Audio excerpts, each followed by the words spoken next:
So yeah. So yesterday we were playing the main story quest and we made pretty good progress. I think we finished the 2.2 patch cycle yesterday. The Through the Maelstrom or whatever it's called, where you have to fight Leviathan. And now we are on to patch 2.3, which is called Defenders of Eorzea. Yeah, and that's where we are now. So like I said, today we are going to be continuing the main story quest. We are going to be continuing to make progress on the main story. So I hope you guys enjoy the stream today. Yeah. How is everybody doing today? How are we? How is everybody's Saturday going? What's everybody up to? How's life, chat? How are we?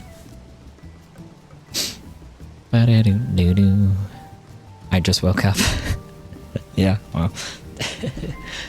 Figures. Ugh. Well, good morning to you. I hope you got sleep. I was gonna say I hope you slept well, but, you know, at this point I feel like that's too much to assume and ask for. I hope you slept at all. I hope you got any sleep. At least. I just stayed up too late learning how to play Gunbreaker. Well, did you enjoy your process of learning how to play Gunbreaker? Did you learn anything? Did you enjoy the learning process? Are you an expert on Gunbreaker now? Yeah, smile. Well, hell yeah. Let's fucking go. Gunbreaker goes burr. That's what I hear. I can't say I've spent too much time playing it because I was a bit of a Dark Knight head back in the day, so I don't really have much experience with Gunbreaker, to be honest with you, but I will try it a little bit more this time around. Because I would like to try some of the classes that I didn't spend much time playing on my old character to see what they're like nowadays with all of the changes that have happened over the past 4 years.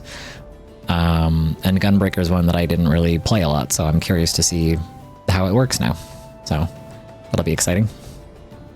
How is all of the audio so far, chat? How is my microphone sounding on top of the sound effects and the music in the background and whatnot? Are we good? Can you hear the background music and me? And hopefully me over top of the background music?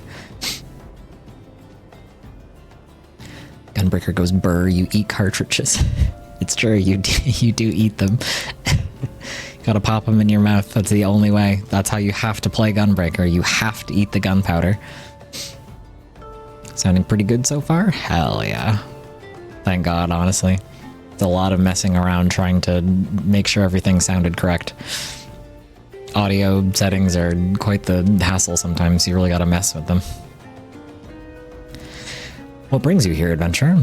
A search for refugees? Well, then you've come to the right place. Ah, you mean those refugees. Oh no, you won't find them here. What do you mean by those refugees?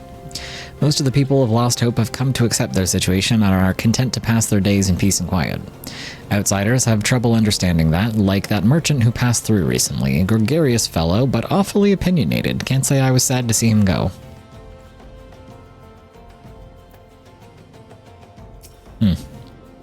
Friend of the Sultanate, are we? I take it this means someone who's read my report. The refugees who left with the merchant have yet to return, and I'm increasingly concerned that Zazawaka's suspicions were correct. You haven't the foggiest of what I'm talking about, do you? Never mind. Speak with Zazawaka. He will explain everything. Okay, sure. So where were we yesterday? So we did the Lord of the World stuff with Leviathan, and then we started the very, very beginning of the 2.3 patches. So we are currently in the midst of the escalating refugee crisis in Ul'dah. We met with the Doman refugees and we helped them get situated in Mor Dhona, and now we are currently trying to figure out what the situation is with the riot that broke out in Ul'dah with the Alamegan refugees. And yeah, that's pretty much it. don't hurt me, I'm not one of them. I beg your pardon, you're not a flame. I see. If Leo Frick bid you to speak with me, then I take it you've agreed to help. 12 be praised for that, because we haven't a moment to waste. Everyone knows the flames are on the march.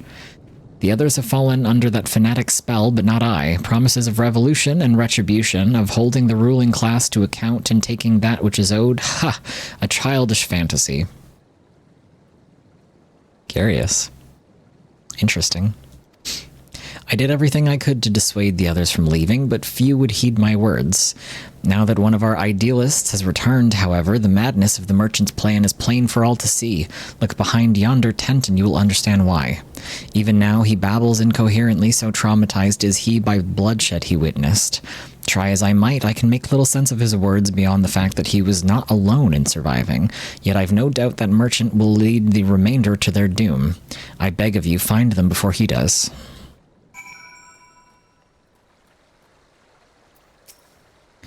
What are you doing? Don't draw. Don't draw, don't draw, don't draw, don't draw. Why didn't you run away with me? We could have escaped together. Then you'd be here with me, be here to soothe me. Why did you have to stay and leave me alone?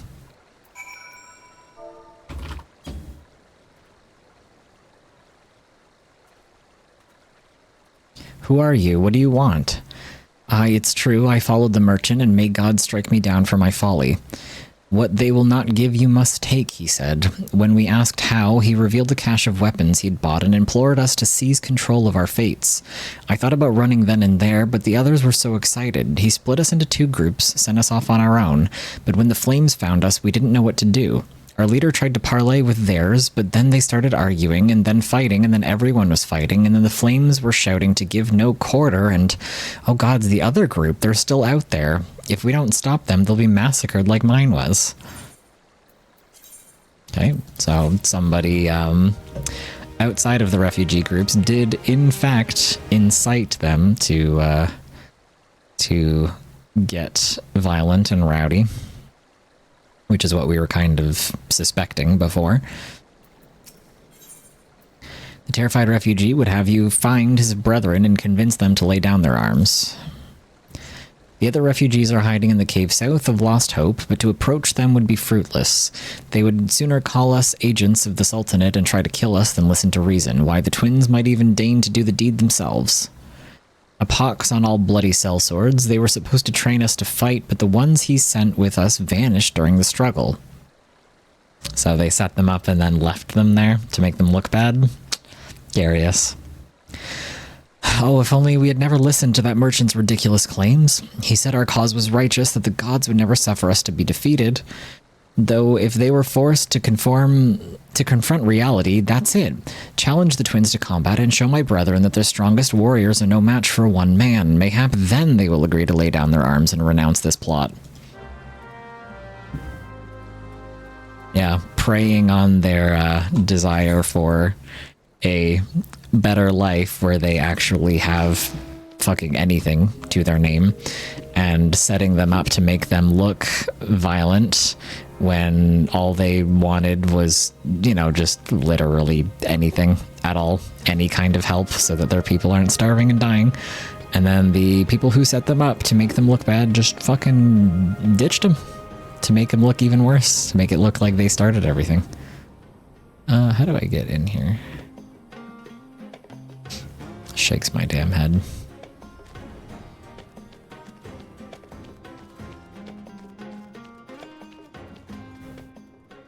Huh? Huh?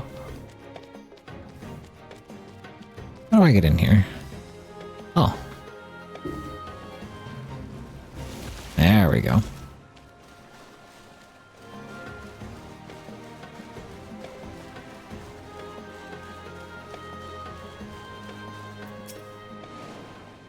Seven hells, they found us. Everyone grab your gear and make for the rendezvous point.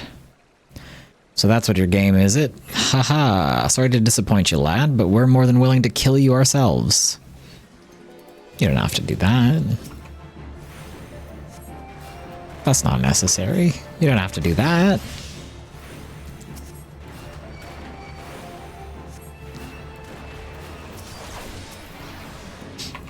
How does the game sound when we are in combat and we have sound effects and loud music and whatnot.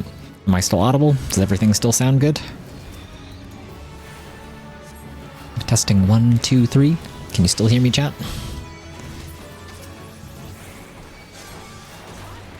You are still audible. Yippee! Does it sound good? Is the mixing okay?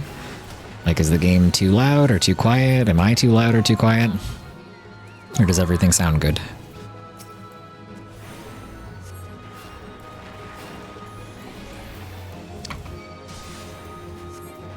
Ba ba ba ba. Ba ba ba ba. Ba ba ba ba.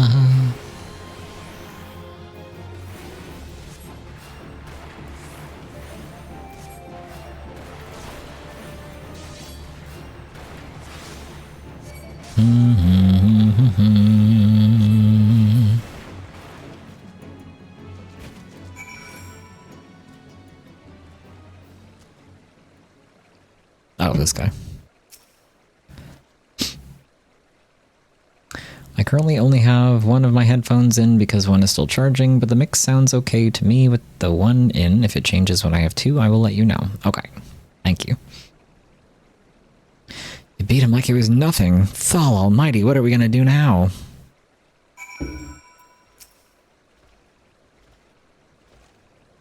We yield, alright, we yield. That's what you wanted, ain't it? So go away and leave us be.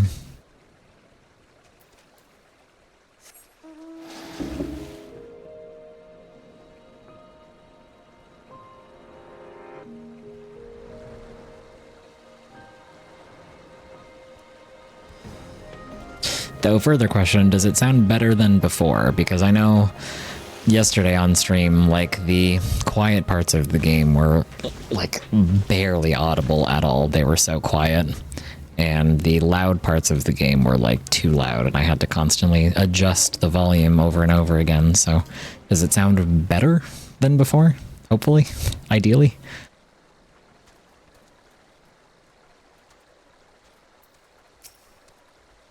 You've returned. Did you find my brethren? What of the twins? What happened?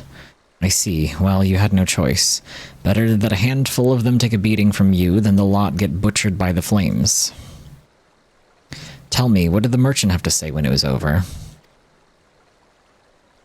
Huh? But where else would he be? Unless he went to Stone's Throw to recruit others. I think it sounds better because all parts of the game are audible to me without being crazy loud. Yippee! Well, that was the goal. The goal was to have everything in the game be audible without the loud parts being overwhelmingly loud and overtaking my microphone, while also making sure that the quiet parts, you can actually hear them, because they were way too quiet before. So as long as everything is audible and nothing is too crazy loud and nothing is drowning out my microphone, then that is exactly what I want. So that's good. Thank you. A terrified refugee would have you find the shady figure who is trying to stir dissent among his brethren. The merchant wished to approach the refugees in Stone's Throw, but was waiting till the flames withdrew their forces from the vicinity. Now that they have, there's nothing to stop him from continuing his work. How many more must perish in the pursuit of this futile cause? How much more suffering must we endure before it ends? Find him, convince him to cease his mad quest. It will surely lead us to ruin.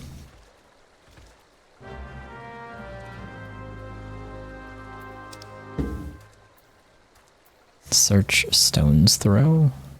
Oh, okay. That's, oh, Stone's Throw, because it's a stone's throw away from the steps of Ul'dah. Is that why it's called that? Guess that makes sense.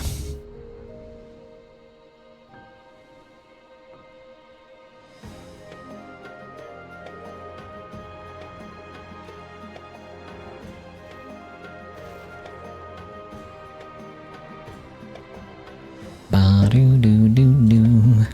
So this part of the story is interesting because they have to handle the writing of this very carefully, because this type of storyline can very quickly fall into the territory of condemning the oppressed for fighting back against their oppressors by, like, calling them bad for resorting to violence when they have been enduring violence for God knows how long. But the way that they're telling this story is that the people themselves don't necessarily want to be violent unless they are driven to the point where they have no other choice and need to defend themselves, or get so desperate that they can't do anything else because no one will help them anymore, and some outside force is taking advantage of their desperation and their their unhappiness with their situation and how long this crisis has been going on, and inciting them to violence to make them look bad by convincing them it's the only thing that they can do, even though most of them under normal circumstances didn't necessarily want it to end like this, or like they were frustrated enough that they might have like had the desire to but thought better of it until somebody was pushing them to do it. So the way that they're handling this part of the writing is better than other medias that I've seen, where they show an oppressed group of people fighting back against oppression and call them just as bad as their oppressors for resorting to violence, because that shit gets old really fast. So we'll see. Hopefully they keep up the decent handling of this. I don't fully remember how this conflict ends. Sniffle, have you seen my parents? I don't know what he said. They told me they would to stay here with the others. They said they'd be back soon, but it's been days. They left with the man from Ul'dah. The man said they were going to change everything, make it so we could live inside the walls with everyone else. I liked it when he said that. I didn't like it when he talked about making the rich people pay. Everyone looked so angry and I got scared.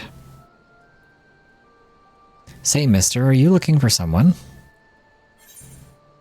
I'm looking for a merchant.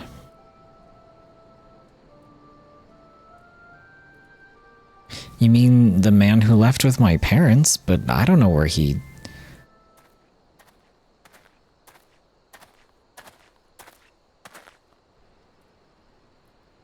Wait, look over there, I think that's him. Well now, which one of these gullible fools shall be my next victim? Oh my god. The cartoonishly villainous writing on this guy immediately. Okay. Bro, you're just saying this shit out loud where people can hear you? Bro.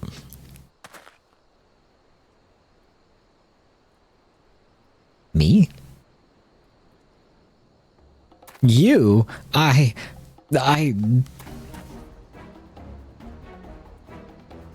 He's getting away. Go get him, mister. I think we have to beat this guy. Where did he go? He can't possibly outrun me on my flying shark mount. Villains love being comically evil in ARR writing. They really do. It's not just ARR writing, but especially in ARR, they're like cartoonishly evil. Like anime-ass kind of shit. They may as well be twirling their curly mustaches and going, yeah, I'm evil. You again? Why are you pursuing me? What the fuck are you up to, sir? I heard that shit you said. Sedition, treason, revolution, that's preposterous. Who has filled your head with these lies? Refugees? The self-same refugees who terrorized the streets of Ul'dah? Ha!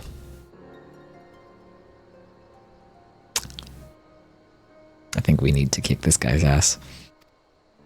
You have no evidence to prove your accusations? None. What about that shit I heard you saying? No, I will not accompany you to the Hall of Flames. You have no right to detain me. I'll just go, grrr. For the sake of argument, let us say I did do the things you claim. Oh my god, every time it comes to this point where somebody's like, but I didn't do it, but if I did... You've already given yourself away. Surely you don't think I'd give a kick Kieran's ass about politics? It was business, only business. Bro. You just admitted it. Idiot.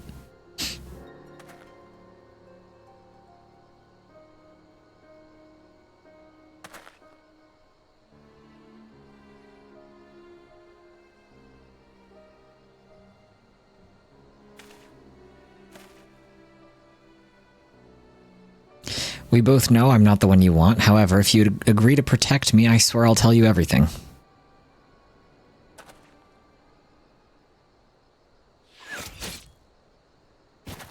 Well.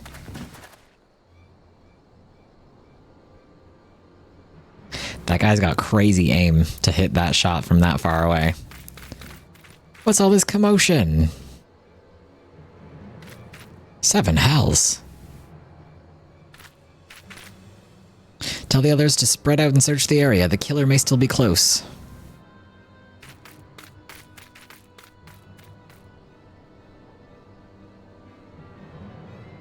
Well, there goes our witness. Now what, chat? Hold, adventurer. I would know more about your relationship with the victim as well as the events leading up to his death. I didn't know him, and he wouldn't tell me fucking anything. This man was responsible for the recent riots. Mayhap we owe his murderer a debt of gratitude. Well, no, because now we don't fucking have any leads anymore. In any case, it's obvious you are not the one whom we seek. You may carry on with your investigation, Scion. We gotta go back to the Hall of Flames.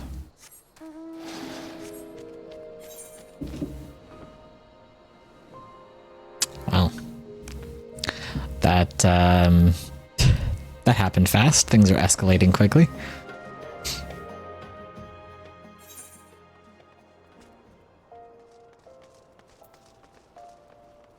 I guess I should just teleport to the Ether 8.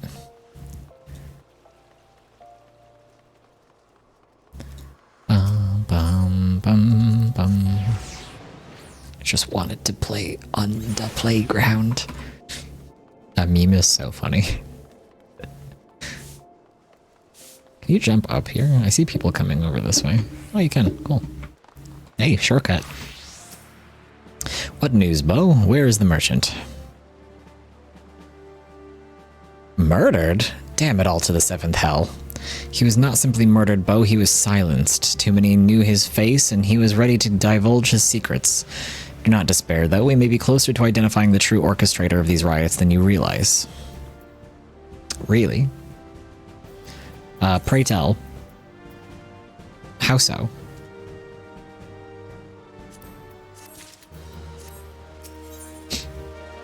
Swift has a message for you from General Raubon.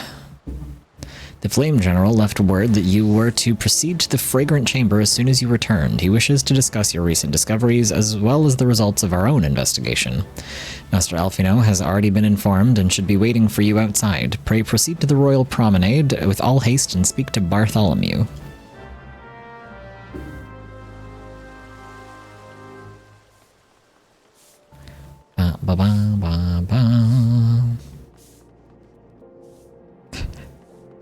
The amount of people in this game who have names that have like dark or darkness or night or whatever is so funny.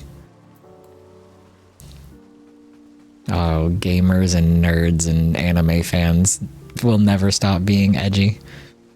Not that they have to or should, but it's just funny.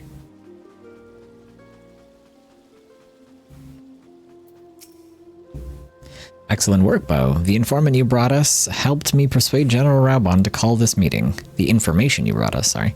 Mayhap now we can discuss the matter openly and honestly. We've been expecting you, sir. Please proceed inside.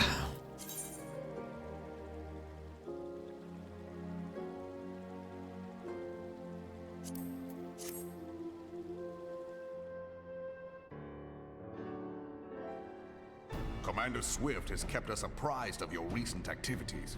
You've made great strides towards quelling the violence. Oh, woo. Hang on, I gotta close my door.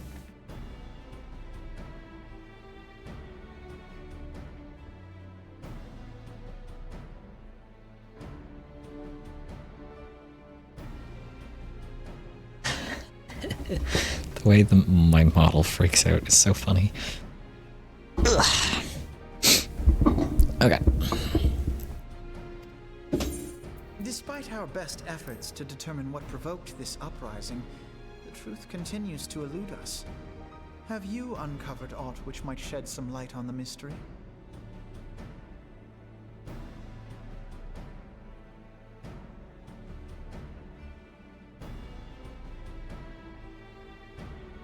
This information does not leave this room.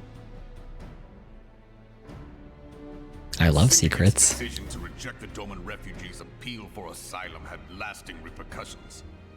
A number of those displaced by the calamity claimed it was proof of a policy of discrimination. I mean, kind of. Together with a group of Alamegan refugees, they organized a series of demonstrations to protest against the Sultanate. Demonstrations which became heated, but did not descend into violence. Until a certain incident served as a call to arms. A unit of brass blades sent to supervise a demonstration loosed arrows upon unarmed protesters. Huh? It was The this cops atrocity started which it? prompted the refugees to take up arms. I need not tell you what followed. So they didn't start it then. The attack was Bro. one of a miscommunication. When emotions run high, they happen. Bro. Suspicions were raised regarding the unit's commanding officer, whom I ordered interrogated. Bro. Wow, Vaughn, you're smarter than that. Sure enough, our fears were soon confirmed. The dog confessed that a merchant had offered him coin to give the order. A merchant in the employ of Taleji Adeleji. What? The guy who was being all nice hired some guy to incite violence? What? But he spoke in favor of the Doman's cause, and has ever seemed sympathetic towards the refugees' plight. Why would he do such a I wonder if it's to push change faster. Know you of the Cartano Reclamation Bill? No.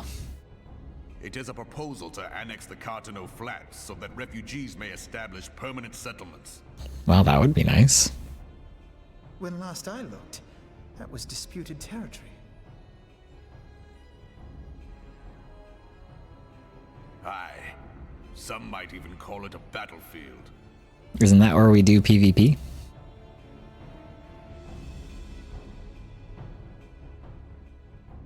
The destruction wrought by Bahamut was greatest at the Cartano Flats. That much is common knowledge. Mm-hmm. What is less well known is that his rampage laid bare ancient Alagon ruins.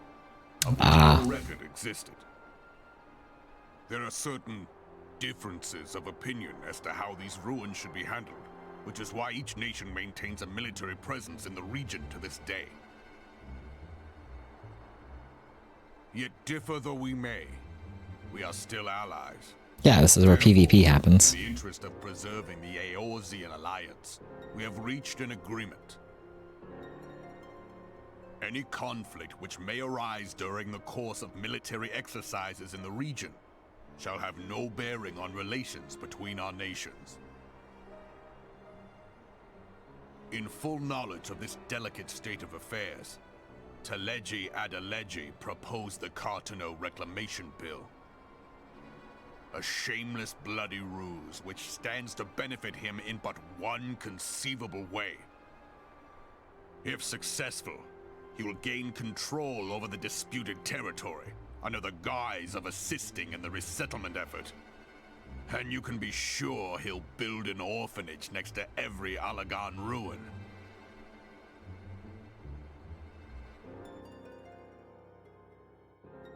The man would threaten the unity of the Eorzean alliance and risk countless lives for personal gain.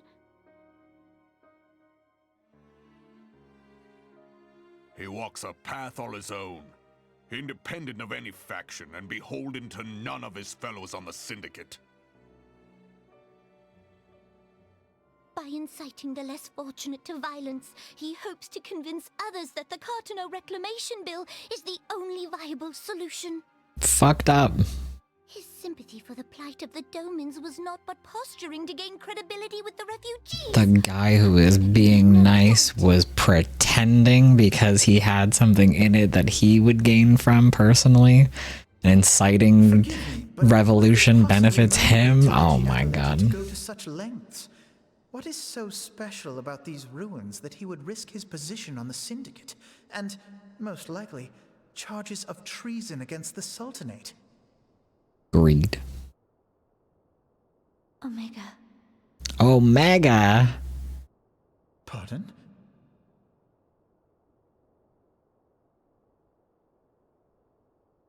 An Oligon monstrosity, not unlike the Ultima weapon. Mayhap larger, we know not. It has yet to be fully excavated. I didn't know that they mentioned Omega this fast in the game. That it was created to fell Bahamut himself. If accurate, it might explain why Nail Van Darnus chose to bring the Red Moon down upon the Cotonou Flats. Given the ends he went to ensure Eorzea's annihilation, destroying the one weapon which could stay the Elder Primal may well have seemed like good sense. When first I bore witness to the power of the Ultima weapon, I doubted the evidence of my senses. And now you tell me there is another such weapon. One which could contend with Bahamut. There's always another one in this game. You thought that first one was the only one? Nope, never the case. Truth be told, until the Ultima weapon's existence came to light, we thought the inscription had been mistranslated. At present, Omega is more akin to a fossil than a tool of war, having long since ceased to function. As such, its true potential cannot accurately be gauged. However, if someone were to restore it, as the Garleans did the Ultima weapon, I have little doubt that he would wield untold power. Power enough to subjugate Uldar like as not, and the rest of Eorzea besides, which is doubtless why Teleji Adeleji yearns to have it. That he should aspire to world domination. He who has ever walked 2 paces behind Lord Lolorito in matters of commerce. Well, that's probably pushing him Acknowledgement of his own towards doing it. seeks this power. Yeah. Woe betide us all should we allow him to have it.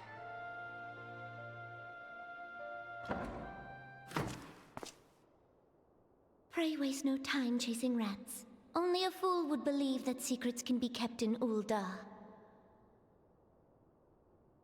It would seem the implications of the Sultanate's refugee problem are rather more far-reaching than we assumed.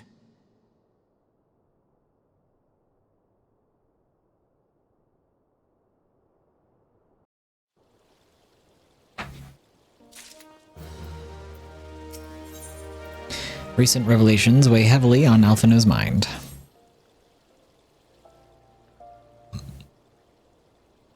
I should be glad to know the truth, and yet the thought that all this chaos was the product of one man's lust for power sickens me. As is often the case, my boy.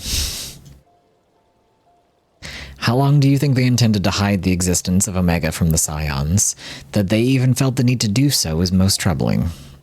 It would be in our best interest to learn more of the military activities in the disputed territories. Fortunately, you are already positioned to do so, Lieutenant Yarrow. Pray keep us informed of any developments in Carteneau. Begone, whelp, this is no place for children. Talk to Alphinaud like that. Sniffle, sob, I'm sorry. Do you have to yell at the kid? Like, you guys have assholes as guards outside your front door. You know that, right? Sultana, can we talk about this? These guys are dicks to everyone who shows up. Sniffle, I was looking for you, mister. You said you were looking for the man who left with my parents. Sob. You know this girl? Well, kind of. We met once. So, he visited Stone's Throw as well, I see. Did you find the man? Were my parents with him? No, they were not. They were not, I'm afraid. However, I can think of several places they might be. If you like, we can go and look for them together. Really? You'll help me look, mister? Of course, but first, I must needs finish speaking with my friend. He's telling me a secret, you see, so no one else is allowed to listen. Mayhap you could wait for me by that pillar over there. We require but a moment. Okay, mister, I'll be waiting. I'll take her to the quicksand. Mayhap Momodi will know what to do. A legion of Garleans, an aether-starved primal, even dealing with an Ascian would be preferable to this charade. Sometimes I fear Minfilia is too ambitious. We rush hither and yon in response to threats as they arise, without concern for the stain it places on our limited resources and ourselves. Strain, sorry. Mayhap the time has come for a change. Bo, this is Minfilia. Does she have a sixth sense? Does she know we were just talking about her? I know this is sudden, but I must ask you to return to the Revenant's Toll with all due haste. The situation in the Twelveswood has taken a turn for the worse. I will explain in detail when you arrive. Well, Alfino, looks like I gotta go.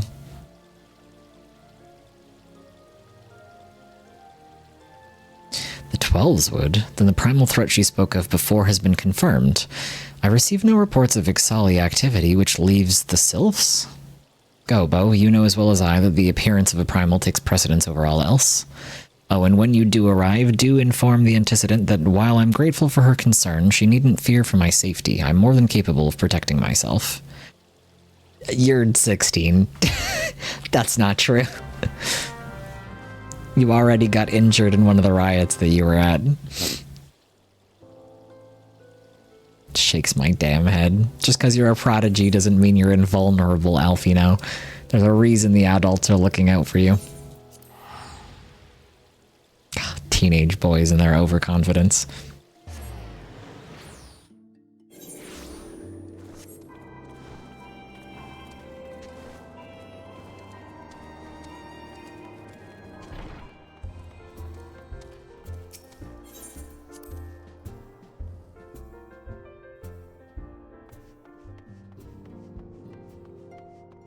Thancred's still trying to hit.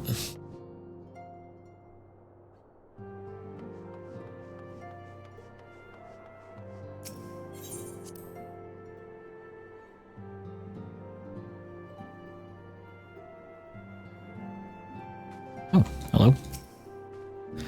I'm come on behalf of the Elder Seedseer to petition the aid of your order. The antecedent has been apprised of the situation. It is a relief to see you healthy and hale, Bo. The latest news from Ul'dah was most disturbing.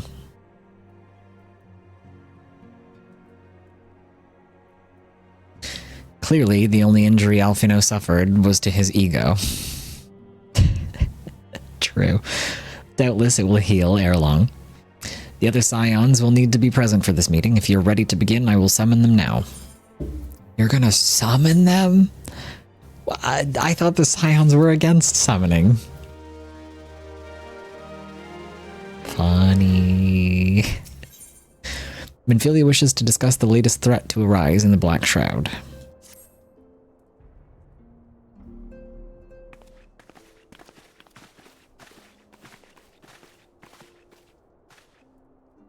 Thank you for responding to my call with such haste. Rest assured, I should not have summoned you were it not urgent. To business, then. I have received some most disturbing news from the Order of the Twin Adder. They have reason to believe that the Sylphs may have called forth their revered guardian, the Primal Ramu. I'm sorry? May have? Then it's not certain. The Elder Seedseer informs us that the elementals themselves murmur of the Lord of Levin's return to the forest. The Sylph lands, however, display no signs of undue commotion. Forgive me, antecedent, but the fact that we need not contradict the elemental's testimony. That fact need not contradict the elemental's testimony. Unlike his more bellicose peers, Garuda, and so on, Ramu is reputed to act only in defense of his children. I imagine he would soon make his presence known if any were foolish enough to directly endanger the Sylphs or their territory. The abruptness of this development concerns me. Were we not keeping a close watch on the touched ones and their movements? If preparations for summoning rituals were indeed underway, 'twould surely not have escaped your notice. Oh, it didn't. I was pretty sure it was going to happen, just not this soon. Thank you, Ida. I beg your pardon, you foresaw this eventuality and did not to prevent it? I told Papa Limo. I suppose I could have reported things to Minfilia earlier, but there honestly wasn't much we could do except wait and see. You know how the Sylphs feel about people poking around in their territory. They already summoned Ramu once, right after the calamity, but that was because the Garleans came tramping through the forest. And so long as Castrum Orient stands, the Sylphs cannot be blamed for wishing to have their guardian deity on hand. In short, Ida and I are in agreement. The actions of the forest folk were inevitable and unavoidable. And I maintain that observation would have remained the best policy had it not been for the sudden influx of strangers into the Black Shroud. That, alas, we did not foresee. By all accounts, the recent violence in Ul'dah drove a number of refugees to seek safety under the concealing canopy of the trees. 'Tis like that the Sylphs perceived this panicked migration as yet another invasion and quickened their efforts to summon their god. I am put in the mind of Titan and the kobolds. Once again, it is the affairs of men which have paved the way for Primal's coming. She's always right. Indeed, one cannot help but wonder what manner of place Eorzea would be without the civilizing influence of mankind. Be that as it may, this regrettable development does afford us a unique opportunity. Bo, through your dealings with the Sylphs of Little Solace, you once succeeded in preventing an untimely conflict with Gridania. I wonder, might one who's treated with the Sylphs so fruitfully in the past not achieve similar success with their patron deity? If Ramu can be convinced of our intentions, it may be the first step to breaking the cycle of primal summoning. A fond hope, were such a thing possible, we would not have been at war with the Beastmen since time immemorial. But this time we can... Let us continue this discussion anon. We must needs first consult with the nation most affected by Ramu's presence. The Elder Seedseer has requested your personal involvement, Bo. Pray report to Commander Hulwa at the Adder's Nest as soon as you are able. Steel yourself for the worst. While I hope for a peaceful resolution to this matter, experience suggests that your meeting with the Lord of Levin will prove less than amicable. In such an event, your fellow Scions will, of course, lend you whatever support you require. Oh, hang on. Little baby wants to be left out of my room. Or let out, I mean. What? Eve?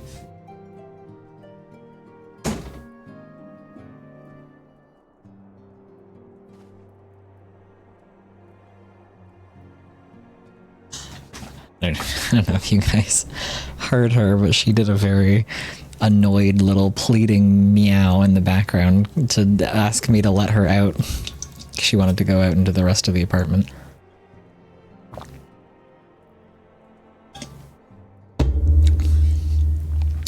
The Elder Seedseer has asked for you by name. Pray report to Commander Hulwa at the Adder's Nest in Gridania with all haste. You got it, boss.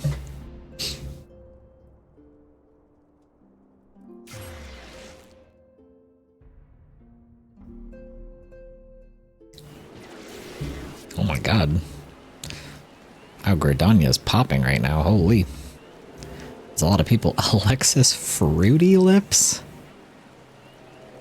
What does that mean?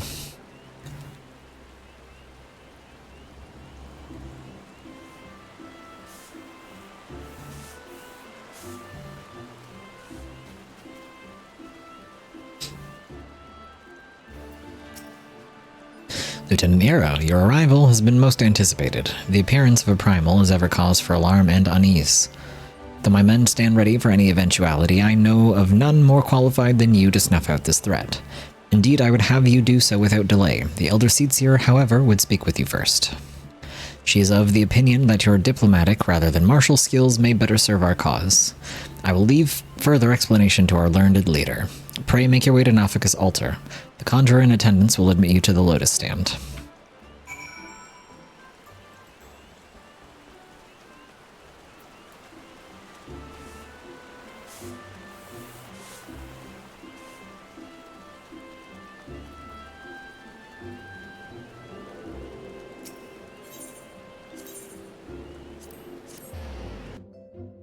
I love the explanation of how to get to the Elder Seedseer as if I haven't been there like 5 times already.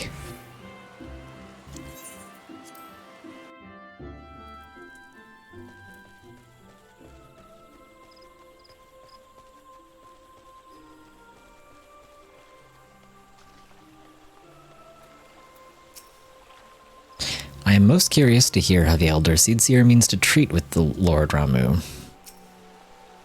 I see the Sylphs have sent their own representative. There can be no doubt then. It was said that once Ramu passed judgment, his wrath is implacable. 'Twould be best to conclude with this discussion ere Gridania and its people are placed upon his scales. Whatever the Elder Seedseer is planning, I want you to know that I'll be right there by your side, and I'm sure Ashtola won't be far behind, even if she does think everything's mankind's fault. I mean, she's not wrong, is the thing, though. Oh, hello, Walking One. It's good to see a friend of Elder One.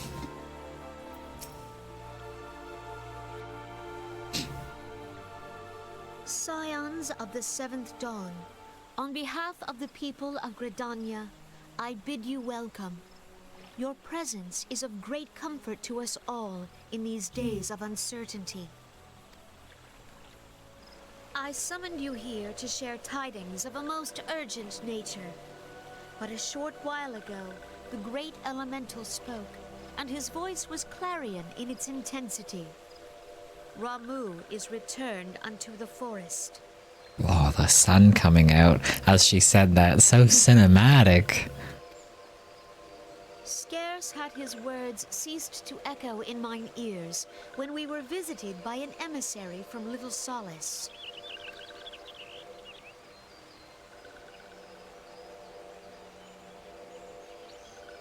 Our guest informs us that the Sylphs too have sensed the presence of the Lord of Levin.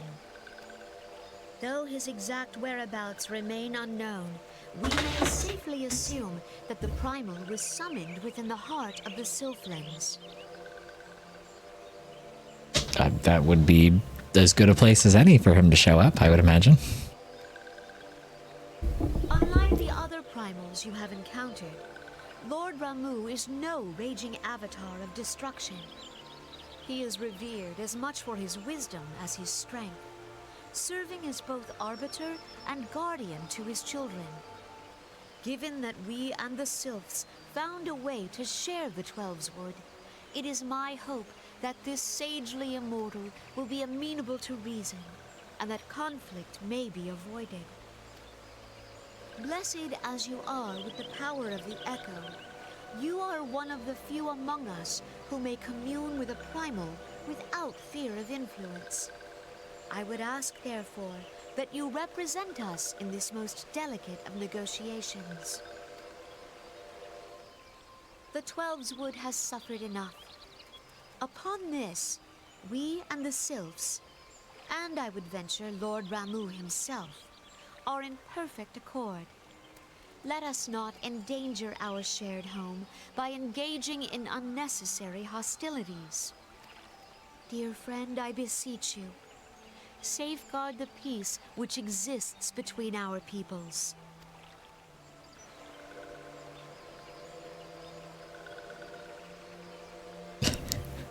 So cute.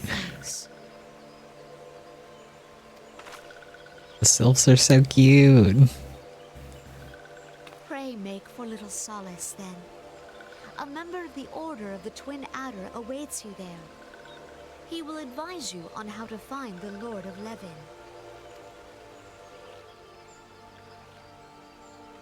An ill wind blows through the forest. Yet, it is not only the Twelveswood that flinches at its coming. All the lands Veorzia shiver in dread anticipation. Have care. I'm sure that's a good sign. And definitely not very, very bad.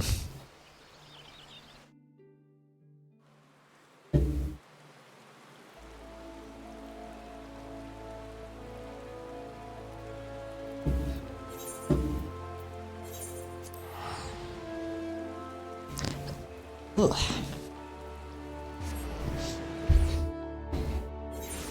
Well, let's see how this goes. We've spoken to primals before in the story, but it was mostly just them threatening to kill us before we had to fight them. So, we'll see. I think Ramu might be a little angry with us when he finds out that we've had to fight some of the tempered sylphs.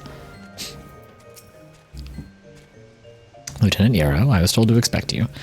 I understand you go to treat with the Primal Ramu himself, an unenviable task, but for one which I have no doubt you are well suited. I've been told that your fellow Scions are conducting an investigation of the area as we speak, that we might ascertain the location of the Lord of Leven might be found. Or where the Lord of Leven might be found. I would ask that you abide here until they return with their findings. The Serpent Lieutenant looks about, seemingly awaiting a visitor. Me? I was told that a messenger would be sent as soon as your fellow Scions finish their investigation. I do not imagine it will be much longer.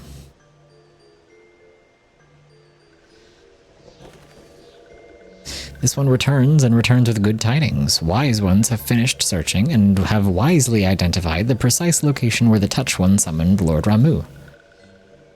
Your timing is impeccable, my fluttery friend. Might you be so kind as to escort this good man to his fellow Scions? It would be this one's pleasure, Walking One. Please, please come with this one.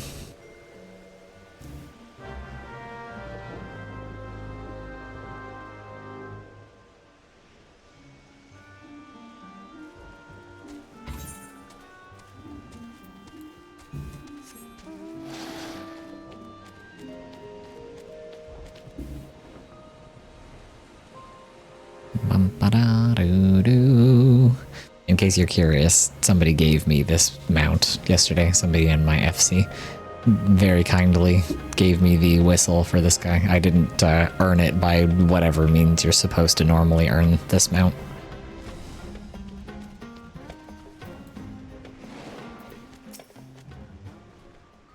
Wise ones have ventured deep, deep within the Sylphlands. These ones must proceed carefully and keep an eye out for touched ones.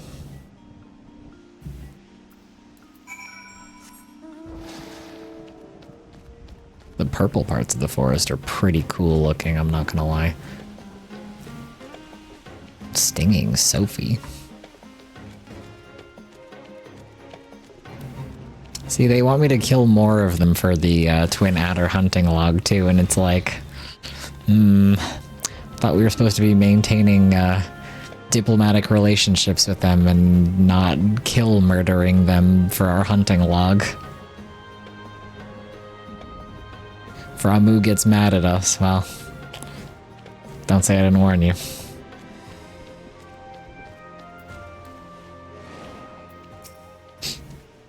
This one is most sorry, but this one can go no further. Draw too close to Lord Ramu, and this one may turn mean and nasty like touched ones. And so this one must say farewell for now. Walking One will find wise ones not far from here. To the south. Go in safety, Walking One. To the south? Oh, yeah, I guess.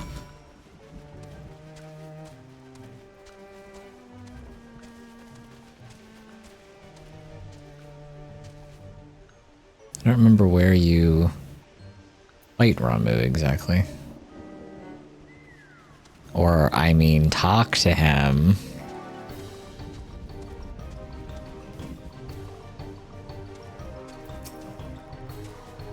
So, Thancred is Thancred, Papalimo is Papalimo, Ishtola is Ishtola, and you are you, right? Well, that's easy enough to remember. This one's name is Ida, in case Walking One was wondering. Joke! I'm joking. Sure.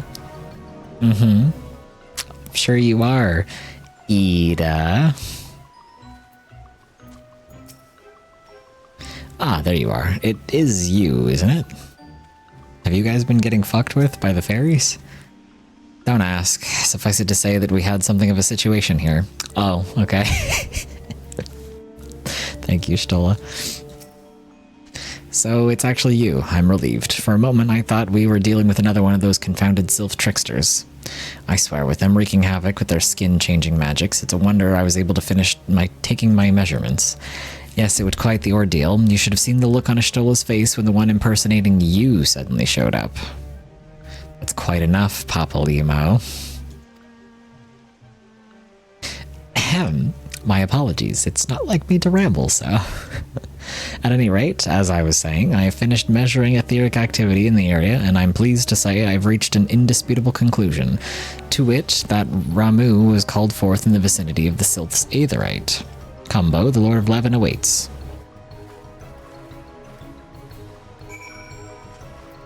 Oh, down here is where we have to go.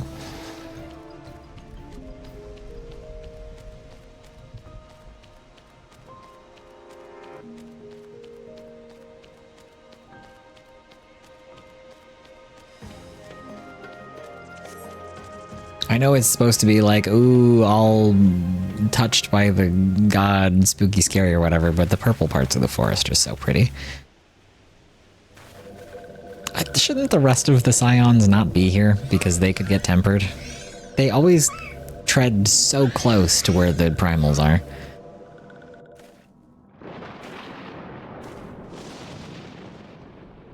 Like, he's showing up... Like, guys, you should get out of here. You're gonna get tempered. You should leave. Hi, Ramu.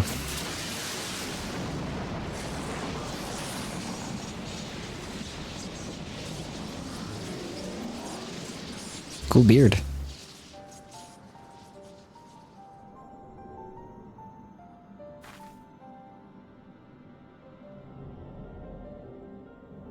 Thou art the bringer of light, bane of Ifrit, Titan, Garuda, and Leviathan.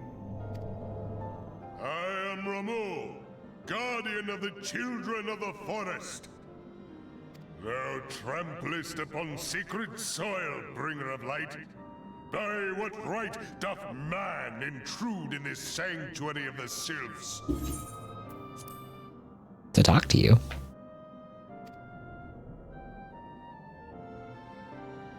The Gridanians proffer peace? Their words are born of delusion, thine offer an insult. Oh. Is that a no then? Thou speakest of harmony, yet carest not for my children's desires. They did but wish to dwell beneath these boughs in solitude.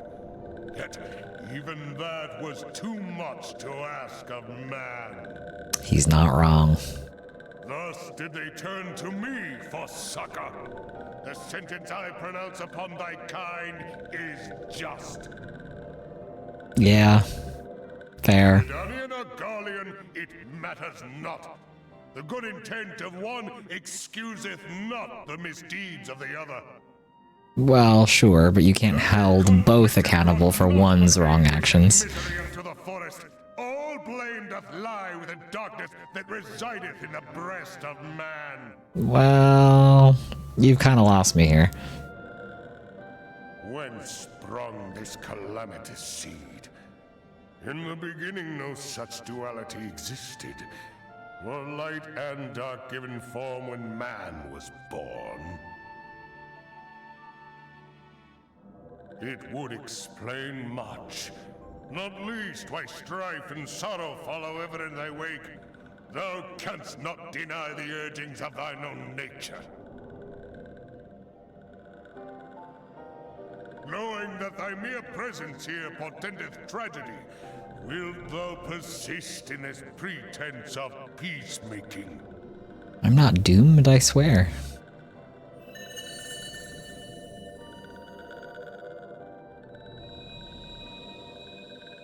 Thou bearest the crystal which I bestowed upon my wayward charges. That they should entrust so precious a gift to thee. I still have the crystals. Thou standest apart from thy kin. Thou art the bringer of light, aye. But there is something more in thee. Very well. I shall consider thy proposal. Shouldst thou survive my trial. Try my trial, boy. Thou wouldst champion the cause of harmony. I must have proof that thou art fit to play the role. Wither mine ire, and prove to me thereby that thou hast strength enough to stay the darkness which threateneth to consume thee. Yet if thou shouldst be found wanting, know that all men shall perish in the storm of my judgment. No pressure or anything. If you fail, I'm gonna kill everyone. Oh, okay.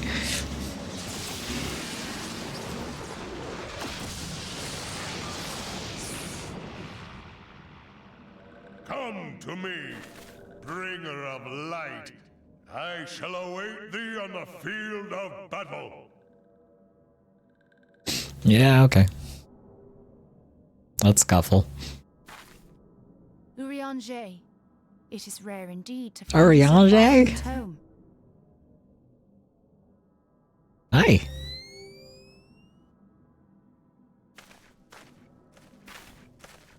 The Lord of Levin himself. Never till this day had I looked upon his visage, save in painted renderings made faint by time. Ever shall this scene remain etched in my mind's eye. Beg pardon, my lady. I guess he's not usually, like, face-to-face with the primals.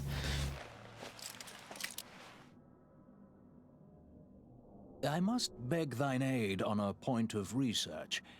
If thou art resolved to face Lord Ramuh, I would ask thy leave to observe the event. Sure. As long as you don't get tempered.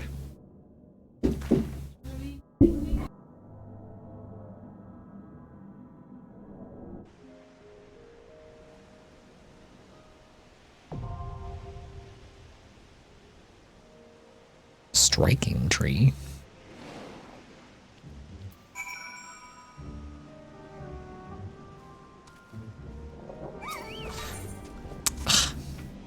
Hello? I'm trying to go talk to your dad. Can you stop hitting me with your stick? Oh, that's a knife. Ramuh. We just talked about this, man. You just said that you'll let me in, and now your kid that's standing guard out here is trying to beat the shit out of me. Bro.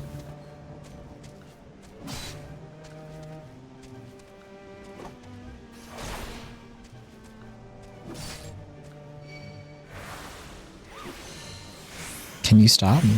You're being very rude.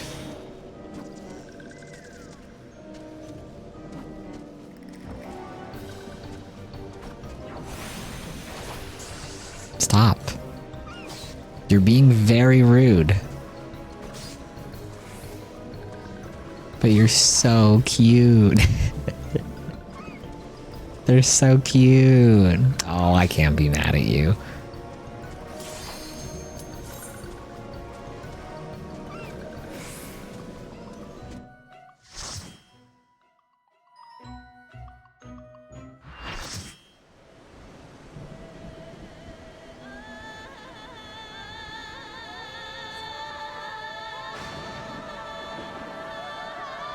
I like this background music for this fight.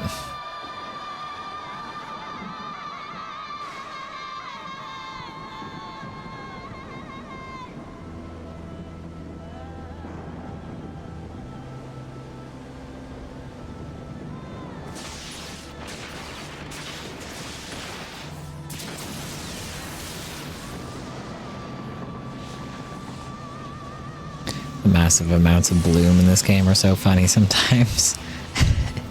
Yeah. They like their visual effects when it comes to lighting, that's for sure. I dozed a little, but hi. Hi. Welcome back. We are fighting Ramuh.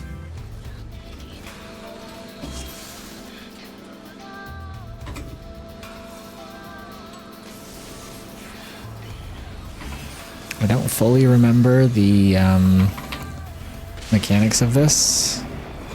I remember like some of them a little bit, but not all of them.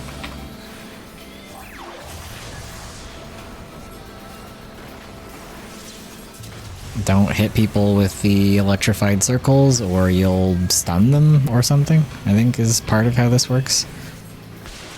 And don't overlap the circles or you'll take more damage or whatever, I think is the other part of how that works.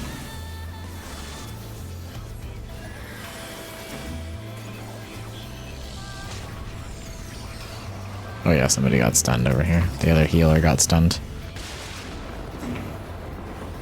And then I think if they get stunned, you want to unstun them by zapping them or something?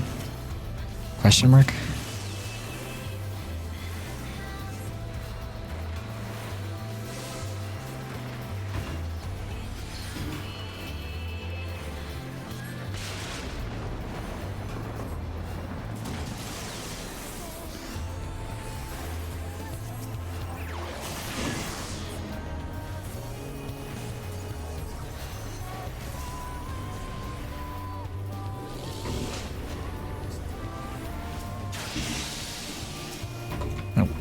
that one.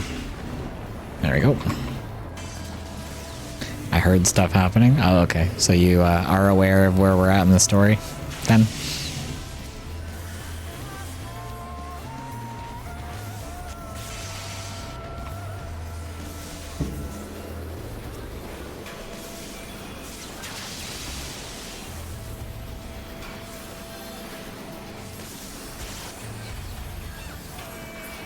Oh, I'm getting targeted by something. Oh, I got targeted by terror. They need to electrocute me.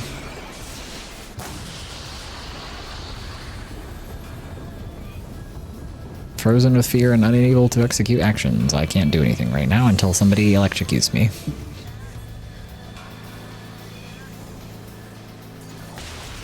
Ew.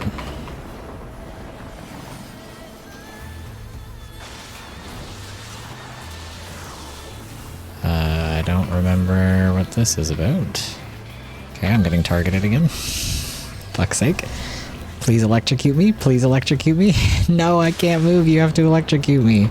Okay, well, I can't do anything. Please. Somebody. Please. No? Okay.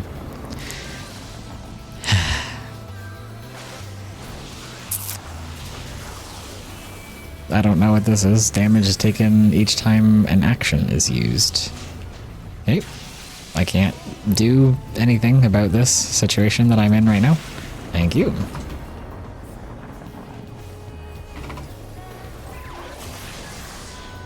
I think you need to grab these to get rid of this tether or something. There we go. Hello? Get closer to me.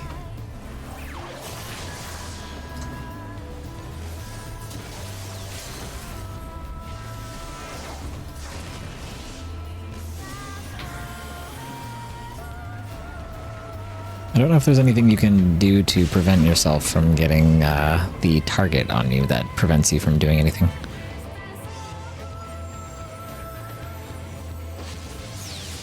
We did it. We killed Ramu, kind of. Sort of. We bested him in his trial. Easy. True. Bum-ba-da. Like, this is so pretty. The purple parts of the forest are so pretty.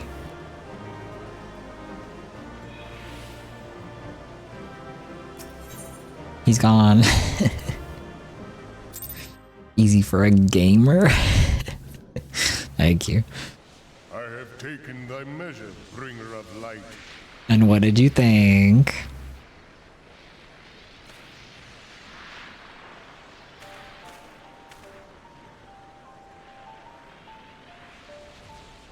And I judge thee a worthy champion. Yippee! The task of excising the sin that hath taken root in man's heart is thine. Oh, okay. Shrink not from employing thy strength in service to the forest and the wider realm beyond. Like hungering shadows do the enemies of harmony gather, and meekness will but feed them. Damn.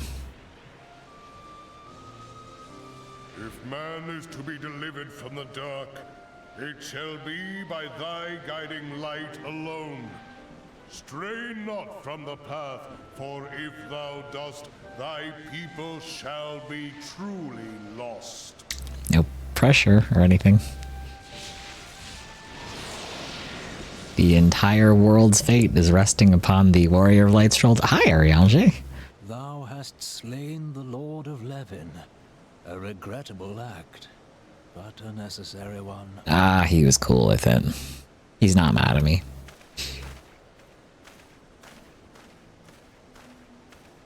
In witnessing thy struggle, a truth hath been revealed unto me.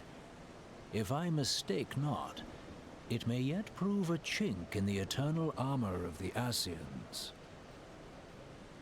But let us conclude our present business.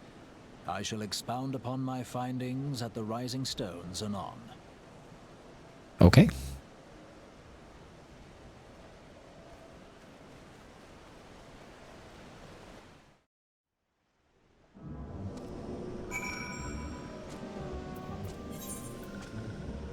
Oh, Gotta go back to Little Solace.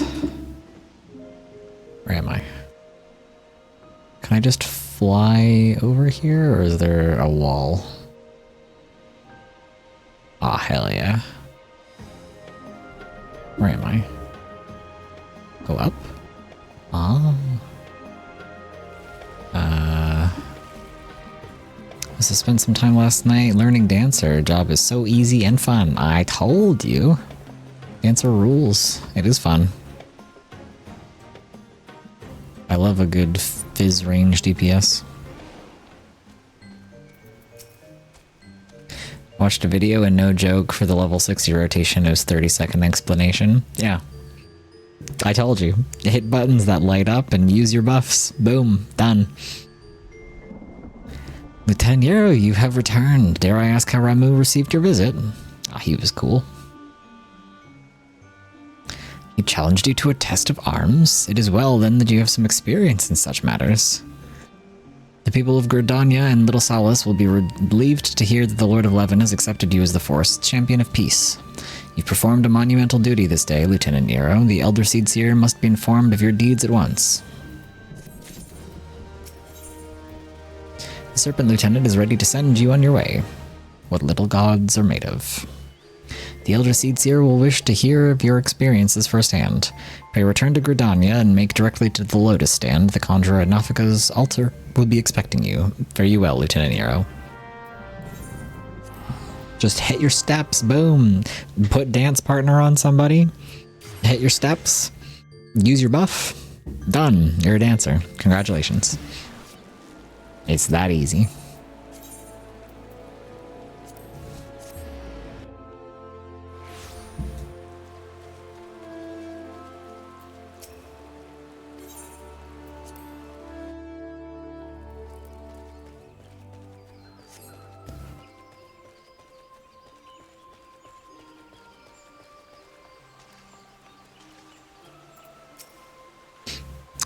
It would seem that Ida's appraisal of the situation held some merit after all. Mayhaps I should not be so swift to discount her intuition.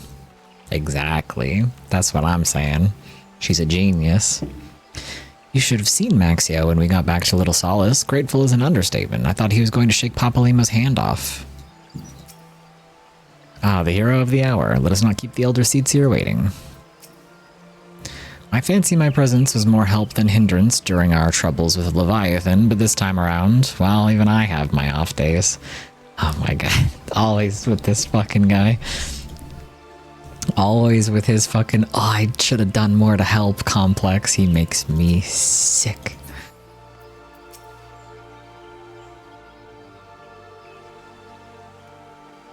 You are returned to us, dear friend. And So much voice acting in post-ARR. burden which I did press upon you. Most glad am I of this. I am informed that your efforts to negotiate a peace with Lord Ramu ended in conflict. Pray tell me, what befell? Nah, he was cool. Ramu made trial of you? I fear there is truth to his claim. It is the darkness within us that attracts the darkness without. Damn.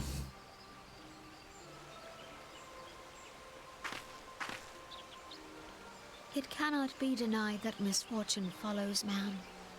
For evidence, one need only look to the conflict brewing in Cartano, or to the rising flood of refugees. Our shared struggle against the Empire should have served to seal our union. Yet the ties which bind the Alliance strain under the weight of gross self-interest. Super gross. As the scars of the calamity begin to fade, so too does our sense of common purpose. Damn. Yet now is scarce the time to forget our shared responsibility. If this new-sprung realm is to survive beyond its infancy, it must needs be nurtured by all. Yes. Slay. Eorzea must be as one. Yet I fear that dream is still far off. This is why Connie-sen is my goat.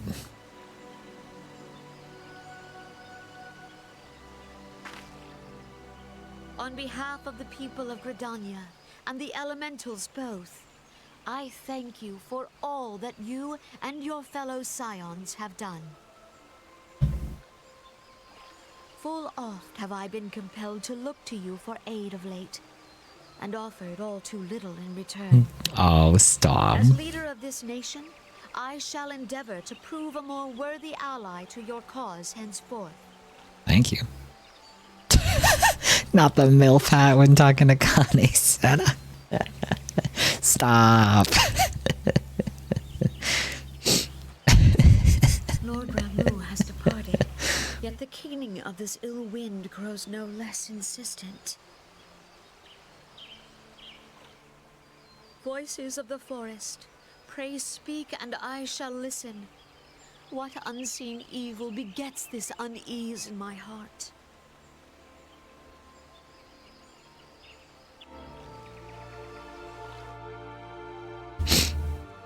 Crazy work putting this hat on me while we're talking to her. It would seem that... Oh, we saw this already.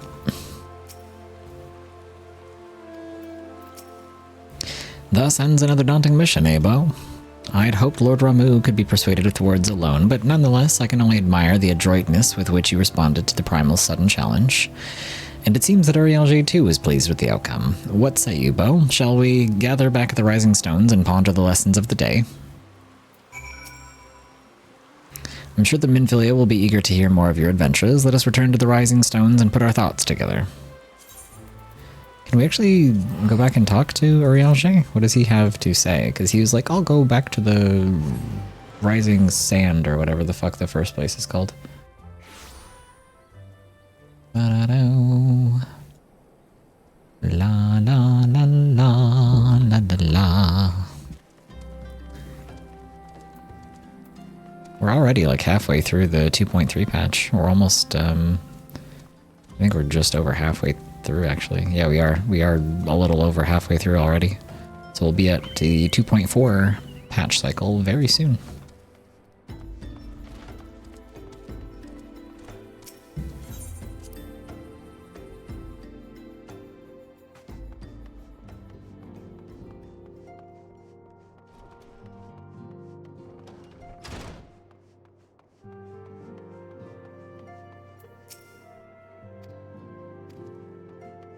What say you, Urielge? Oh, that's the Thorn March thing. That's Leviathan Extreme, I believe. This is Odin, I think. The Odin Trial. As one age endeth and another doth rise, so do our struggles wax and wane. What wouldst thou ask of me? How fares the realm?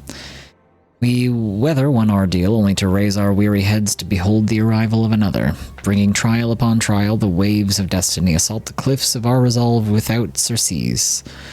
Will an age of lasting peace e'er be born of this endless adversity, or will conflict haunt us until the end of our days? Very good question. In the welcome light of the astral era do the primals cast distorted shadows. 'Tis when the realm is filled with such brilliance that the contrasting darkness doth become absolute. Surrender not thy vigilance, for thou art the source of much radiance. Oh, stop. You charmer. Before thee lieth the portal to momentous truth. Thou seekest a primal unknown, dwelling deep within the realm's unseen wounds. I pray thee, ward my master's grandchildren from unearthly harm. Aww. That's cute. So this has to do with the Bahamut raids, I guess. He's telling us that we need to look out for Alice and Elfino and keep them safe.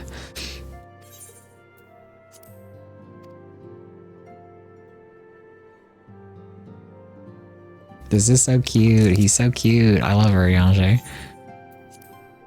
Alright, now we can go back to the Waking Stones. Rising Stones, sorry. Same shit. Urielge, my Pookie. He's so sweet.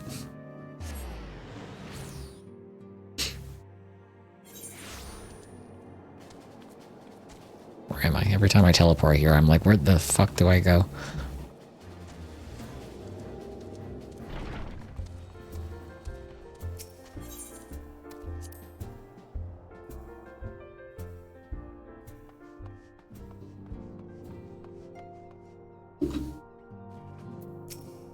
Duty calls? Well, no matter the task, I have faith you will see it through to the end. Take care, Bo. I look forward to hearing about all your adventures when you return.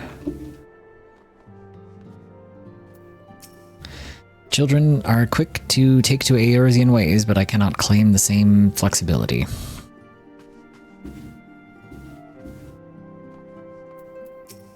I tried substituting native ingredients several times, but the result was a pale imitation of authentic Doman cuisine. Hey, Mr. Bo, what's a Ramu? Is it cute and fluffy like a horse bird? Kind of. He does have a big fluffy beard, so there's that, I guess. Mayhap one day we shall accompany you into the field, but for now we must see to less glamorous duties. Speaking with Master Coultonay has opened my eyes to a great many things. I had no idea the world outside Doma was so strange and wonderful. Mr. Bo, is it true you're going adventuring again? I'm so jealous. Worried about leaving us alone? Don't be. While the Archons are away, Hoary Boulder will keep the little ones safe. Thank you, Hoary Boulder.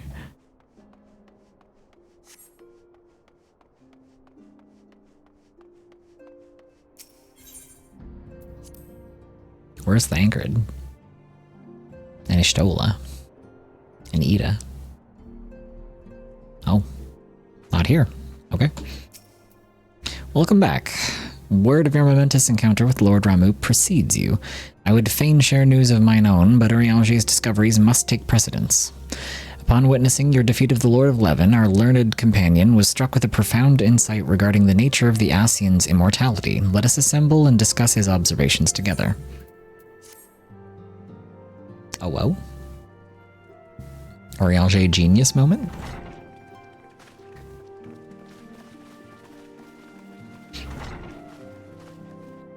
If everyone is ready, let us begin. I'm sat.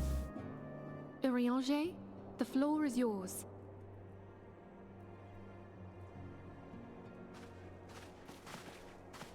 As all here assembled now know, in its final hours as our Order's headquarters, the Waking Sands did play host to a most unexpected visitor.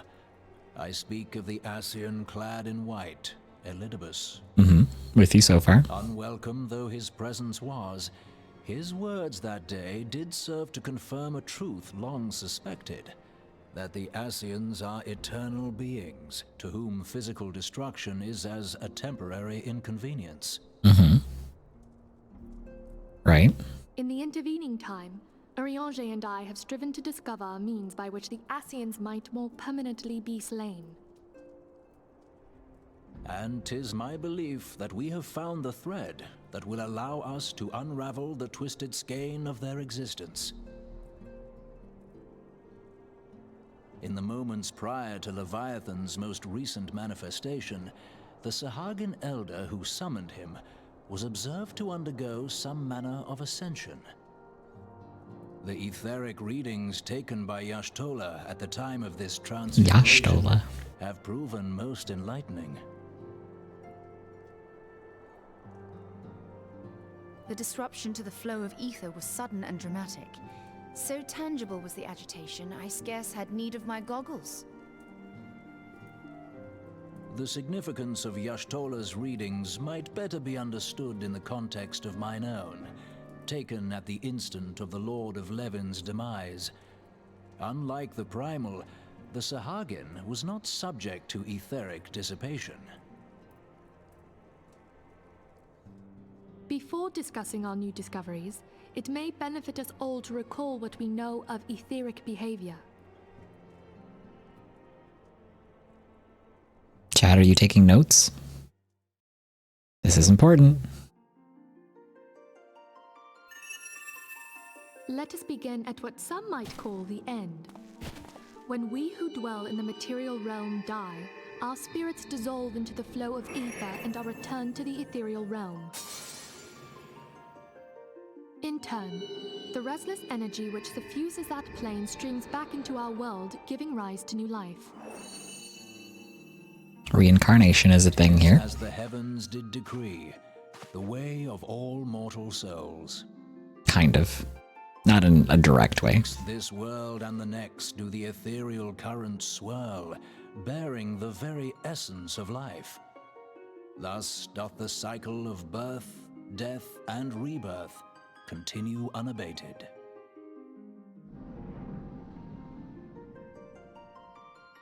Primals behave somewhat differently. In order to manifest and then maintain a physical presence in this realm, they must consume vast quantities of ether, most often in the form of crystals. Though they may seem to live, their flesh is but ether given shape.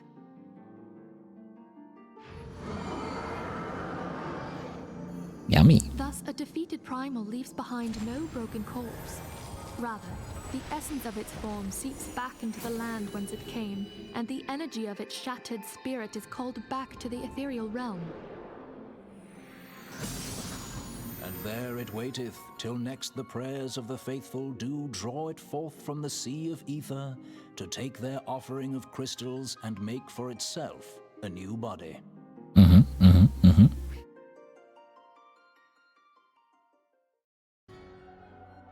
This Which brings us fucking on to guy. the third group, the so-called immortals. They exist in a manner all their own. Quite.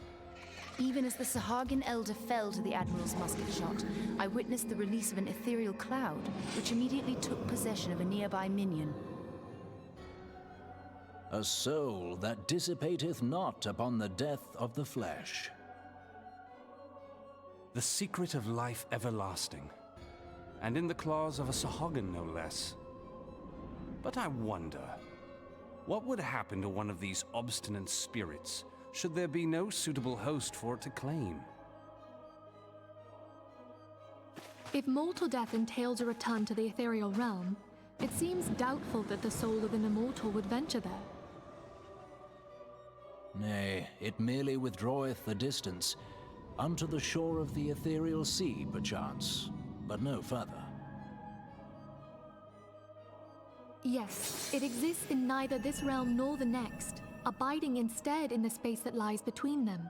So there's a limbo space of some kind. The Ascians took control of Thancred by means of a crystal of darkness, an artifact which, if our theories are correct, serves as a gateway to the place I have just described. I was hoping people had forgotten about that. Of course they didn't. I am sorry, my friend. For a mercy, the weary road of our research hath brought us unto an answer. The Sahagin ascended to an immortal state, but he did not possess a crystal of darkness through which to flee this realm. Thus was he consumed by Leviathan. If we could entrap the spirits of defeated Ascians in like manner, and thereby deny them resurrection...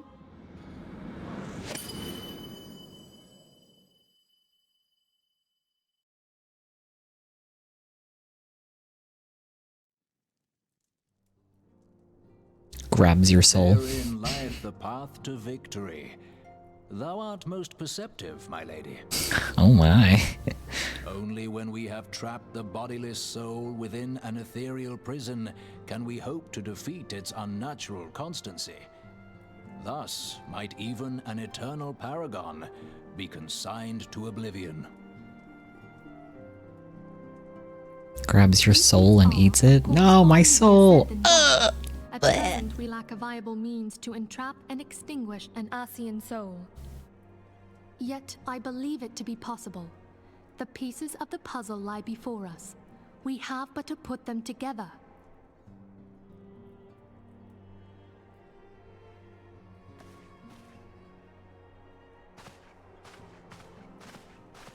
I will depart at once to convene with the sages of Sharlayan. Together shall we divine the steps by which our goals may be achieved. I have the utmost faith in you, Archon.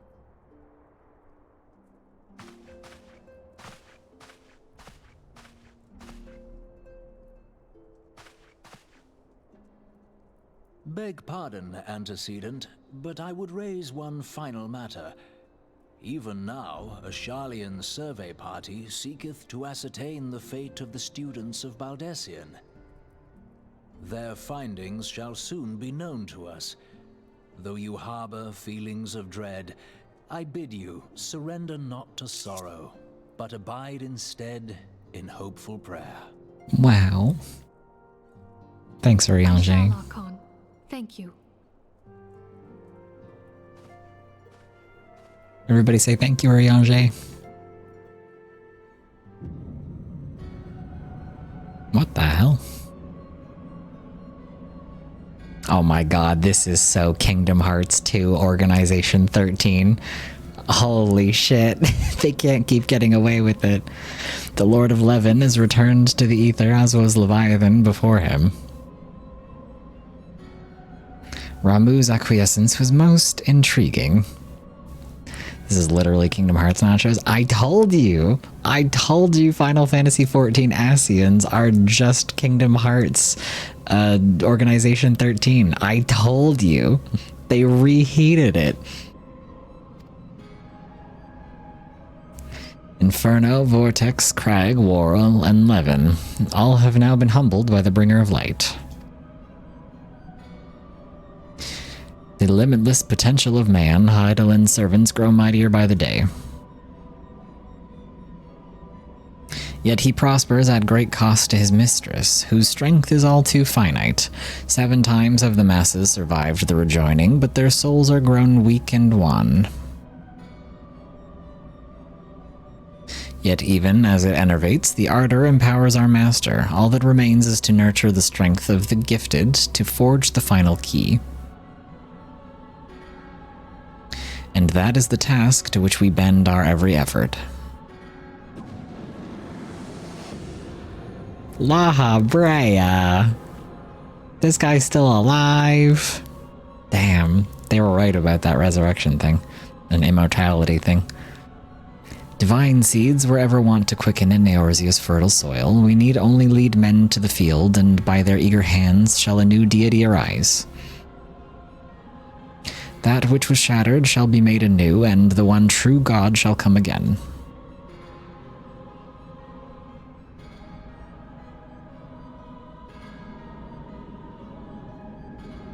Who's that?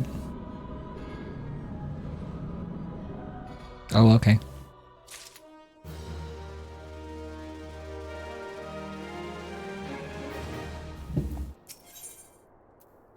Benfilia has some correspondence she wishes to share with you.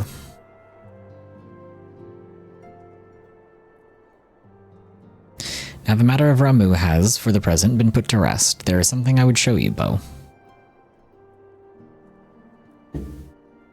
It is a letter of thanks signed by the leaders of the Eorzean Alliance acknowledging the Scion's tireless service to the realm.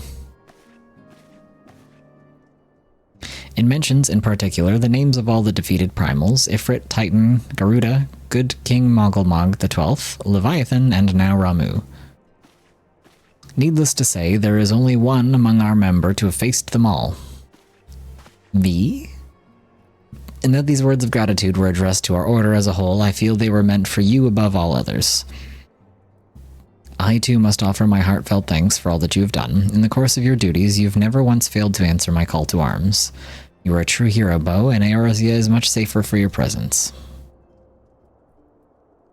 Pray, do not misunderstand me. I said safer, not safe. I know only too well that we can ill afford to lower our guard. The Ascians may be relied upon to sow chaos in this realm until such a time as they are forced to stop. Why, even without their encouragement, you may be assured that man would foment strife on his own, and that is to say nothing of the beast tribes. Unless we learn to live in harmony, the primals too will return to plague us again and again and again. And yet, despite all of this, your deeds serve to inspire the people, to give them hope for a better tomorrow, and there is no greater gift.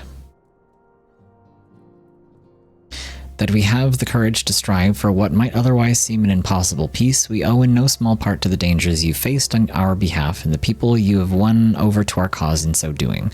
Our list of enemies has ever been long, but think of the allies with whom we are now blessed. Of the sylphs of Little Solace who wished not of conflict. Of Alice, who strives to unearth the terrible secrets of the Calamity. And there is Sid and the Fellowship of Noah racing to unlock the mysteries of ancient Allag that we might be spared the horror of another Ultima weapon. Of course, when speaking of our greatest allies, we must not forget those closest to us, by which I mean our fellow Scions. Thanks to their many and varied talents, our order is uniquely equipped to combat the far-reaching corruption of the Ascians, and combat it we shall. Your enthusiasm is truly heartwarming, Antecedent. Given our embarrassing wealth of allies, I trust it is not inconvenient. It will not inconvenience you unduly if I absent myself for a time. Alfie, no! Wow. Alfie, no. I take it the troubles in Ul'dah no longer require your attention. There are yet some rumblings of discontent, but the air of simmering violence is largely dissipated. 'Tis to report such that I stand before you now. That, and to speak with you concerning the new organization we discussed. I have a message for you from Ella Hem. You recall the refugee girl, the one whose parents were missing. They were found unharmed. She wished for me to pass her thanks on to you. Why, Alfino, am I to understand that you made the effort to remember the poor girl's name? I look forward to reading all about her in your report. I do hope you left nothing out.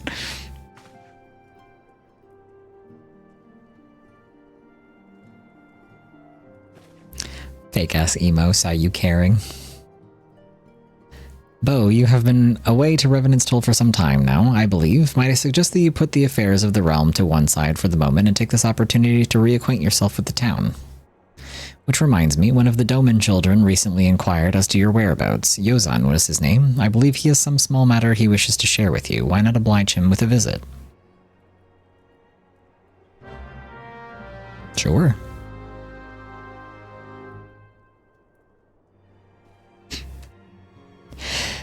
Ew! Oh my god. Help. Oh man. I realize that you must be quite tired from your travels, but I would most appreciate it if you would find a moment to speak with young Yozan. He has been through much in his own right, I'm sure. Bless you. Thank you. After we parted in Ul'dah, I paid a visit to the refugees. Though a fundamental solution remains far off, I believe that at the very least there should be no armed uprisings in the near future. I'm given to understand that you resolved the matter with Ramu. I will ask Minfilia for a full report when we next speak. You've done well, Bo.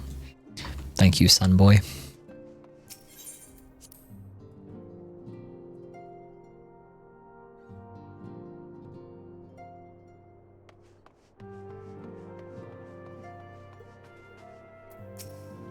The storm has passed, and a moment's quietude is ours. Tataru is using her newfound time to further her studies, and I would follow her example. If living in Eorzea has taught us anything at all, it's that such restful moments are fleeting. Dark clouds ever stir anew on the horizon. With the Doman younglings dashing around hither and yon, there's hardly a moment's peace to be had. That said, traveling with Ida, it's not as if I knew much peace to begin with. This guy never misses an opportunity to badmouth Ida, ever. Shut the fuck up. I'm gonna take this guy's staff and start hitting him over the head with it if he doesn't leave her alone. I told Flahamin all about our adventures in the Sylphlands, fake Thancred and all. Or you won't tell the real Thancred, will you? Yes, he needs to be embarrassed more.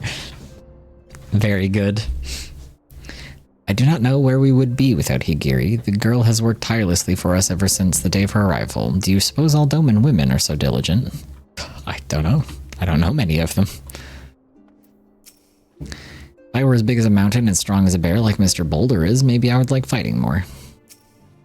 Are you taking a rest too? I promise you'll play with us again soon. That game of hide-and-seek in Vesper Bay was the most fun I've had in forever. Yozan's always been the strongest of us, but he's no match for Koharu when she's mad. Despite all the hardships they have faced, the younglings pursue their training with great zeal. We older ones would do well to follow their example. Ah, Bo, care to watch the lessons before your journey on your way? I dare say your presence would go far to inspire the younglings. Repetition and routine begets skill. Skill begets confidence. I would do what I can to see the Domans regain their strength of will. Thank you for your service, Hoary Boulder. I salute you. I need to add a salute emoji. Many of my countrymen have found work as frontier hands, helping to transport supplies and continue the expansion of Revenant's Toll. I have been tasked with keeping the equipment here in good repair. It is not particularly glamorous work, but I would help in whatever way I can. What are you doing over here, Thancred? You're not bothering Higiri, are you? 137, 138, 130... Oh, hello there. I've been charged with keeping inventory. Flahamian tells me it's vitally important. Oh dear, I seem to have lost count. Sorry, I guess I'm bothering her now. Never is a woman more lovely than when she's hard at work, I say. A wild rose, strong and beautiful, blooming tall in the face of the frozen winds. Shut up. I mean, he's not wrong. But still. Shut up, Thancred.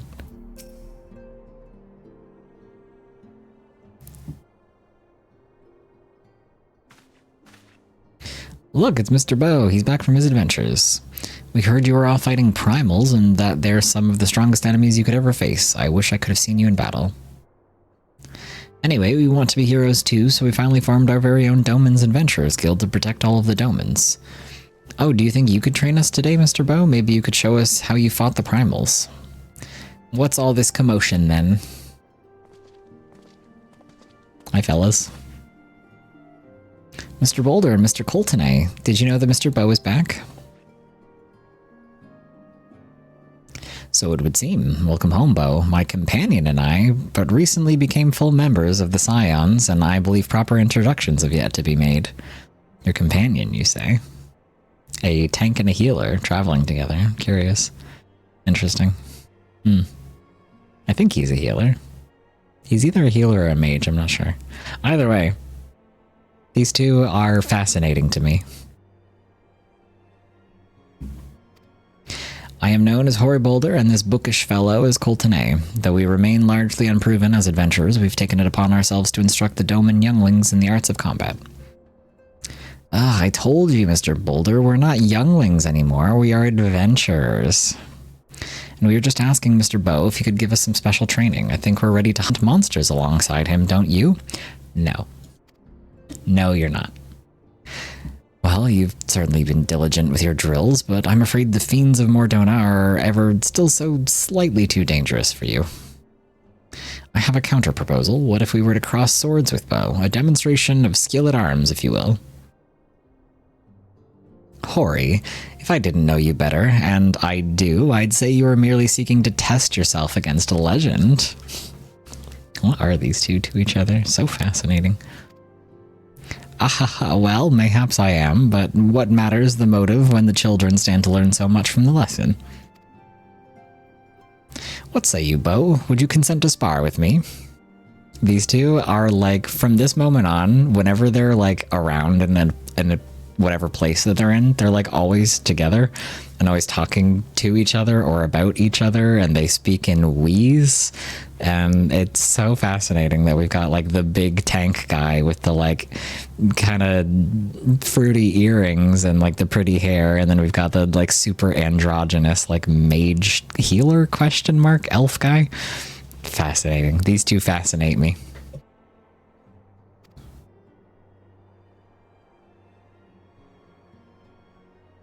Hurrah! We're to have a tournament. Come on, everyone. We must prepare our gear for an outing.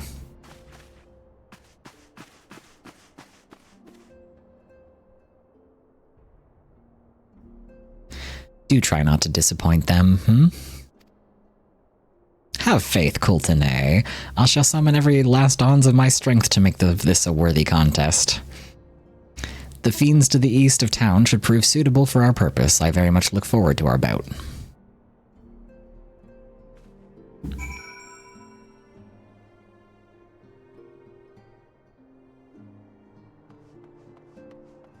Okay.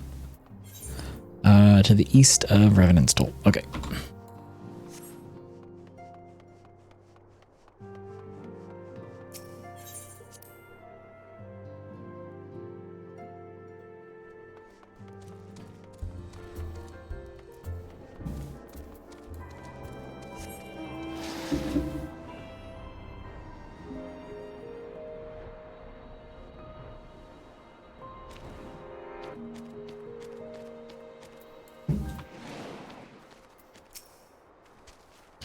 Since becoming a scion, I have had much opportunity to hear news of your epic deeds. I must confess, then, that my excitement rivals that of the children's at the prospect of seeing you in action firsthand. Is sparring dangerous? I don't think I want to see anyone else being hurt. We had a Master of Lessons back in Doma, and the way that he taught us was very different from Mr. Boulder. I'm not sure which way is better, but I think I like them both. As we left the Rising Stones, Mr. Thancred asked us where we were going. I told him we were off to watch you and Mr. Boulder fight, and he looked very surprised. I hope we haven't made him cross. Ah, who gives a fuck what Thancred thinks? Hi, Tally. How are you? Welcome in. Nice to see you. How are you doing, buddy? Mr. Bow is here. Let the battle begin. 'Twas good of you to agree to this, Bow. I trust you are ready to begin. Sure. I'm okay. Good. Have you been? How's things? Very well. Let us not keep the younglings waiting any longer. Ahem. Hori, are you certain you wish to fight him alone? That is Bow you face. What better way to test my mettle? Pray allow me to attempt the first round unaided. Oh my god, they're so cute. What Thancred thinks doesn't really matter until Heavensward. I mean, yeah, true. Thancred's also... This is the part of the story where his writing gets a bit, interesting for a little while. After all, 'twas this hero's legend that led me to join the Scions to begin with. Without Bow to inspire my efforts, I would not be half the warrior I am today. Your point is well made, but remember, this is for the children's sake as well as your own. Should it appear the contest will end too swiftly, I shall add my spells to your blade work. Hello, you haven't begun yet, have you? Oh, wow, we got quite the crowd coming over here. Ida? Who are all these people?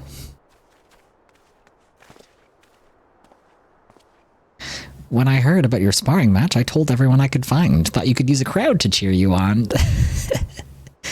Yes, and there are still more to come. When I mentioned Bow's name, the reaction was quite enthusiastic. Why, my own popularity seems but a sickly shade in comparison. Oh my god. Shut up, Thancred. You'd best claim victory, Bringer of Light. Your burgeoning reputation is at stake. Oh my god, jealous bitch.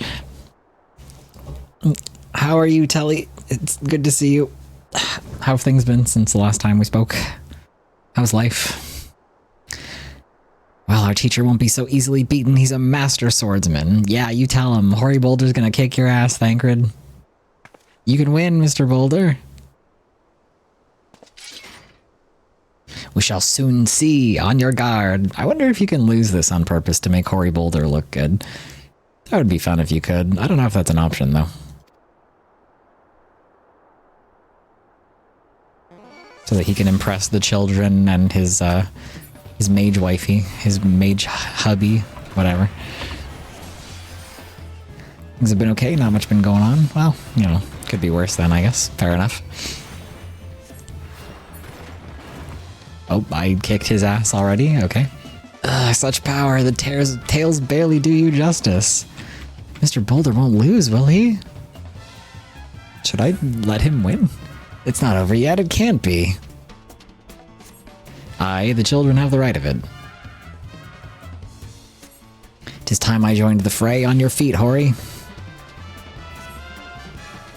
Kultane the Cultured. So is he a healer or is he a black mage? Oh, he's a black mage.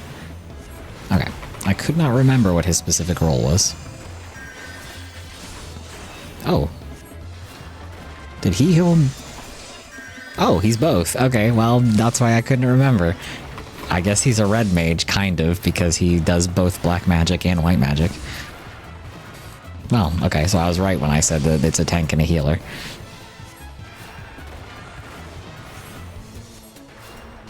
Can't give up, Mr. Boulder. Don't give up, skeleton. Can't disappoint the younglings. Rah! Never have I faced such strength, but the lesson must continue. I must admit, defeat was an honor and a privilege. Coltonay gets knocked down and he's like, oh no. Damn, you got me.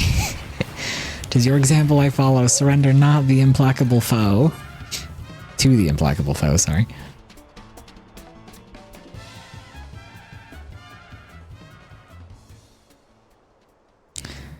How's your weekend been, Telly? Any fun plans? Anything interesting going on? You should push Thancred over. I wish I could. I would love to.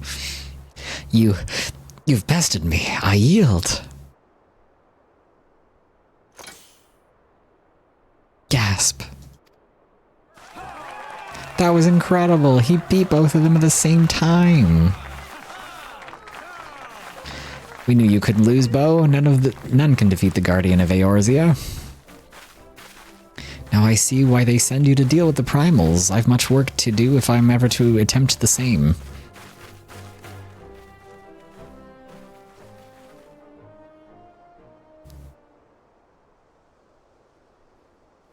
We did it. Everyone loved me. Smile.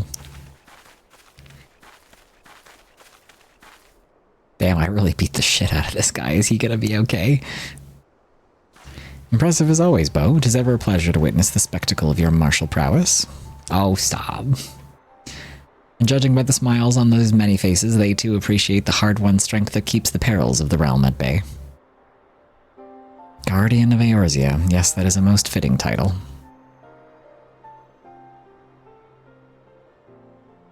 Do you recall when we first met? 'Twas at the memorial service for the Battle of Carteneau.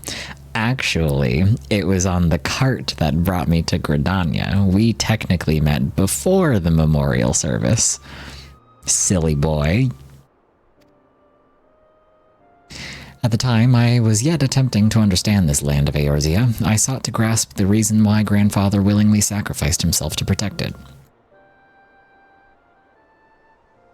Yes, Alfina, we were crossing the border together. Exactly. Can't believe he forgot. I shall speak plainly. My initial impressions were less than favorable. Dire problems abounded, and yet the effort I saw expanded towards their solution was haphazard and half-hearted. I thought Eorzeans a foolish and childish people, says the 16-year-old boy. Considering the shambles their home was in, I would not have been surprised if some had chosen to swear allegiance to Gaius and the order he proposed to enforce. The Legatus' single-minded military invasion precluded any such switching of loyalties, of course. Were it not for a desire to continue Grandfather's legacy, I would have abandoned the realm to its fate long ago. The threats were too many, the nations too self-involved and unstable.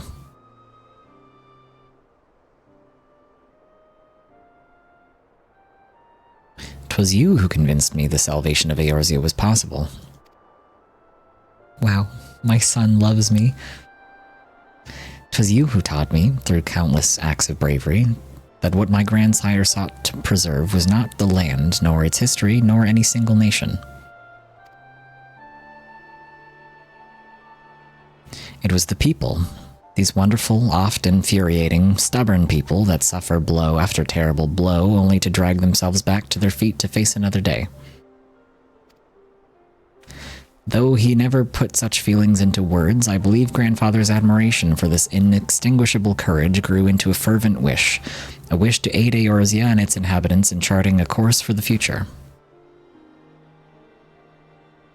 A wish that has now become my own. I too will endeavor to keep up the mantle of Guardian of Eorzea and champion these people who toil towards a better world. Our cause, however, is not a simple one. The troubles that plague us are of a scale that cannot be solved by the scions of the Seventh Dawn alone. No, what is needed to tackle the root of the primal threat and effectively counter the schemes of the Ascians is a new expanded organization that operates beyond the limitations of nations and borders. If you would aid me in building such an organization, then pray let us continue this discussion back within the walls of the Rising Stones.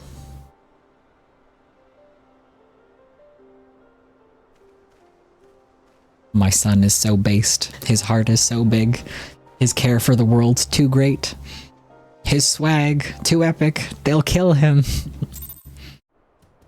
No, Alfie, no. You're too cool. D&D today was pretty great. 1 hour of shopping. Nice.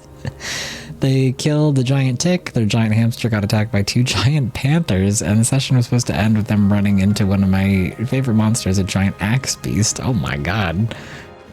Oh, wow, that's quite the eventful D&D session. Holy. That sounds fun. Glad you had a good time. Do do do do do do do do do do. Our dome and farming methods have been adopted here on the frontier. 'Tis too early yet to know if they'll prove to be effective. Your bout with Hoary Boulder was more stirring than 100 lines of my most passionate poetry. Shut the fuck up. I get it, you think you're a bard. Mayhap I should arrange a sparring match of my own. I would love to spar with you, Thancred. We need to do that immediately. I wish Ida were not so eager to look to the future when we have so many problems in the here and now. Shut the fuck up. Let her be a little idealist and let her be hopeful and an optimist. God damn, you're such a little pessimist. This guy annoys me so bad. I can't wait for Elfino to start his new company. I love making new friends. I fear Ida's boundless optimism is beginning to affect my better judgment, and your tendency to triumph against the most terrible of foes is certainly not helping matters. Oh, stop. Fake-ass emo. Saw you loving and caring. Saw you being affected by the optimism of your friends. She loves pretending like she's cynical, and she loves pretending like she's such a oh, I'm such a pragmatist and a realist and whatever, and then everybody's like, Ishtola, don't you care about the future and have hope for people? And she's like, fine, I care. No, this won't do it all, and then I'll have... Oh, hello, Bo, if you don't mind, I'm terribly busy at the moment. It's okay, Tataru. You will get writing eventually. 'Tis not enough that I'm here for my daughter. I must do what little I can to help you all succeed in your monumental task. This place has become a hive, and its bees fit about in constant motion. Perhaps a soothing pot of tea will coax one or two to alight and take a moment's rest. Basically a giant terror bird with an axe-shaped beak chased down their carriage and proceeded to insta-kill the paladin's mount after he jumped off the roof to the carriage at it, causing him to fall to the ground, going 30 feet per 6 seconds. Oh, wow. The one shot on the mount is brutal. Druid pulling the carriage tried to brake check it, causing most of the party to get ejected from the carriage, including NPC companion who accidentally drank a potion and got turned into an 8-year-old. The giant hamster in the back of the cart. Oh, wow, that's very hectic. Oh my god. That's a crazy session. Holy. Oh my god. My people's spirits were thoroughly crushed by the loss of our homeland, but thanks to your courage and generosity, I see the inner flames once more flicker back to life. I too have felt my strength of will make a gradual return.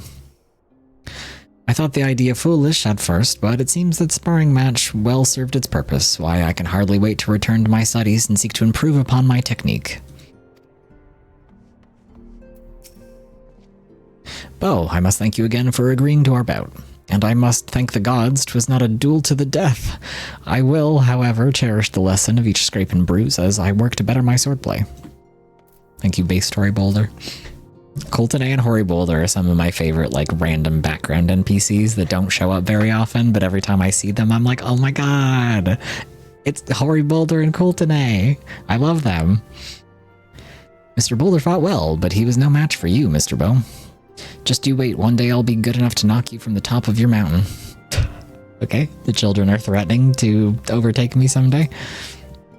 They're gonna kick my ass in 10 years. We need to decide who in our Adventurers Guild will do what. I'm fairly sure Yozan will have to be the sword fighter. He always has to be in the thick of the action. Mr. Boulder is sore and beaten, but he said he'd return straight to his training. I don't think he likes to lose. I like the way Mr. Colton fought. No swords or fists. I wonder if I studied hard, would I be able to cast spells like that too? Potentially. Depends what kind of magic you want to do. And depends on what your natural ether aptitude is, technically, because that's also a factor you have to consider.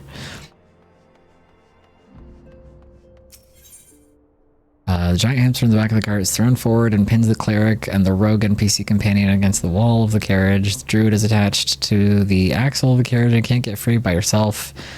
And the best part, the axe beast rolled a nat 20, and when it was brake checked, it jumped with perfect timing and is now in the back of the carriage. Oh.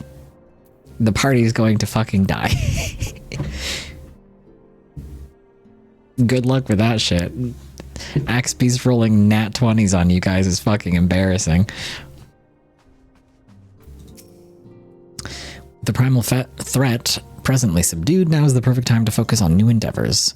Alfino has long been laying the groundwork of this organization of his, and he looks to you to help turn his proposal into reality. Pray, lend him what aid you can. Oh, anything for my son, boy.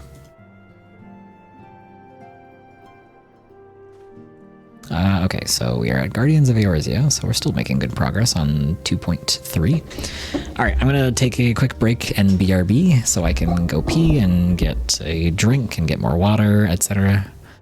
So I will be back momentarily. Bear with me. BRB.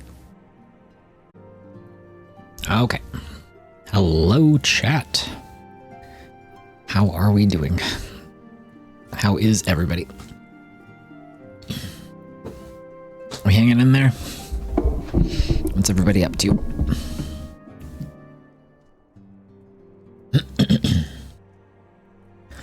For the long-winded explanation, but it was amazing. Lowish tier monster pulls some John Wick shit and actually has a shot on killing people who kill high-tier demons. That's really funny. D&D is so silly. I love that crazy shit just happens all the time. And some of it's like unexpected, and it's just like, oh, you guys weren't taking the level 1 goblin seriously, and then he rolled a nat 20, and now your arm is broken, idiot. It's so funny. Actually really funny. I hope the players are ready to die. Exactly. Someone might actually die next week because this thing is getting turned into a boss fight now. It's too badass not to be special in some way. The most intense axe beast fight anybody has ever seen. Very funny.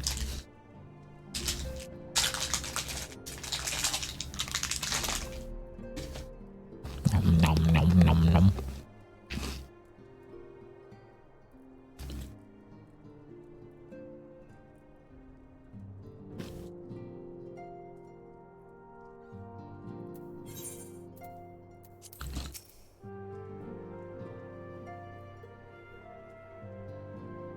Thank you for coming, Bo. The world shifts and alters, and we, my friend, must ever be one step ahead of the chaos.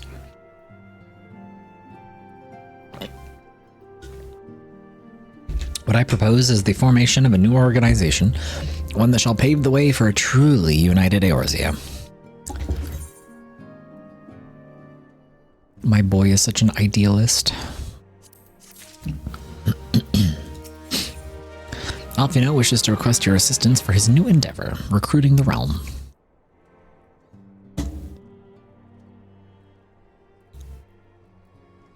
One of them wasn't at session, and they were giving him a play-by-play as it was happening, and it went from, we're about to kill this axe beak, to, oh man. It sucks that they missed out on that. Pray forgive me if I tread over old ground, but I would first speak of the grand plan. Since the advent of the seventh astral era, the leaders of the three nations have been deliberating over an accord that seeks to bring the disparate forces of Eorzea together into a single entity. A realm-wide grand company, if you will. The military might of such an institution would be drawn from every corner of the land and directed against threats that no single nation could hope to overcome alone. Yet, while the purpose of this hypothetical organization is undisputed, the logistics of its formation have become the source of endless debate. And the longer the discussions continue, the more I sense the impetus towards unification draining away. Thus have I been campaigning for the creation of what might be considered a trial company. It will be on a much smaller scale than what we hoped to eventually achieve, but capable of the same manner of unrestricted operation accorded to the Scions. 'Tis my hope that the successful utilization of such a force will lend momentum to the lagging deliberations. Also, being a primarily military unit outfit, I can read, I mean to assuage fears of its misuse by placing the fledgling organization under the authority of the antecedent. The Scions work tirelessly to protect Eorzea and its people. But as you yourself has witnessed with the refugee revolt, there are limitations to what even we can achieve. With this new company under the Scion's command, however, we will be capable of responding to a wider range of difficulties without straining our resources or overtaxing your formidable talents.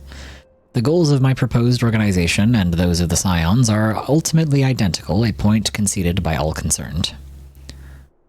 But before I can move forward with establishing the precursor to the true border-spanning Grand Company, 'tis yet necessary that I visit the three leaders and gain their official approval. A tiresome and time-consuming task, which is why I would ask that you accompany me on the journey and attend to the business of recruiting our inaugural members while I am otherwise engaged with bureaucratic formalities. Thank you. 'Tis reassuring indeed to know that the Bringer of Light and his discerning eye will be selecting our future allies. Our first destination will be Limsa Laminsa. Let us rendezvous at Bulwark Hall. You got it. You got it, Boss Jr.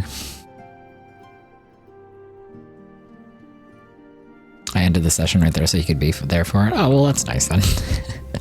Would hate to miss out on that fiasco. Did I see this? I think I saw this already.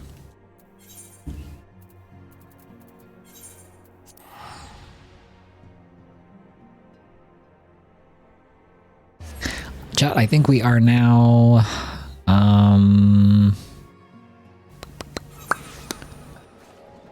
where are we? I think we're about halfway through post-ARR-ish, almost. We might be almost halfway through. We should be halfway through soon. So we're making good progress. We should be at Heavensward by, like, maybe end of next week. If all goes well and we continue making good progress. We are doing it. We are, indeed. What trials have you done in post-ARR? Well, mostly just the necessary ones. These were in ARR itself, and then I unlocked Ifrit and Garuda and Titan, because you kind of have to for the Urianger side quest thing. I think these are required before you get to Heavensward.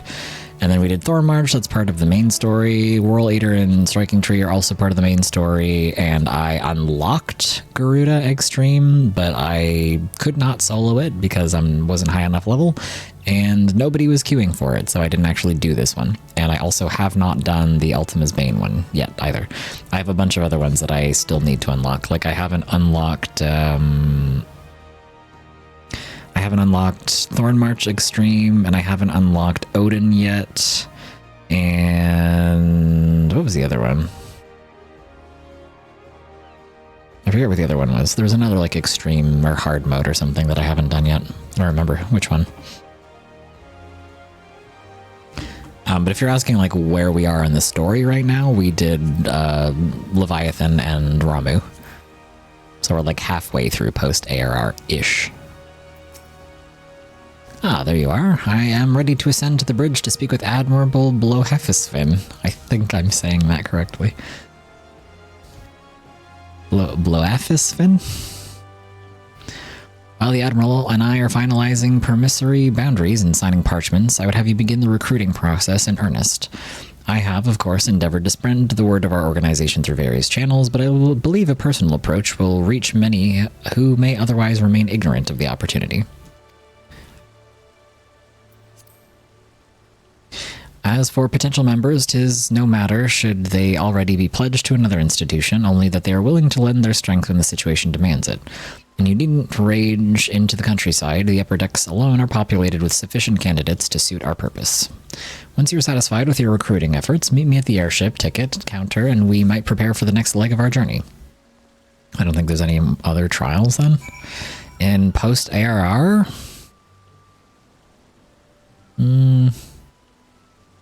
No, I don't think there's any more, like, required ones.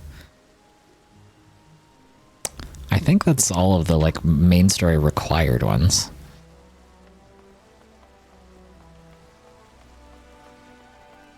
Alfino's grandly stupid idea time. Hey, hop off my son. You leave him alone. He's an idealist, and I will not fault him for this. They gave way too much responsibility to a 16-year-old. It's not his fault.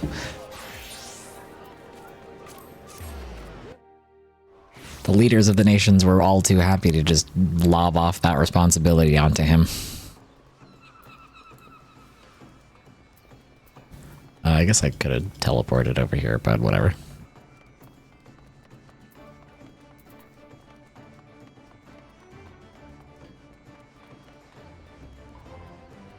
I don't remember who the people that you actually recruit into his grand company are. We're at a part of the story where my memory of this section is very vague. I only remember, like, the key plot points and not, like, the details in between.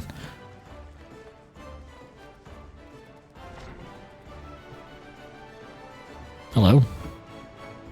I do? Oh, you remember all the details here? I remember this pirate guy. I mean, this sailor guy. An organization with the freedom to operate with territorial impunity. I must say, your proposal intrigues me. But the Krakens well know that there is a time to act and a time to watch, and I'm afraid this trial company of yours falls into the latter category. Fair enough.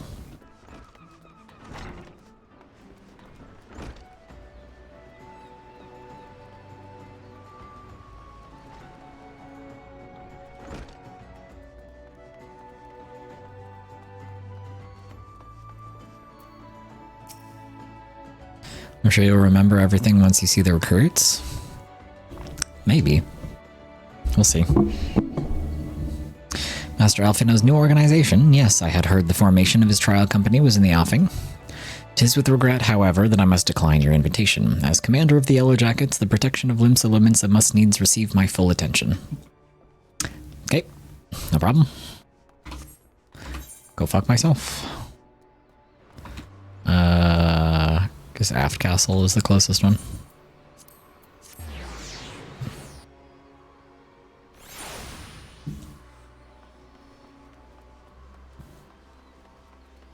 Doug Dimmadome of the Dimsdale Dimmadome? Crazy. It's taller than I remember.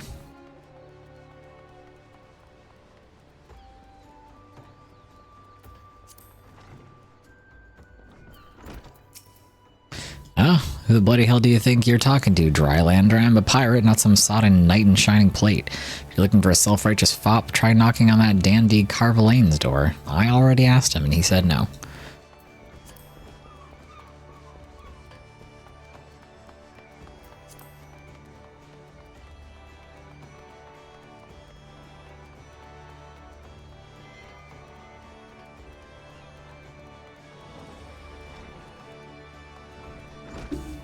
Oh, this is Naldik and Vimeli. Oh, okay. Precursor to a united Eorzean Grand Company. While I do admire the scope of your ambition, my responsibilities here at Naldik and Vimeli's keep me close to the forge.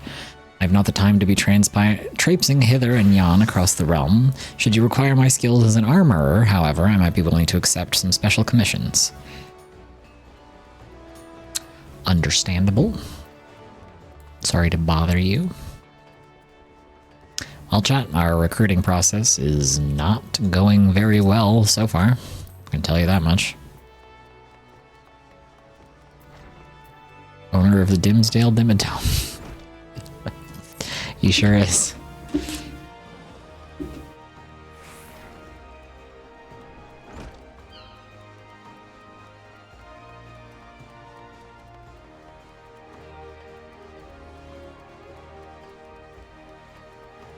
I'm sure you'll remember everything when you see the recruits. What recruits? So far, we are 0 and 4. Oh, it's real. Hi, real. Well, if it ain't Bo, I'd not forget a venturer brave enough or daft enough to seek the shortcut into Titan's bedchamber. You remember old Riol, don't you? Formerly of the Company of Heroes. 3 whistles at Bronze Lake? Aye, it ain't often I drag me arse out to Limsa for a drink, but I'm right glad I did. How fare you these days? Huh? Looking to put together a new crew. Top-tier work. Sounds like a right lark, it does. Alrighty, lad, count me in. The heroes might have gone their separate ways, but I ain't ready to climb into the grave just yet. Well, we got one. That's good enough, I'll take it.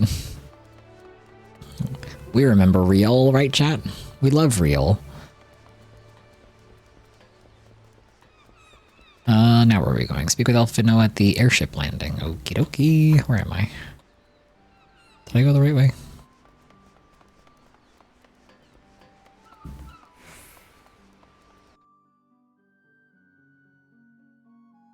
Where does this take me? Where the fuck am I?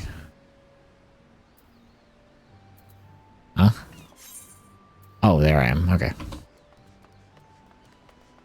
Yeah, whatever. It's close enough.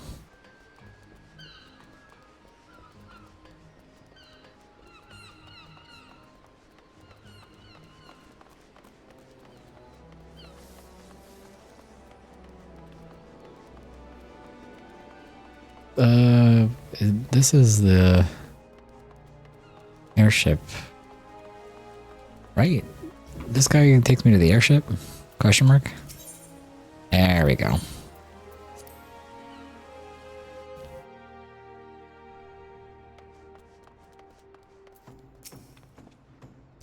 Your recruiting went well, I trust. I'm curious as to how my proposal was received by the rough and ready folk of Limsa Liminsa. Well, one guy said he'll join, so take that as you will, I guess. A member of the legendary Company of Heroes indicated his interest. Astonishing. I knew enlisting your aids was the right choice. Few could boast the acquaintance of such elusive character. I too was successful in my task. The Admiral consented to sign all the documents requiring her approval. I can only hope that my visit with the Elder Seedseer proceeds as smoothly. Pray continue to Gridania at your own pace. I shall await your arrival at Nafika's altar. Oh, I'm sure the Elder Seedseer will say yes. She loves me. We're besties. We go way back. Riol is a real one. He's very cool. I really like him. He is indeed a real one, as they say.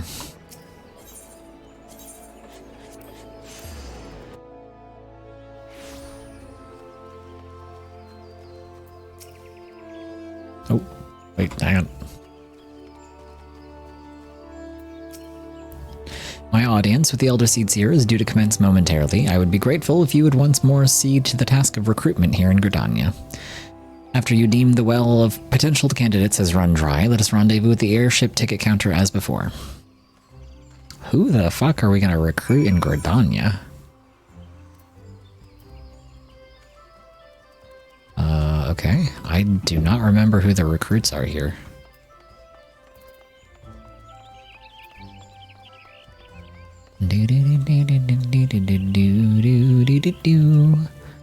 Wait, isn't this where Ishtela's sister hangs out?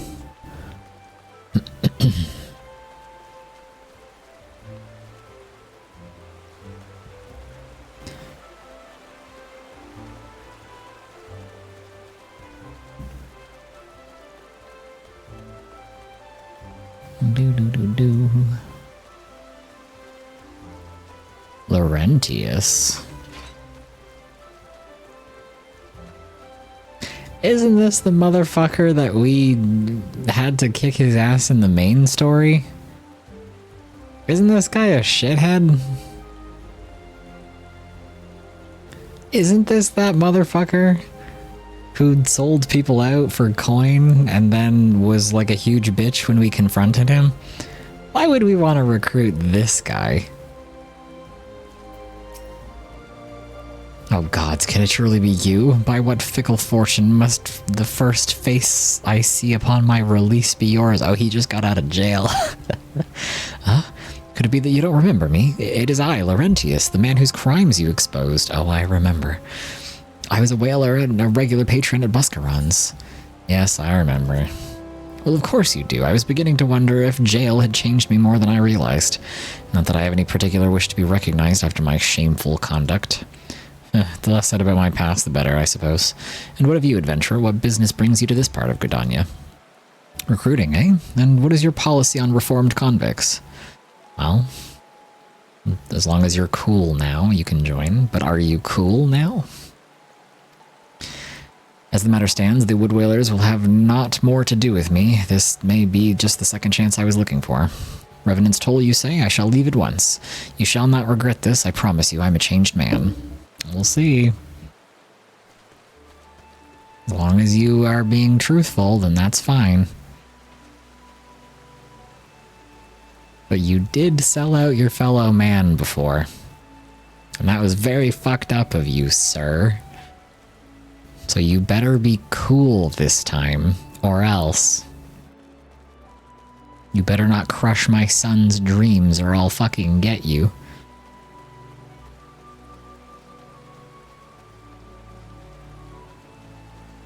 Yeah, isn't this Ishtola's sister? My name is Imhitra. I am affiliated with the Sons of St. Koinek, a research organization comprised of Charlean scholars and Eorzean sages. I suppose you might say our focus is on ancient history. My colleagues and I seek to piece together the lost knowledge and technology of the long-buried Alagan Empire. Due to a number of fascinating finds, it is the ruins of Mor Dona that presently command the bulk of our attention. I am here, however, to conduct some preliminary search. The tales of my sister, wove of the wild realm of Eorzea, were what first encouraged me to visit, but beyond that initial curiosity, there is much in this land to interest an avid scholar. Yeah, okay, I think this is her sister. It's one of her half-sisters, same dad, different mom. Ah, okay, makes sense. Makes sense, Makote culture and all that. Grandfather, you must call it a day. Let us return to the guild and rest ere your tormented back gives up on you for good. I'm terribly sorry, we were just... Oh, Bo, isn't it? It's been some time since our paths crossed outside the Copper Bell Mines. I don't remember who this is. Why, you were barely more than a novice adventurer then, but look how far you've come. Mother Mune tells me 'twas you who felled the fearsome Black Wolf. And now you seek stout-hearted souls to fill the ranks of a new order. Well, your cause is undoubtedly just, and my old companion here would be much relieved to see me in good hands. Yes, I'll do it. This is the very thing I've spent my entire adventuring career working towards. I shall join your company just as soon as I've seen Ilsador safely home. Wow, okay, well, recruitment in Gridania is going very well so far.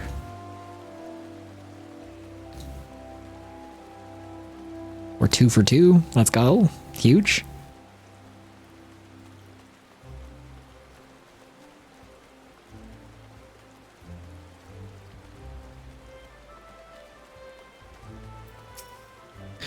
You would offer this old man a place in your company of champions. I am both puzzled and honored by your invitation. Pray forgive me, young master, but I cannot accept. I have sworn to abide here for whatever scant years remain to me and bear responsibility for the evils my lady has wrought upon this land.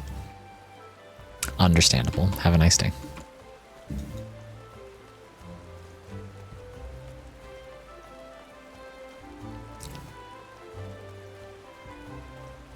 Well,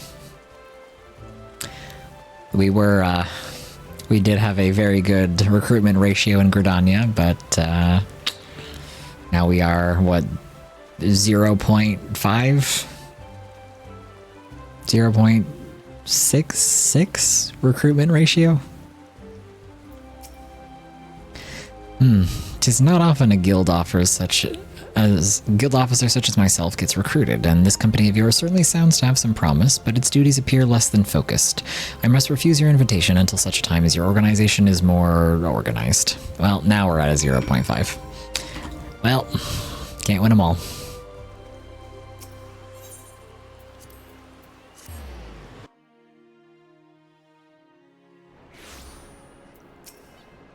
What news, Bo? For my part, the Eldraseed Seer was most amenable to our requirements.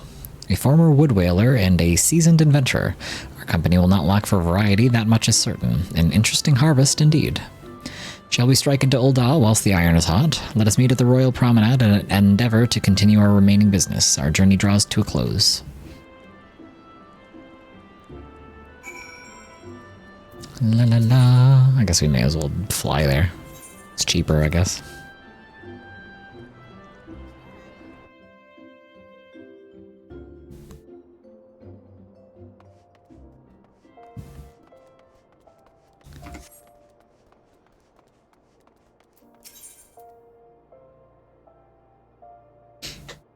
Telly, I don't know when the last time you played this game was, but the 7.3 patch is coming out on August 5th. I think it's 7.3 is the one that we're coming up to, because I think we're at 7.2 right now.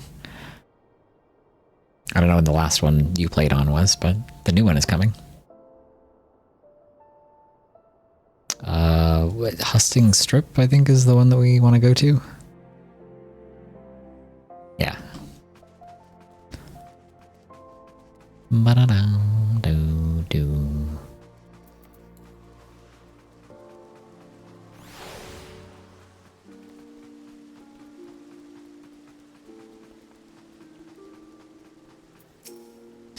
Ul'dah, the Gilded City, where one's fortune defines one's worth. I hope some manner of fortune is with us, and the final leg proves as successful as the previous two. Might I suggest descending to the lower level before beginning your recruitment efforts? I do not think the Sultana will take kindly to us poaching from her personal guard. Let us meet back here at the promenade with our respective tasks are complete. Good hunting, Bo. Well, I don't want to recruit her personal guard anyway, because quite frankly, a lot of them are dicks, so...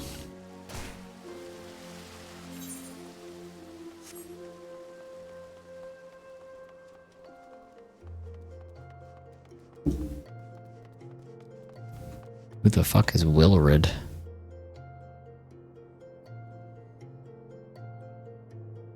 Is this the guy from Little Alamigo? Wait, you're the man who came to Little Alamigo looking for that masked devil.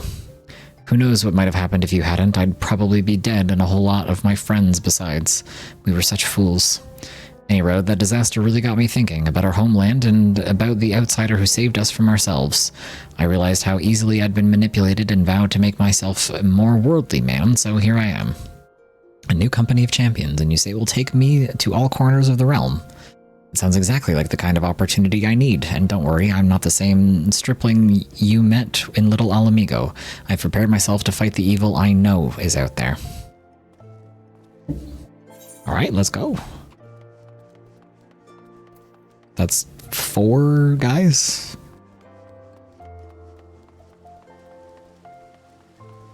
Ba-do-do-do-do.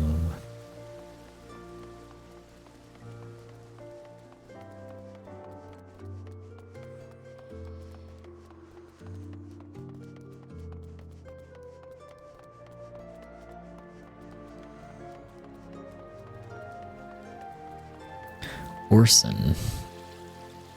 I think this is the woman we saved? Question mark?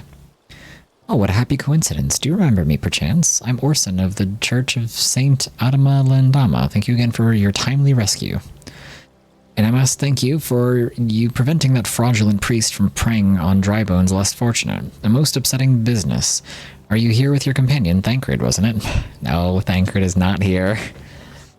Ah, 'tis new companions you seek, then. Your proposed organization sounds a powerful force for good, but my place is at the church with the children. Nevertheless, I wish you well in this undertaking.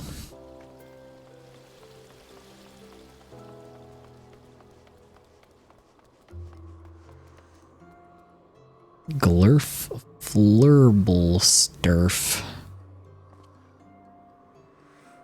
What a name.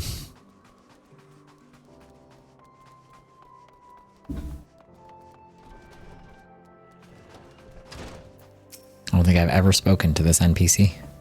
I'm sorry, you wish to recruit me? Is this some new-fashioned manner of propositioning a lady? No, ma'am, it's not. Well, I'm afraid you're wasting your time. This lady is already spoken for. Good day to you, sir. Alright, sorry. My bad.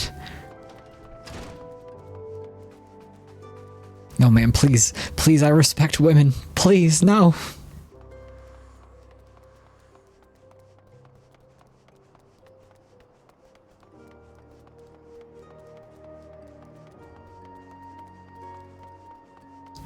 Landebert. Aye, you'd be surprised what rumors drift down to Pearl Lane. I know of this glorious new company of yours and just how far I'd go to avoid getting involved with it. Whispers on the street say your organization is funded by corrupt coin, by syndicate money. If you think you're recruiting for a just cause, then you're a bigger fool than I took you for. Alright. Fair enough.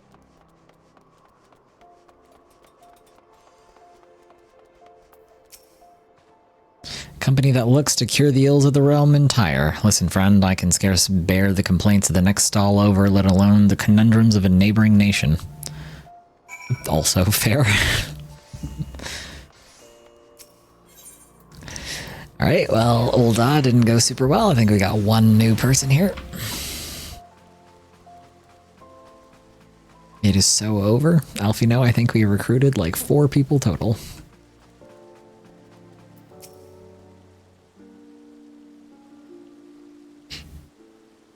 How fared you, Bo? What hidden gems did the streets of Uldar offer up to your unrelenting gaze?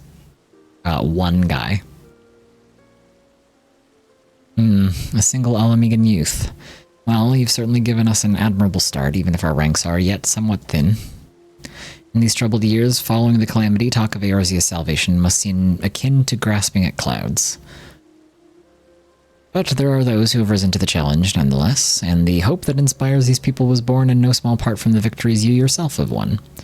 Thank you, Bo. I will not squander the precious gift you've placed into my keeping. These recruits will become the foundation of a new beginning. And yes, we are free to begin, and as you have no doubt surmised, the Sultana also graced my trial company with her blessing.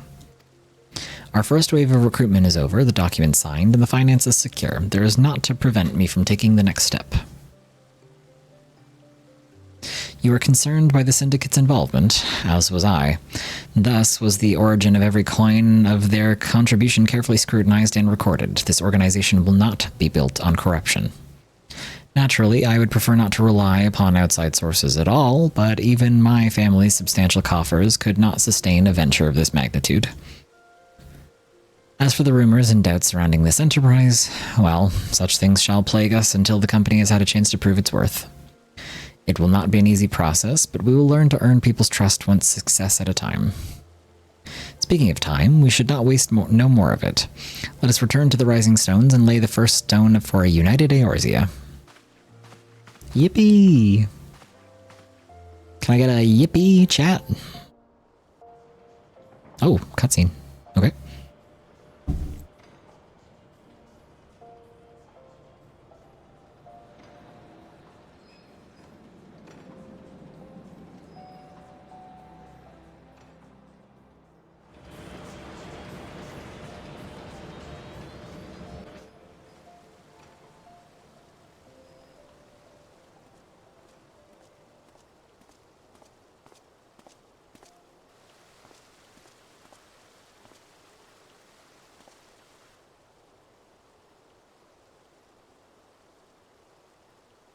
Tell me, General, what think you of Alfino's bold endeavor? Yeah, what do you think about my son? I think it is more than bold, Your Grace. His organization would pave the way for a united Eorzea. Well do I understand his impatience, since facing the common threat of the Ultima weapon, our nations have seemed farther apart, not closer together. Considering the many problems we face, should we not be glad that someone else is taking the initiative? We have all pledged our cooperation, yet the grumbling continues behind closed doors. Uldar is not alone in her duplicity. Shakes my damn head.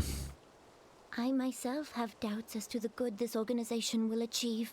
Oh my god, they haven't even done anything yet and everyone's already doubting them. The finest soldiers of the 3 grand companies, it promises to be a fearsome military body. But whom will it serve? Even under the watchful gaze of the Scions, it is not unthinkable that such a force could perpetrate a great wrong.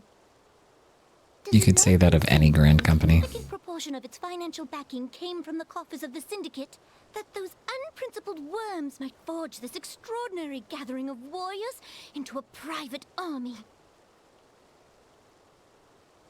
I have trust in the Scions, Your Grace. They have spared us no end of trouble at the hands of the Primals. If they seek reinforcements, I deem it unwise to deny them.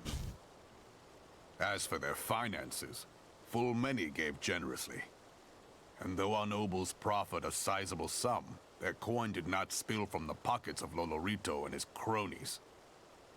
And what of the presence of our stalwart adventurer friend in this endeavor?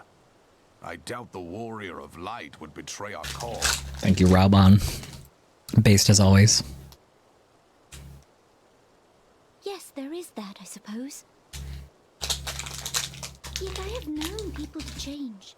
Whether we will or no, the events of the age hurl us this way and that, like a dust devil skipping across the sands.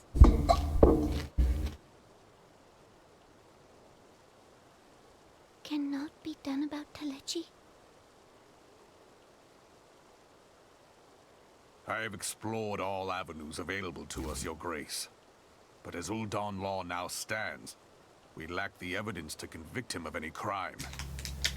To arrest him on spurious Seems like you guys have a lot of flawed laws here in Ul'Dan.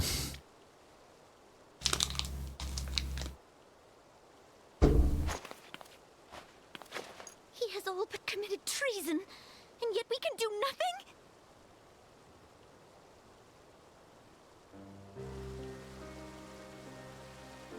Then what good our government? What worth the royal house? How deplorable this mockery of justice! True.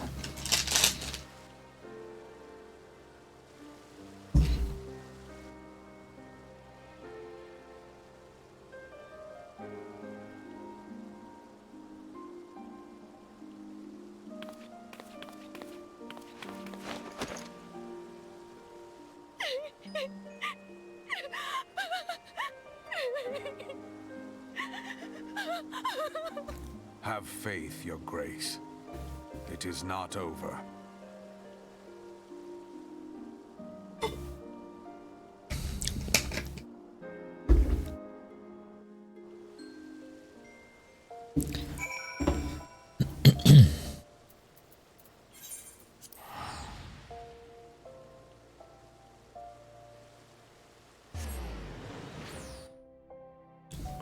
I wonder if any of the things that she was talking about are going to be relevant in the upcoming parts of the story.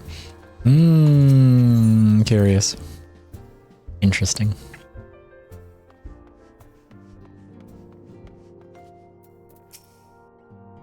Okay, this is the same dialogue as before.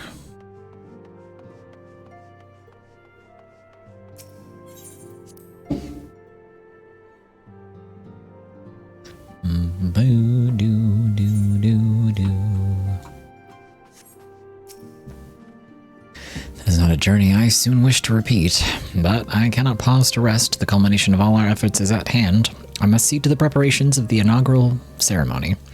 Thank you for allowing me to monopolize your services, Bo. I am certain the antecedent will be relieved to see you free for other duties. My grandfather formed the Circle of Knowing in the hopes that through the accumulation of knowledge, Eorzea might be saved from disaster foretold. A band of champions brought together by a common goal to lead our realm to a better tomorrow. Though our means may differ, I would like to believe I do him proud in undertaking this new endeavor. Heretical harassment. Oh, okay. What a fun name for a quest. After all that stuff we just saw. Yay. Minfilia appears eager to welcome you back to Revenant's Toll. Greetings, Bo. Alfino tells me all is in place to begin his trial company. The Scions shall certainly be grateful to have the support of such an organization. The inaugural ceremony is set to take place here at the Rising Stones. Tataru is cooperating with Alfino to see that all is in readiness, so I'm afraid the recruits themselves have been left to their own devices for the time being. Thank you for the MILF hat when I'm speaking with Minfilia. Hi, Graham. How are you? Quite a number of new faces have arrived in Revenant's Toll of late, and I wonder if Slaffborn might not find himself overwhelmed. Would you speak to him and see if there's aught he requires? Sure. You got it, boss. Hi. I'm good. Just wanted to say hello. Hello. I hope you're having a good day and a good weekend and a good night, and I'm assuming you'll maybe sleep soon, so I hope you sleep well whenever you go. But thanks for dropping by. I hope you're doing okay. How's your weekend been?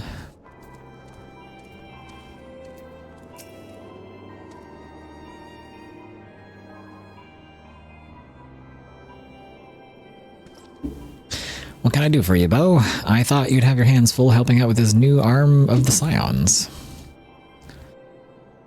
Oh, I do. Ah, I barely noticed your recruits arrived. It was barely a trickle compared to the flood of treasure hunters we've passed through here every day. While I do appreciate your offer of aid, 'tis more your burden that concerns me. I'm told this trial company will answer directly to the antecedent, so I trust that means less work for you in the long run. Slathborn, the shipment, we couldn't... Very good day. A friend from Denmark moved over to Ireland today, so we hung out and helped her settle in, showing her the city tomorrow, played lots of Warframe, and now almost sleep time, waiting for the PJs in the dryer. Oh, that's fun. That's cool to have a friend move over to Ireland. That's exciting. Love this for you. That sounds fun. Are you enjoying all of your Warframing as well? Gods, woman, what befell? We were bringing a shipment to Revenant's Toll. Provisions aren't earmarked for the frontier effort. But just as we sought to cross over into Mordona, we were set upon by brigands. I believe they may have been heretics. There were too many. We only escaped with our lives by abandoning the supplies. Pray forgive us. I'm so locked into Warframe, I won't lie. I love this for you. I wish you many enjoyments in your Warframings. What's the happenings in Warframe recently, since the last time we spoke, which was, I think, at the beginning of the week? There's naught to forgive. Provisions can be replaced, but smart soldiers are hard to find. Take your rest, and I'll have someone along to tend to those wounds. What to do? If heretics are involved, then this is like to be more than a case of simple thievery. Ishgard will need to be informed.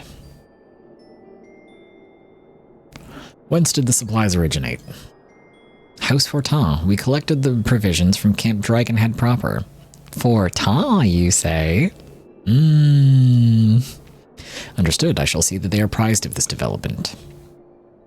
Bo, were you not on good terms with the Knights of House Fortin? You could say I'm on pretty good terms with them. One in particular. I will be sending them a missive immediately, of course, but I would also have you travel there and offer your considerable talents. Yes, I realize I contradict my earlier hopes to lighten your load, but I need someone who can bring this incident to a satisfactory conclusion. Our favorable relations with Ishgard are far too important to risk a half-measure. Thank you for your understanding. I'm certain Lord Haurchefant will be glad for your assistance. Lord Haurchefant, you say? You mean my favorite of the House of Fortin? The Haurchefant? My sweetest Pookie? Well, my second sweetest Pookie after Illy, but you know what I mean. Mostly just been farming the Citrine frame, got all of her pieces, and we'll start fully building her tomorrow. Oh, hell yeah, Citrine's really fun. Citrine is actually really good. I hope you like her. I really liked her. I thought she was really cool. Very, very fun frame. Had to get the resources that will lock behind Deimos standing. Farm Citrine, they said it'll be fun. They said, I felt that one, buddy. The Citrine farm is a little slow. Worth it, though. Citrine's really good. I hope you like her. Oh my god, there he is. It's been so long. It's been so long since we've seen him. Haurchefant, my beloved. Citrine is so strong. She's super fun. Her abilities are really fun, and she's a great like support class, and like she does a lot of damage and stuff as well. I main Jade right now. I love Jade. She's so fun. She's so strong. One of my favorite of the new frames that they've added. I really, really like Jade. She rules. Haven't got our weapons yet, but that will be tomorrow. I think her weapons actually had like pretty good buffs for her, if I'm remembering correctly. Just fly around going pew pew pew. I know. Jade is so fun. I'm flying around with my be not afraid ass like angel aesthetic, just blasting everybody is awesome. Well, if it isn't my fine friend Bo Yarrow. Oh, stop it, you charmer. Would you care for a plate of roast Caracal, some mulled wine. Wow. Oh, wow. He's inviting me to have lamb and wine? So fancy, Horshafa. Wow. No, I see you've not come in my hall merely to escape the biting cold. Next time, maybe. I was, in fact, on the verge of opening an urgent missive from Revenant's Toll, and I suspect the timing of your arrival is no coincidence. When the cold sets in, Lord Horshafa awaits confirmation of the reason for your visit to Camp Dragonhead. Horshafa, my beloved. I also think she's so pretty, I don't understand why so many people hate her design. With the new frontier hand? Oh, No, you need not. his voice. I have been following their progress with no small amount of interest. Yeah, I think Jade is beautiful as a design. She's super cool. I have not played her personal quest line yet, so I don't know the specifics of her own story, but I think as a design, she's beautiful and very cool and very interesting, and I think her abilities are awesome, and her animations are super cool. I really like Jade. I forgot that Horshafa gets a voice this early in post-ARR. Brave men and women all. They do our nation a great service. The existence of a fortified outpost in Mordona will do much to dissuade the Empire from trespassing on Kurthus soil.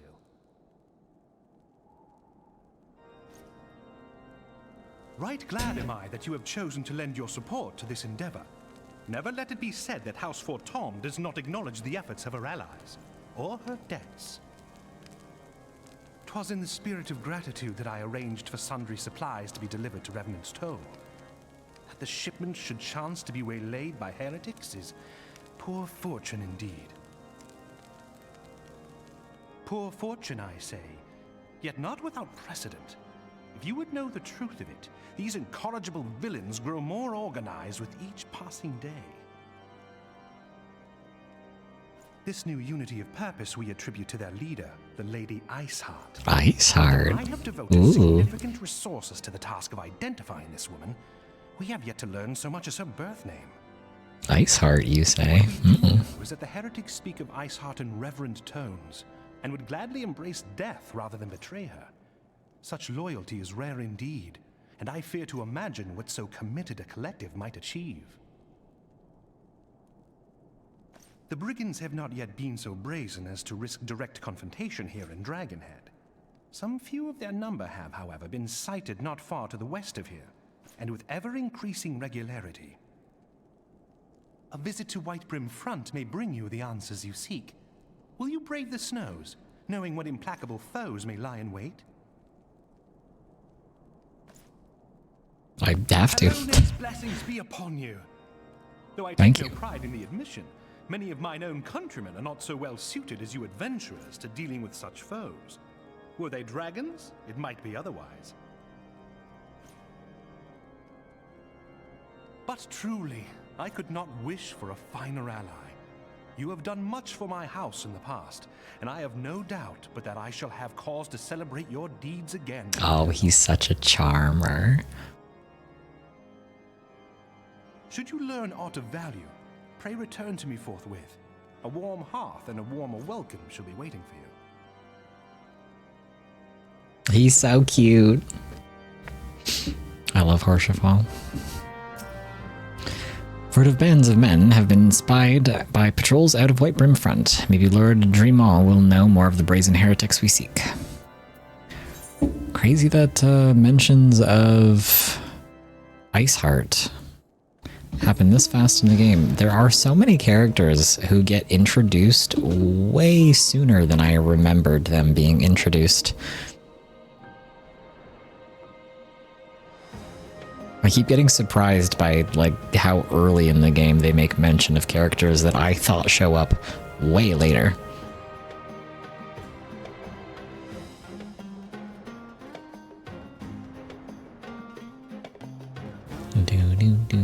I love her sound design too. Oh yeah, the sounds that Jade makes are very cool. Everything about her design is very well done. I think she's one of the best frames that they've come out with for a while, in my humble opinion.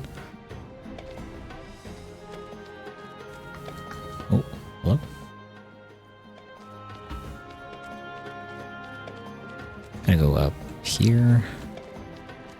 Hey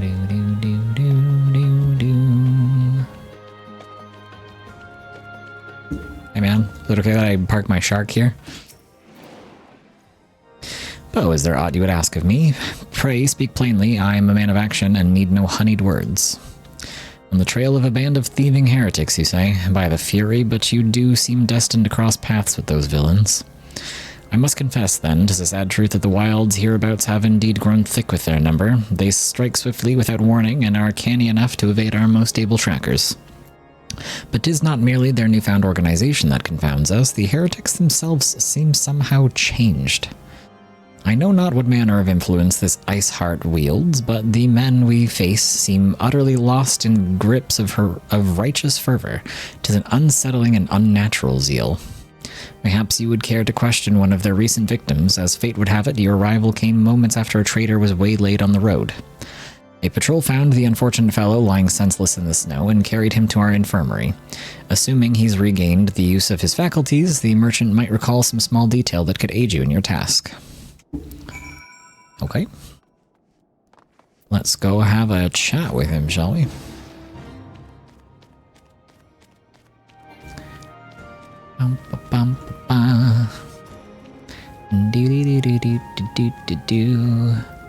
Is he gonna be down here or is he upstairs? Wait, this is their storage room. This isn't the infirmary. Well, I guess that answers that question.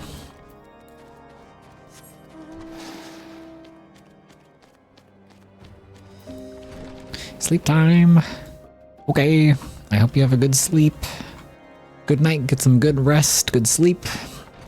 Hope you enjoy all of your warframings and your tourings of the city and whatnot. Have a good night. Thanks for dropping by.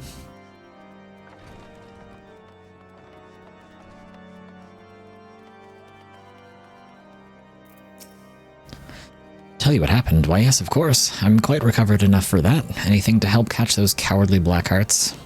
I was traveling with my usual route to White Brim Front when a sudden blow sent me reeling. The next thing I knew, I was on the ground and several heretics were rifling through my cargo. Arms, armor, crystals, they were taking everything. 'Twas then that one of them noticed my bleary gaze and stalked over to better acquaint my head with his mace. Before darkness claimed me, however, I distinctly heard the words, "Return to Snowcloak." There was crystals in this guy's shipment. That's interesting. Weapons and crystals. I wonder if that's important. I dare say that this is where they were hauling my goods, but you'll not catch me rushing off in pursuit. They tell me 'twas a miracle I survived it all, and I'll not trust my thick skull to save me a second time. Interesting. Interesting. That is intriguing. What do you think it means, chat?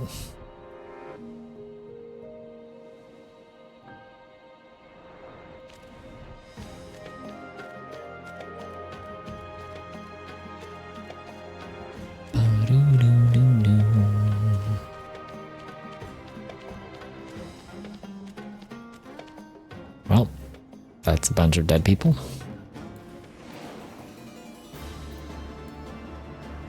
Surrender the crystals. What? These guys are after the crystals that they had in the shipment? That's crazy. What the hell? My life belongs to the lady.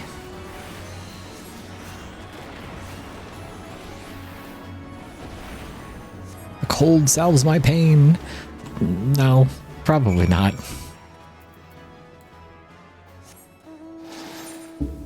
Wait, what's this? Gale Force warning. Oh, that's a side quest. I think that's my... Yeah, that's the Garuda Extreme quest.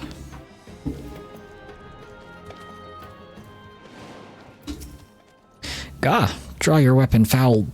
wait, I recognize you, adventurer. You are come seeking heretics. Then we share a common purpose. We were on patrol when we chanced to cross one of their raiding parties and pursued them here. By rights, we should have them cornered in this ravine, and yet they are gone, vanished like icy wraiths. Curious. Interesting.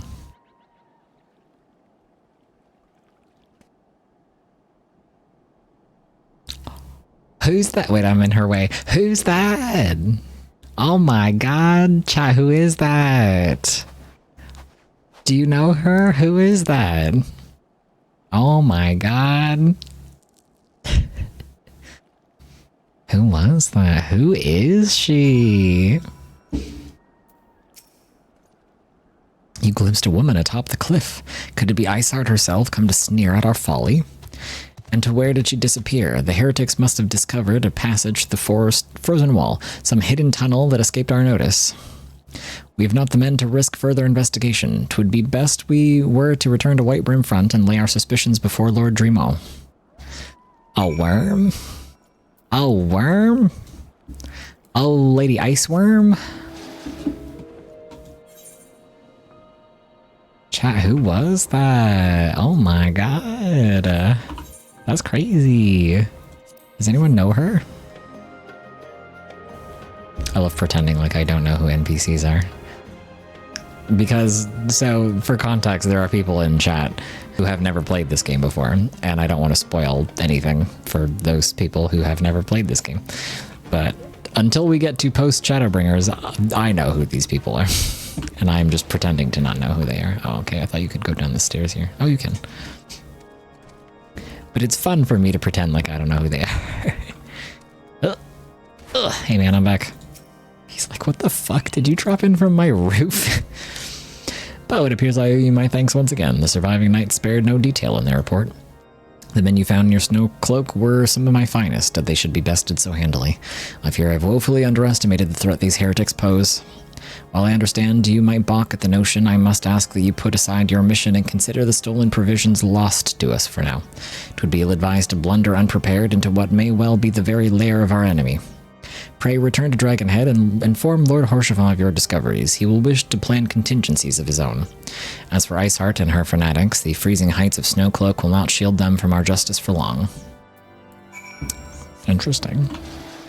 So they're just going to introduce new character to us and then just send us on our way? Fucked up. Fucked up indeed.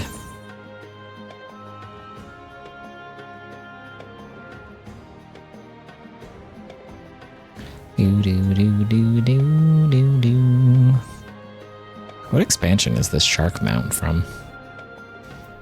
It's called the Petolidus. Ambulatory shark that thinks of you as a friend, not food.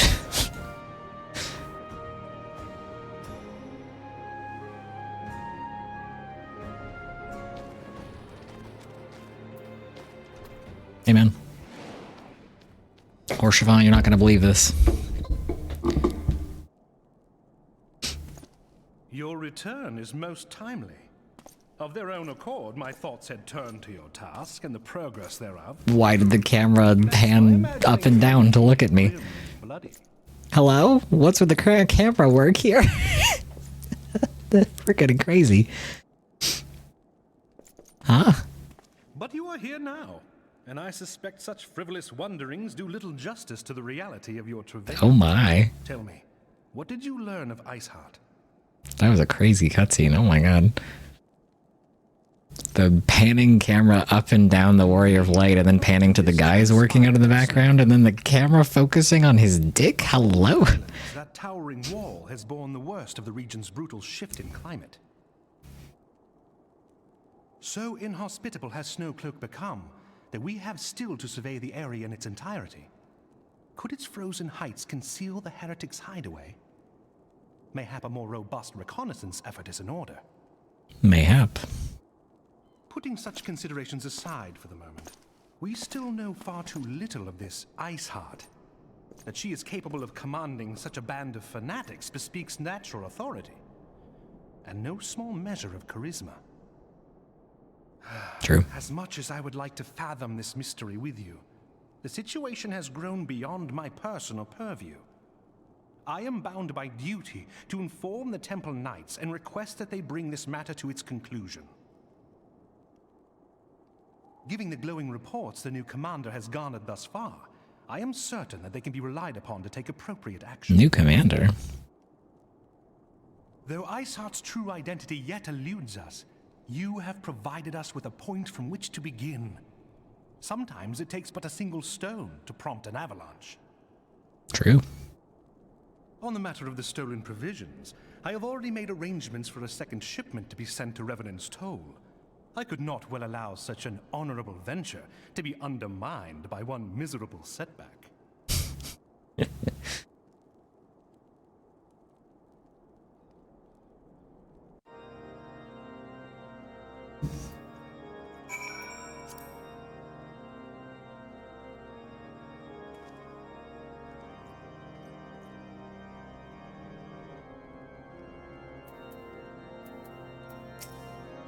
Pray tell the frontier hands to not fret over the stolen supplies. 'Tis but a pittance compared to the rewards we shall reap for having a solid stronghold in Mordona. Okay, now we gotta go back to Mordona.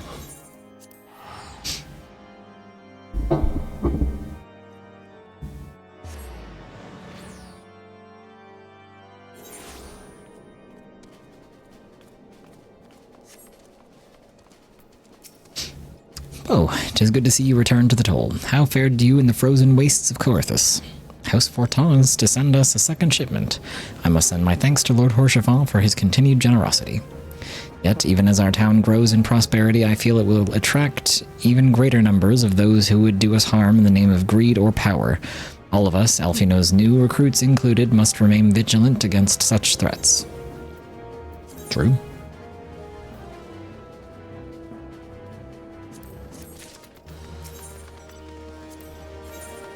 Slaffborn has news of the progress of the inaugural ceremony. While you were away in Coerthus, preparations for the inaugural ceremony were all but completed, although Tataru does yet seem somewhat flustered. I've taken enough of your time. Why don't you head into the Rising Stones and see if your frantic receptionist could do with a hand?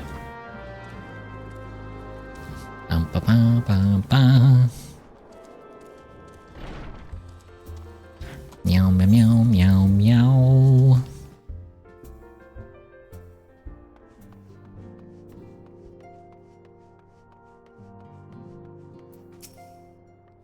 These parchments need to be sorted, and these documents, why are they even here? Oh, I'm sorely tempted to file the lot in my waste paper basket. Ah, Bo, you startled me. You wish to lend a hand? Splendid. Would you be a dear and hand these uniforms to the new recruits? They're scattered about Revenant's Toll, and I haven't the time to track them all down. These recruits know to don their garb immediately and assemble here in the Rising Stones. You want to report directly back to Alphino if you don't want to miss the ceremony. I wonder if the Scions will ever have matching uniforms. A well-funded organization is a well-dressed organization, I suppose.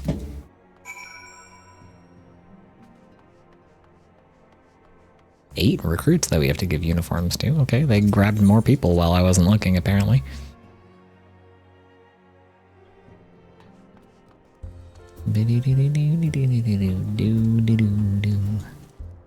Oh, Yu Hase. Those who believe this company will see no riches are short-sighted fools. The giving of oneself 'tis an investment in the future, thus did I sign my name to the cause. These uniforms were a splendid idea. Once our organization has made a name for itself, there shall be wealth aplenty in selling replica costumes to the adoring masses. Sure, man. I guess.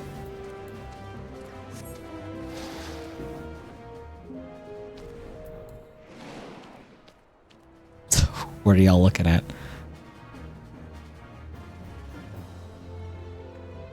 What are we doing up here? What are you looking at? I thought it best to mimic my fellows here, but I admit that I have no idea what we're supposed to be doing. Fair enough. Ah, our new uniforms. I'm reminded of my induction into the Wood Whalers. Okay. Sure.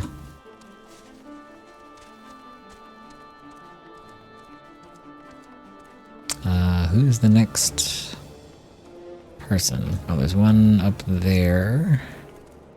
This guy over here.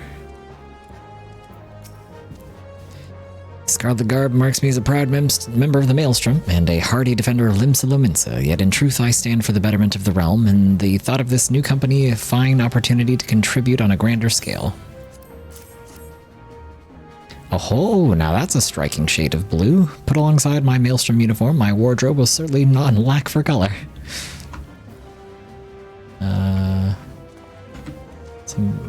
Is there somebody up here? There is somebody up here.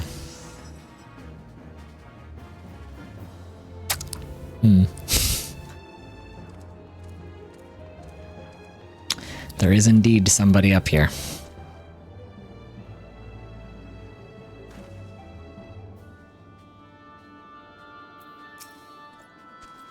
I don't believe we've met. I'm Ilbert, and I will have the honor of leading my fellow recruits as captain. Much did I lose to the calamity, and I look forward to aiding others in rebuilding their lives.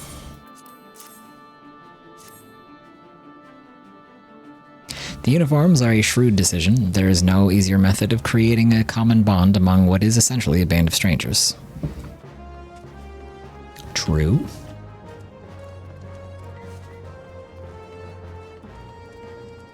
Boop-a-doo-doo-doo. Oh, hi, Real. Oh there, lad. Looking for me, was ya? I'd suggest giving a whistle, but I'm not sure I'd hear it amongst all the bustle. Oh, proper uniforms and all. This thing will cut off the blood to me head. Not to worry, though. I'm sure she'll be fine for making a few adjustments.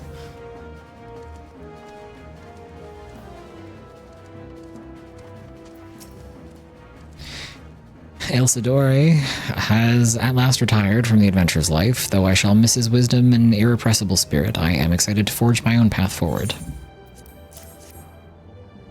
Ah yes, the uniform, thank you. Truth be told, the thought of pledging myself to such a lofty organization is somewhat intimidating.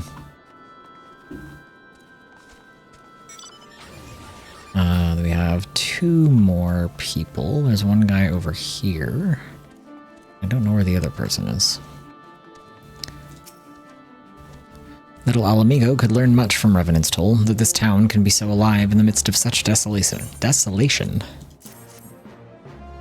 I've never worn aught quite so voluminous. Well, I'm sure I'll grow accustomed to the extra cloth in time.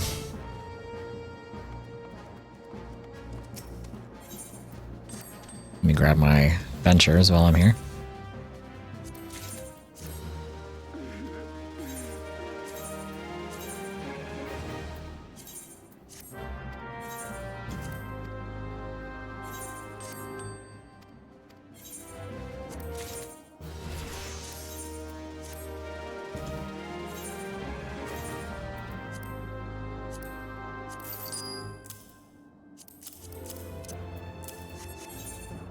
Okie doke. There we go. Who's the last person? Oh, FME. I remember you vaguely. Boyera, oh gods, I did not expect to meet you strolling about town. The tales of your primal battles were what inspired me to come to Revenant's Toll. 'Tis an honor to receive this uniform from your hands. I shall wear it with pride. Alright. Now we gotta go back to the Rising Stones and start the ceremony.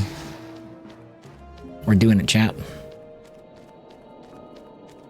We've made a new organization.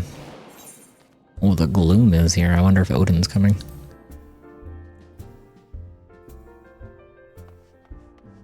Wagyu! Yippee!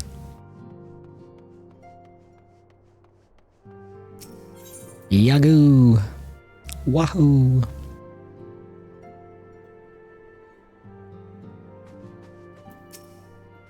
Yes, Bo? Ah, Tatari mentioned you were handing out the uniforms. I assume you've now met the rest of the recruits. Some few answered to the call to arms I put forth through the established grand companies and such. We are not yet an army, but there is much a small corps of elite warriors can achieve. Did I mention I'd thought of a name for the company? Did I mention I'd thought of a name for the company? 'Tis my hope that it shall soon be known across the breadth of Eorzea. The moment of truth draws near, Bo. Once the last of the recruits have gathered, I shall make the official announcement.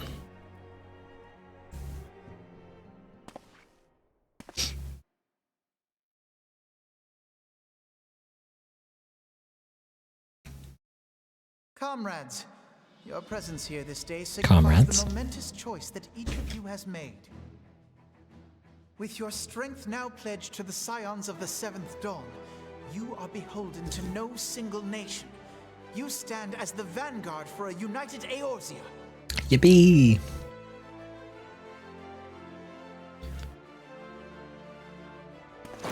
From this moment forth, I declare you crystal brave. Let us mend this fractured realm. Good name. And face our enemies as one. That is a name a 16-year-old boy would come up with. Whether it be the beastmen and their primals, or the conflict in Carteneau, it is plain that the nations of Eorzea cannot solve the problems which plague the realm. Thus does it fall to some few heroic souls to succeed where they have failed. Come, take your place at the Scion's side as guardians of Eorzea, and together we shall fight for the freedom of all! Yeah! Wahoo! Hooray!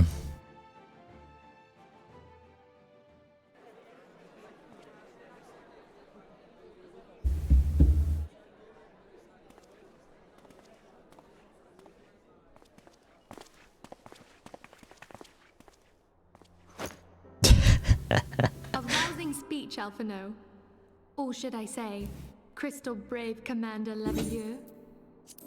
Why does nobody think that it's maybe too much pressure and responsibility to allow a 16-year-old to have to make him the commander and creator of one of these like really important cross-nation like military groups? Nobody thought that maybe this was like too much for somebody this young? He's 16. I need everybody to remember that. Why did all of these adults let a 16-year-old do this? Like, not to say that he's not capable. He's a prodigy. He's super smart. He's very capable. He's great at magic. We'll see that later, etc., etc. But he's 16. This is a lot of responsibility to place on a child. He's only 16 at this point in time. He doesn't get older until like several expansions from now. This is a lot. Why did all of these adults lump this responsibility onto him? And Nanamo's speech even was like, Raubon, when he was talking to Nanamo, was like, isn't it nice that somebody else took responsibility for this and took initiative for this so we didn't have to because we have our own problems? He's 16. You guys handed off the responsibility of the nation-saving company of heroes to a 16-year-old boy. Crazy work. And you all expected that nothing bad would happen? Question mark? I'm sure this will be fine, chat. I'm sure nothing bad will happen. For some reason we think Thancred needs a break at 30, but Alphino is good to go at 16? Yeah.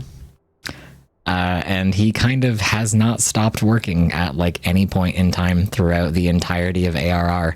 He has been one of the like staunchest allies of the Scions of the Seventh Dawn. He has been doing all kinds of like information gathering and networking and helping organize various missions. He has been like one of the busiest Scions throughout the entirety of ARR and post-ARR. He doesn't really take a break, and everybody kind of just like lets him constantly take on this mountain of responsibility, and nobody ever stops to be like, listen, he might be like a genius prodigy and everything, but he's 16. Maybe we shouldn't let him take all of this on by himself, even if he is stubborn and thinks he can do it alone. Maybe we as adults should step in and help him out with some stuff and maybe be like, sweetie, listen, maybe you can do this in a couple years when you're like a little bit more older and a little bit like less green in your experience as like somebody, because you have to remember he had just come to Eorzea from Sharlayan at the beginning of ARR. He tells you this, like this is something that he lets you know. He has not been in Eorzea for very long. I don't know what the exact timeline is for ARR. It might be a couple weeks, it might be a couple months, it might be a year, I'm not really sure. But he hasn't been in Eorzea for very long, and he hasn't been like an official member of the Scion for very long, but he's already taken on like a mountain of responsibility, and everybody's just letting it happen. Everybody's just letting him do all of these things by himself. Nobody's helping him with stuff. They're all just like, oh yeah, sure, the gifted kid wants to do all of these things for us, let's just let him. Crazy work. Nobody expected anything to go wrong by handing off everything to a, like, quite frankly, spoiled boy who came from like a rich, privileged family from a different continent. And he's also like, no offense to Elf, you know, I love this about him, but he is an idealist and he is an optimist and he can be a bit naive. And he hasn't had enough time to sort of really grow accustomed to the world, even though he thinks he knows, because, you know, he's 16, he thinks he knows, but he's still actually witnessing it firsthand, and everybody's like, yeah, fuck it, let him make a military branch off of the Scions of the Seventh Dawn and let him manage it himself. Fuck it, who cares? This'll be fine. Nothing bad will happen, surely. Shakes my fucking head, dude. Crazy. Alfino is gonna get burnt out gifted kid depression at 20. Not 20. Try 17. Alfino, the Nepo baby of all time. Kind of, yeah. But he's my Pookie, listen. But he's my son. It's okay. It's okay. He's a cool Nepo baby. Please, antecedent. The title is honorary. I shall not be leading the troops into battle, as it were. We are of the same purpose. Let us join hands and do what must be done to save this land. The music is way louder than the voices in this cutscene for no reason. Like, that's not my audio, that's just the game. For some reason, the voices are very quiet right now, even though I have the voices at 100%. Audio mixing. I can barely fucking hear the characters who mixes these cutscenes. I don't know, man. This shall prove an interesting time indeed. This one's immediately better. You can actually hear her, but before the music was way too loud. Yes, I'm listening. So our worst fears are confirmed. The entire Isle. Such power defies comprehension. I think this is the Eureka event. Trial is alive? Thank the 12. That they're referring to. I see. Pray, inform me if her condition changes. Yes, I shall pass on your words to Urianger. Oh, well? My thanks. I shall contact you anon. When I learned of the loss of the Isle of Val, I dared not hope that my friend had survived. Yet, by some miracle, it would seem she has. She's still to regain consciousness, it is true, but better that than death. Putting this happy news to one side, we must now endeavor to make sense of the readings taken by the survey party. It appears the etheric disturbance which accompanied the Isle's destruction is of a magnitude alarmingly close to that of Ultima. Could the Ascians be responsible for this devastation as well? Such devastation. I wonder. Have you heard aught from the Mother Crystal since the battle with the Garleans? Nope. Then she speaks to neither one of us. Heidelin's silence portends naught but ill, I fear. Louisoix, I pray you yet watch over us.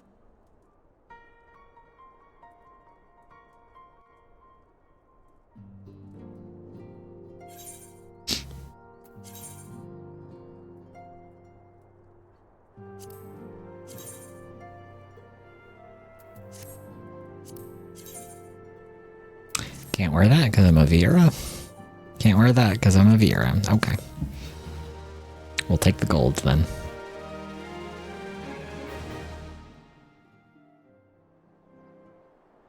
Oh well. Cutscene?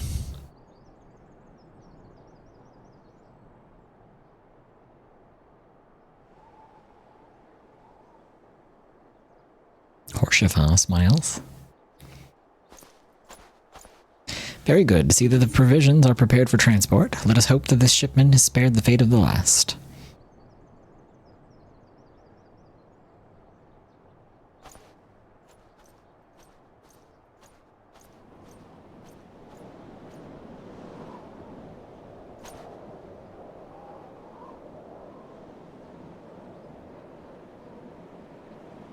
The winds are uncommon fierce this day.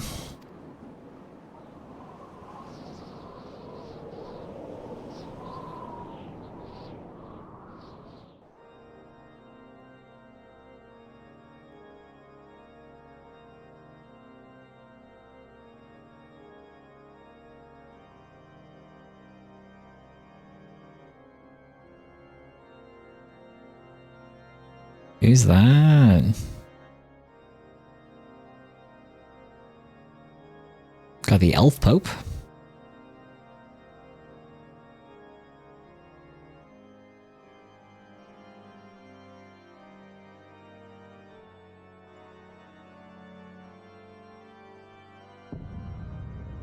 What the? The Elf Pope has been talking to the Asians? Now hang on a minute.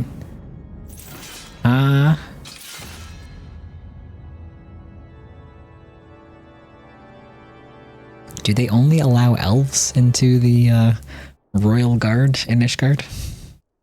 Question mark.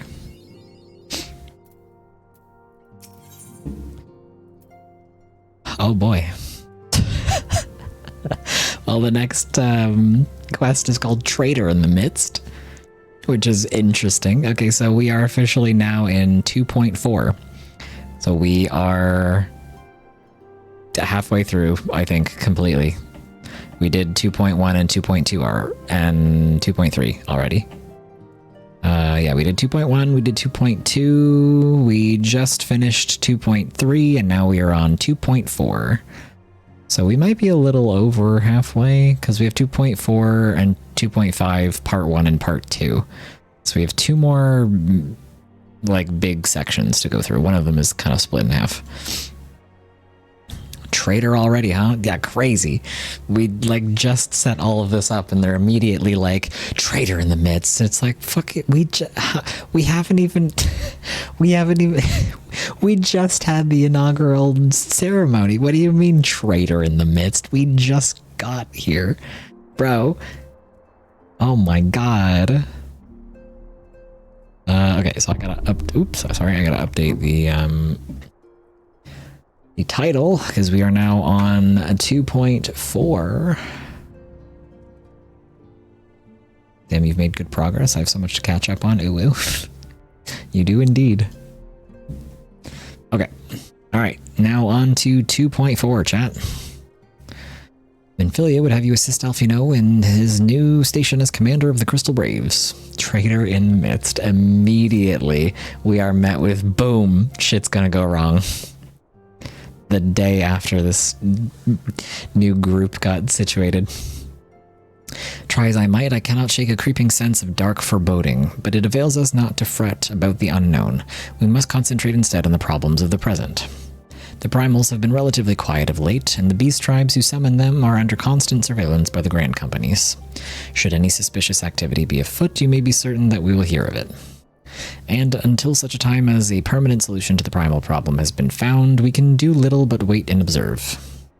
As for the Asians, Urianger is wholly dedicated to finding the means by which we may defeat the dark beings. Let us pray for good tidings on that front. But all of this you knew already. Let us speak then of more current matters, in particular the state of the Crystal Braves. Alfino did well to found the organization, but ensuring its smooth operation is another matter entirely. Though I doubt not that he is doing his best, I feel that a helping hand or two would not go astray. To this end, I offered to send some of the Archons to assist him, but he declined. But just because he declines doesn't mean you should not send people anyway. He's 16. Of course he thinks he can do everything. He's stubborn and 16. You should still send adults to supervise him. You know how he can be, independent to a fault and singularly loath to accept help. I understand him. Save, of course, when that help comes from you. Alfino has entrusted countless matters of import to your care in the past, and I believe he would not hesitate to do so again, were you to offer. Hint, hint, warrior of light. I should be most grateful if you would go to him and support him in whatever manner you are able. Wrestles your stubbornness. You'll never win. I'm too stubborn. I'll never admit defeat, because you'll never beat me.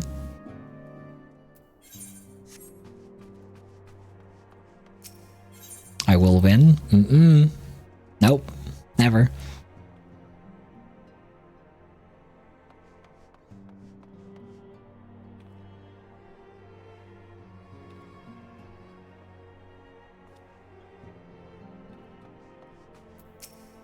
Wow, from invoices to petitions, it's war, Bo. The desk in my front line, and I fear I've been overrun. Okay. Many of my countrymen are skilled with bow or blade. I have made it my mission to rally those with such talents to the Braves' cause. I only hope we can be of some small assistance. Condemn the refugees to death. Wait a minute, that's not right. What? What? Huh? What did she mean by this? In which event we must guide them to Little Alamigo, else we condemn them to certain death. Ida, what did I just tell you?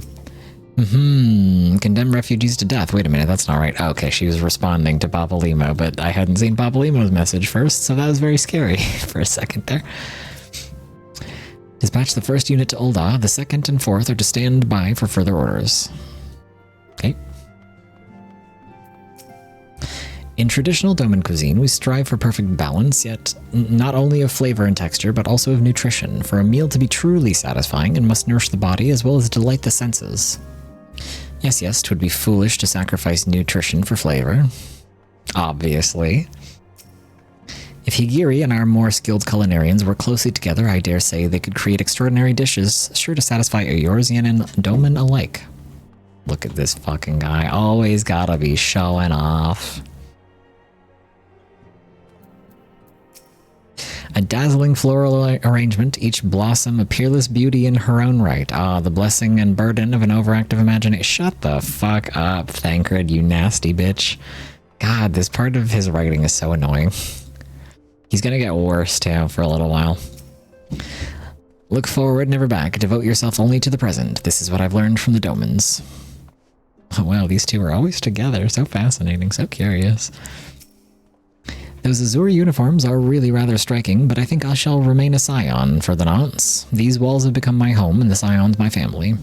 Besides, I'm not sure blue is really my color. The green in my cassock brings out my eyes, just as Hori's breeches bring out the red in his. His breeches? Oh, his pants. Bestie, I don't think anybody but you is noticing his red pants. I never noticed he had red pants on.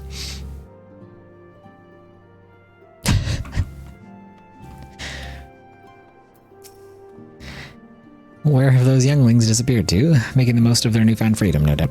Isn't it fascinating that he's like, yes, his red pants. The only part of his red pants you can see is his dick and his ass. Curious that he would notice something like that. Fascinating, even. It makes you think, doesn't it? Hi, Alfino. Oh my god. Sorry. Fire alarm went off. Well, his dick is gray, actually, but that... Well, okay, sure. His dick and his ass crack are gray, but his thighs are red. Yes, you have me there, I suppose. Sorry about that. That scared the shit out of me. The fire alarm went off, and is still actively going off at the moment.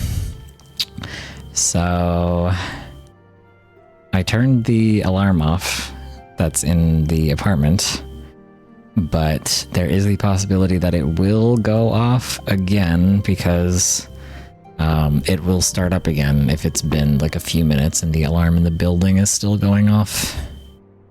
So we kind of have to wait and see how that's going to go for the next little bit. So if it goes off again, sorry.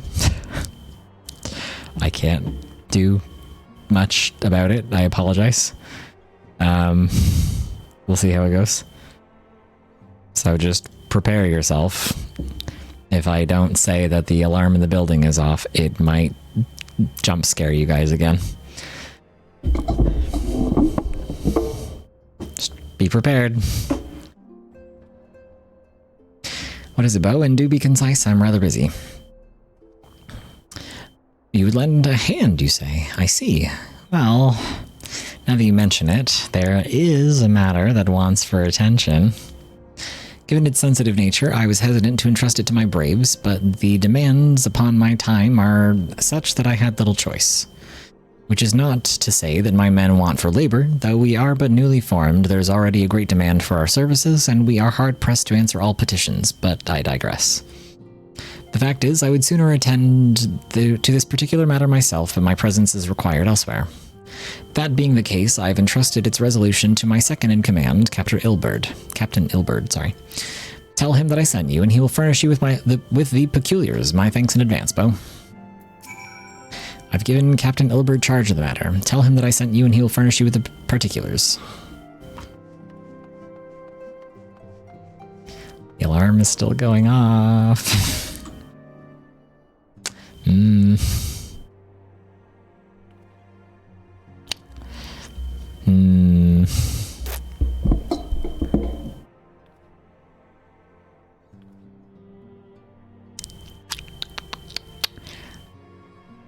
I don't want to get like too sucked into something because I'm gonna have to get up and turn it off again if it still continues.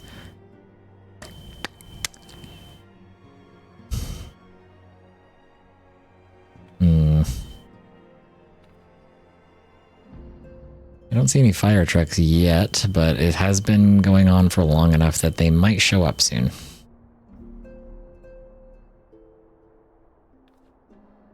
Usually if it hasn't, the alarm in the building hasn't turned off in a couple minutes, the fire trucks will have to show up and investigate.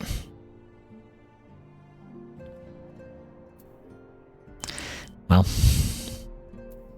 be prepared.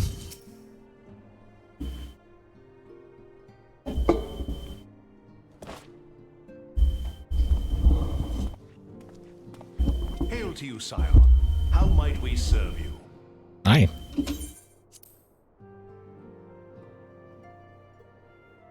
I have my hand on the mute button just in case. Commander Leveilleur bade you serve us? These are welcome tidings indeed. Given the sensitive nature of the task, I could not rely on one of my own.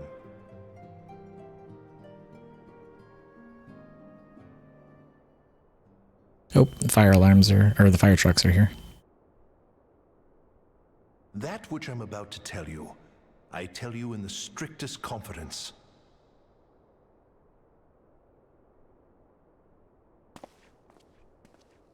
Some days ago, we received certain documents from an anonymous source.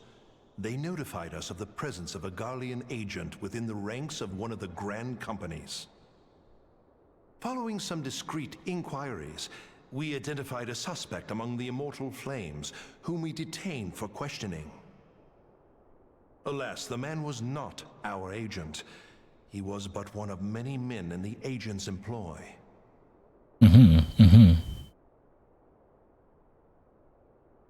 We pressed the traitor for a name, but he had none to give. He claims never to have met his master, whom he knows only as the Ivy. Interesting. It was, however, certain that this ivy had coiled itself around every part of the immortal flames. It would seem our quarry joined the company some time ago and gradually recruited others to his cause. These conspirators are the vines by which he learns our secrets, all without exposing himself. It won't be easy to identify the ivy amidst this tangled mass of subterfuge, but we have a tendril in our hands, and we shall follow it all the way to the gnarled root. Exactly. Now, much as I would prefer to proceed with due discretion, circumstances demand that this matter be settled post-haste. Mm-hmm. Garlemald's War of Succession nears its end, and it is feared that the Empire will soon resume its march on Eorzea. When it does, we can ill afford to have traitors in our midst. Traitors in our midst. Rooted out now. Title drop. We must begin by apprising General Roban of our findings. I would ask that you accompany me to the Hall of Flames and remain on hand to see that things go smoothly. Sure. Assuming the Ivy's tendrils are as widespread as we believe, he will be aware that an investigation is underway. And if that is the case, he may well move against us. We must be prepared for anything, while taking care not to betray our purpose by seeming prepared. A simple enough task for a one-man army like you.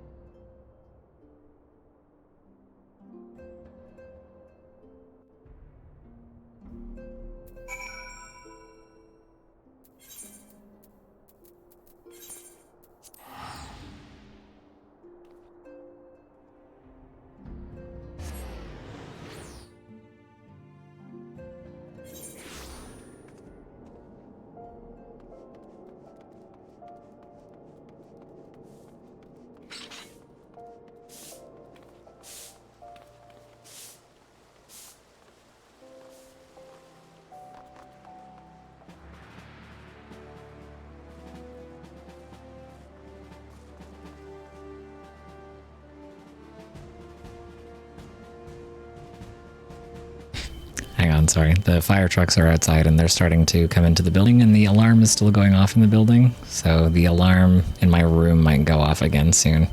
I don't want to get stuck in a cutscene and have to run out and get up. Just waiting to... There it is. Ow. Shit is fucking loud.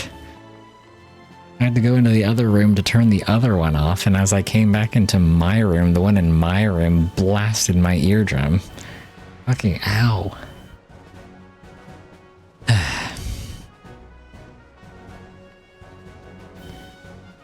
Good lord.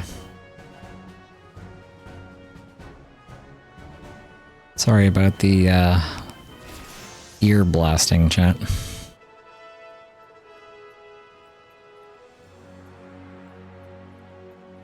There's a bunch of fire trucks outside, and they are investigating the building, so I don't know when the alarm is going to go off. We're in a bit of a situation here.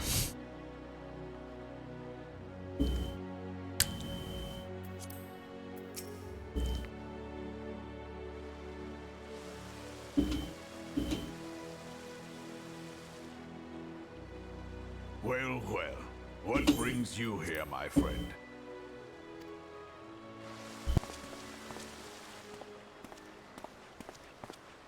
He is here at my behest. Greetings, Roban. It has been a while. Wow, these two know each other? Hilbert, you old scoundrel. When they told me you'd be visiting, I scarce believed my ears.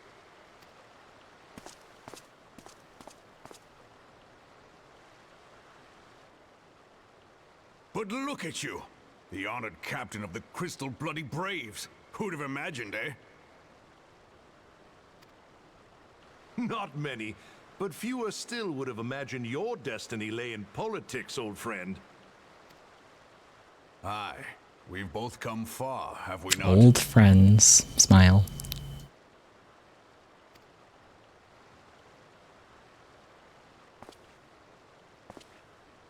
Lest you wonder, Hilbert and I go back a long way. We've been friends and rivals since we were lads.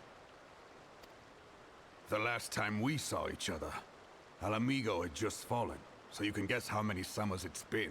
And in all that time, not a word from the fool. Ah, well, my dealings tended toward the modest and mundane, unlike some I could mention.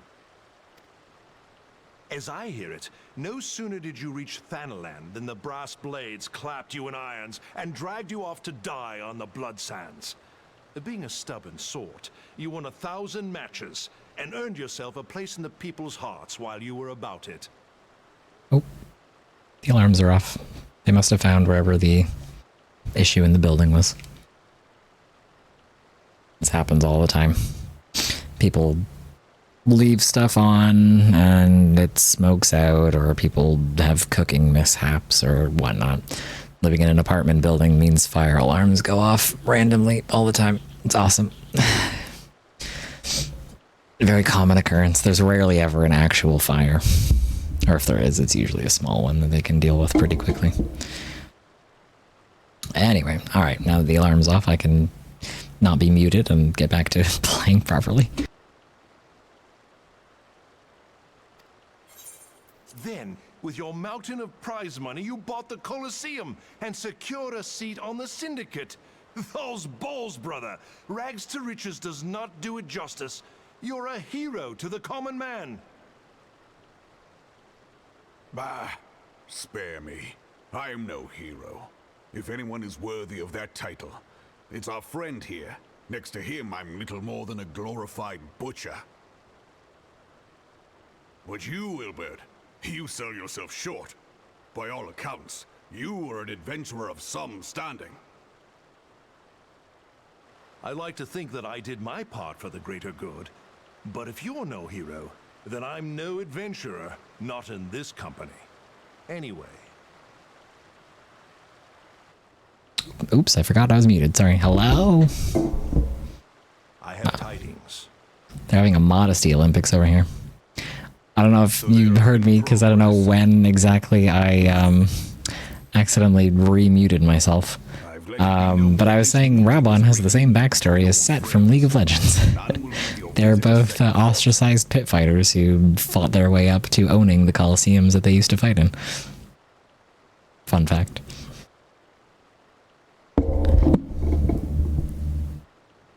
To convene elsewhere would only attract attention. Let us speak here, in plain view of all.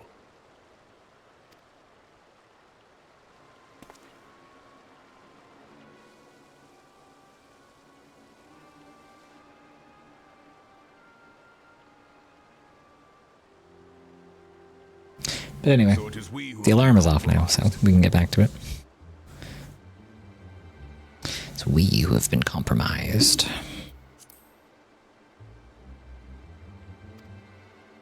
Teleji Adeleji's machinations have shaken Ul'dah to her foundations. In such uncertain times, a man's loyalty may be bought for a fistful of gil. But if this snake has truly been in our midst for as long as you say, we must needs consider a far graver possibility. Conspiracy. Could it be that the monetarists have been in league with the Empire from the first? That would be crazy. Very well. I will have my most trusted men investigate the matter. Continue your inquiries in the meantime. Nod. It does me well to see you again, old friend. When next we meet, let it be over a flagon of ale. I love when old friends I reunite. look forward to it. Let us reminisce of bygone days. Of our homeland.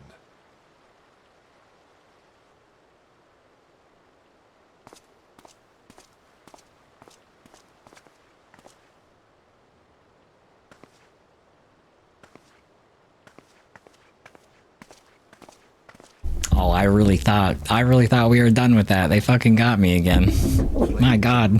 Ow. You wear the mantle well, old friend. I must Jeez. work hard to keep up. Well, The alarm in the building's not even going off anymore. required after all. I dare say we have Robon's prudence to thank for that. Still, I was glad of your presence. My thanks, Scion. Sorry, Chen. The alarm in the building is off, and the firemen are in the building looking into it, but for some reason the alarm in my room went off again. Jeez. My god, that shit's loud.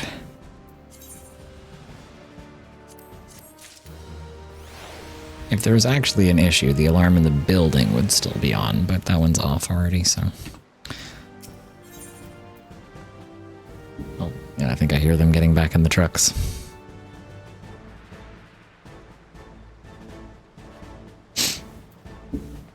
Back and forth, Ilbert is eager to continue his investigation into the Garlean spy known as the Ivy. Our hunt for the Ivy begins in earnest, Scion. Suffice it to say, we must tread warily, but one misstep may well cost us our lives. Our business here is concluded for the time being. Let us return to the Rising Stones and report to Commander Leveilleur.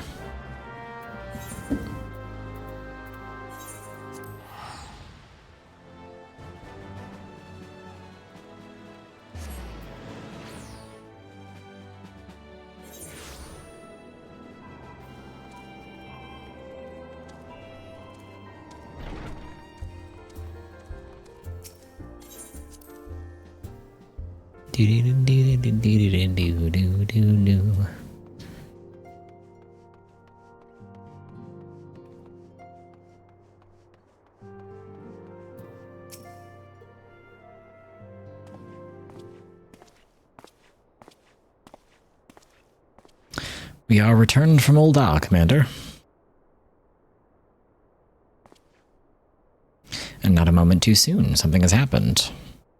Trouble? You will recall that the Fourth was tasked with reconnoitering the rendezvous site used by the Ivy's minions and his Imperial contacts. Soon after you left, we received word that the unit was ambushed en route to its destination. Gods damn it. According to the report, one of ours was taken captive. The Garleans are not wont to treat their foemen with dignity, and I have grave fears for her safety. We must dispatch a rescue party at once. Recall those braves who are afield. Begging your pardons, Commander, but we have not the time. I'm afraid I must ask for your aid once more, Scion. An ill-prepared rescue party will only serve to provide the Garleans with more captives, yet time is of the essence. Simply put, you are the best chance we have. We're going to hear that a lot over the course of the game. Only you can do it, Warrior of Light. You're the only one who can. Captain Ilbert has the right of it. I trust you're willing, but of course you are. Now, Aldean of the Fourth lies in wait at the tangle near the entrance to Castrum Sentry. Seek her out and she'll apprise you of the situation.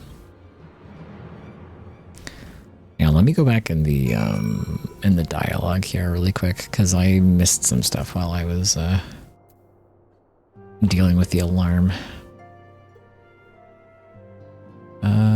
Does me good to see you again. Look forward to it. Over the mantle well. Seems your services are not required after all at your Cerebon's prudence. Thank for that. Still, I was glad of your presence. My thanks. Oh wait, no, I saw that. Hang on. What part was it that I missed?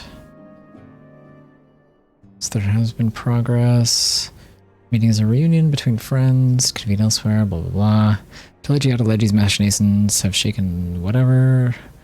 If this snake has truly been in our midst for as long as you say, we must needs consider a far graver possibility. Conspiracy. Trusted men to investigate. See you again. Next time we'll drink.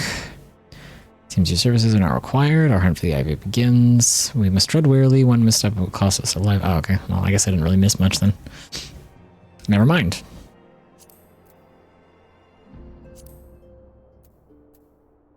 Thought I missed something, but apparently not.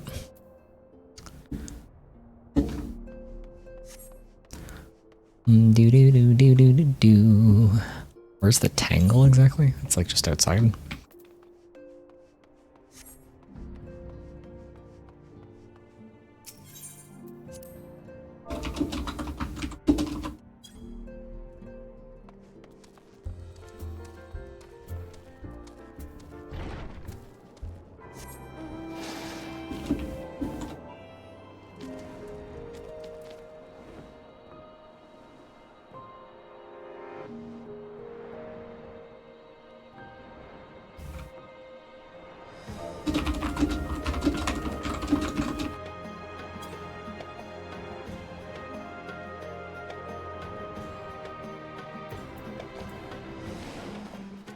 log in to look at my GC turn-ins. Wow. Yeah, probably a good idea. Oh my god, it's getting toasty in my room. Once I've been in here for a little while and had my stream on and my computer fans running and whatnot, it starts to get a little bit hot in here.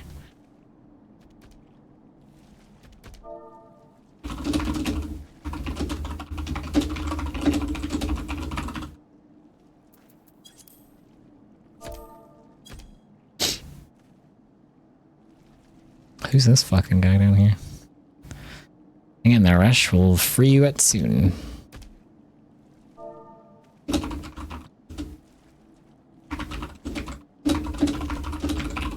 There you go.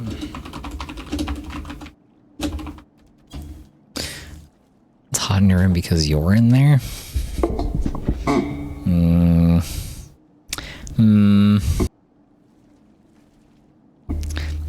don't know about that.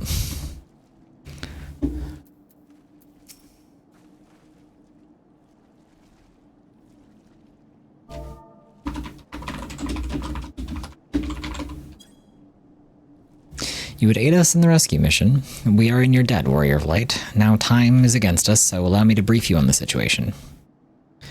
The Garleans fell upon us without warning, wounding poor Resh and hauling her away to the castrum yonder. Outnumbered as we were, it was all we could do to flee and regroup. Even as we speak, the Garleans may be interrogating Resh, or worse. With her hearts, I fear that she will not survive their attentions. We must rescue her without delay. Our order may yet be in its infancy, but the bond that binds us is strong as mithril. None of us will stand by while a comrade suffers. We, the remnants of the Fourth, will infiltrate Castrum Sentry. Please help us find Resh before it's too late.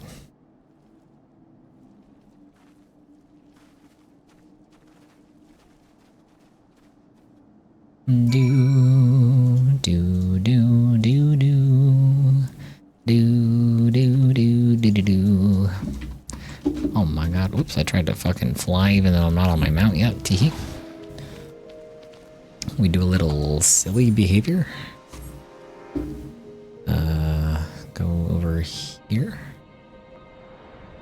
Is this where we're infiltrating them? Oh, up here, okay. Who's Resh? Oh, the cat girl. Come for the maiden bear, eh? Ooh.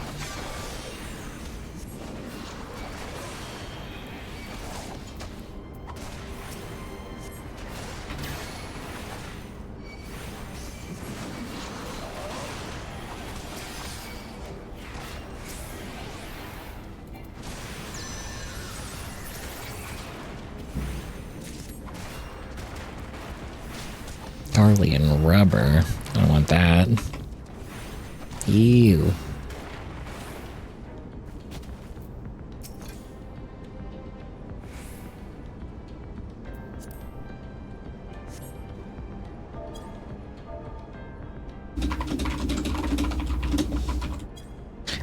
Where am I?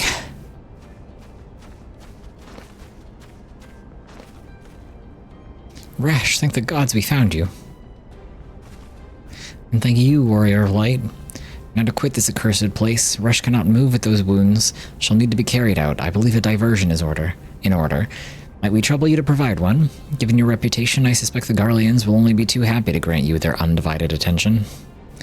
If you were to create a commotion within the castrum, we should be able to steal away unnoticed. Let us speak again once we are safely outside these walls. You guys could kind of just, like, climb down the area that I came through. Right over here. Just go down here. Easy. No problem. They don't even watch this area.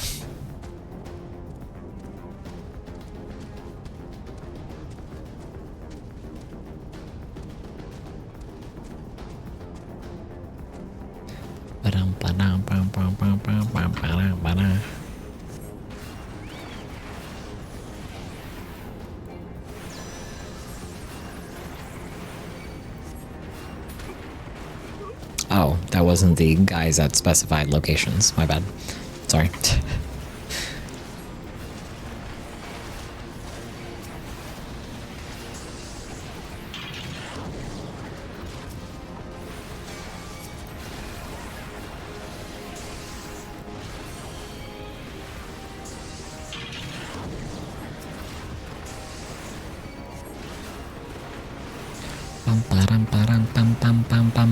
Chat, I have a question.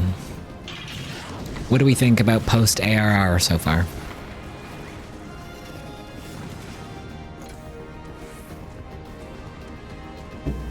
Are we enjoying it? Are we hating it? Do we have neutral feelings about it? We're about halfway through now, so what do you guys think of what we've seen so far?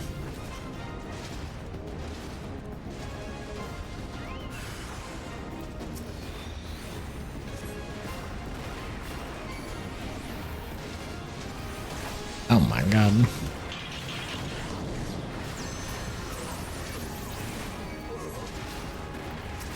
Need to remember which button you use to cycle through the enmity list.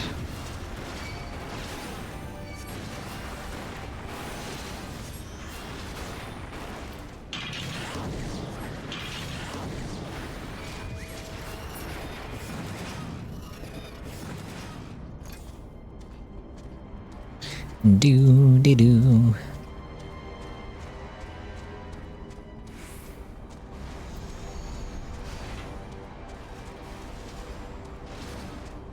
Fire trucks are finally leaving. Must have figured out whatever is going on.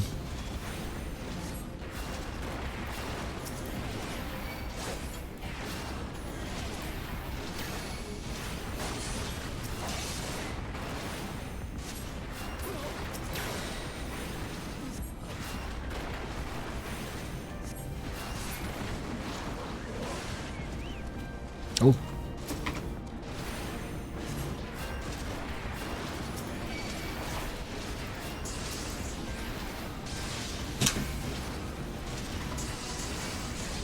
Can you guys stop paralyzing me, please? It's a bit rude. I don't appreciate that.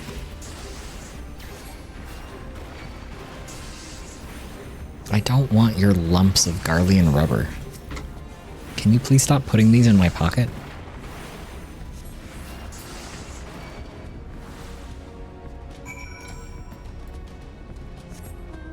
Every time before these guys die, they run over to me, slip their hand in my pocket, and leave rubber in there. I don't want this. Quit being weird.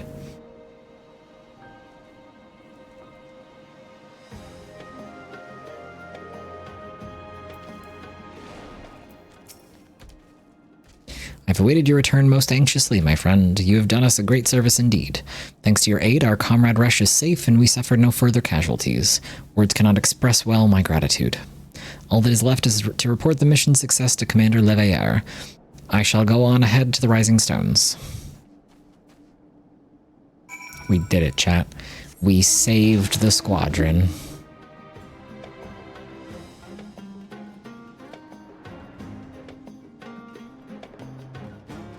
Do do do do do. Bow bow bow wow wow wow wow wow wow.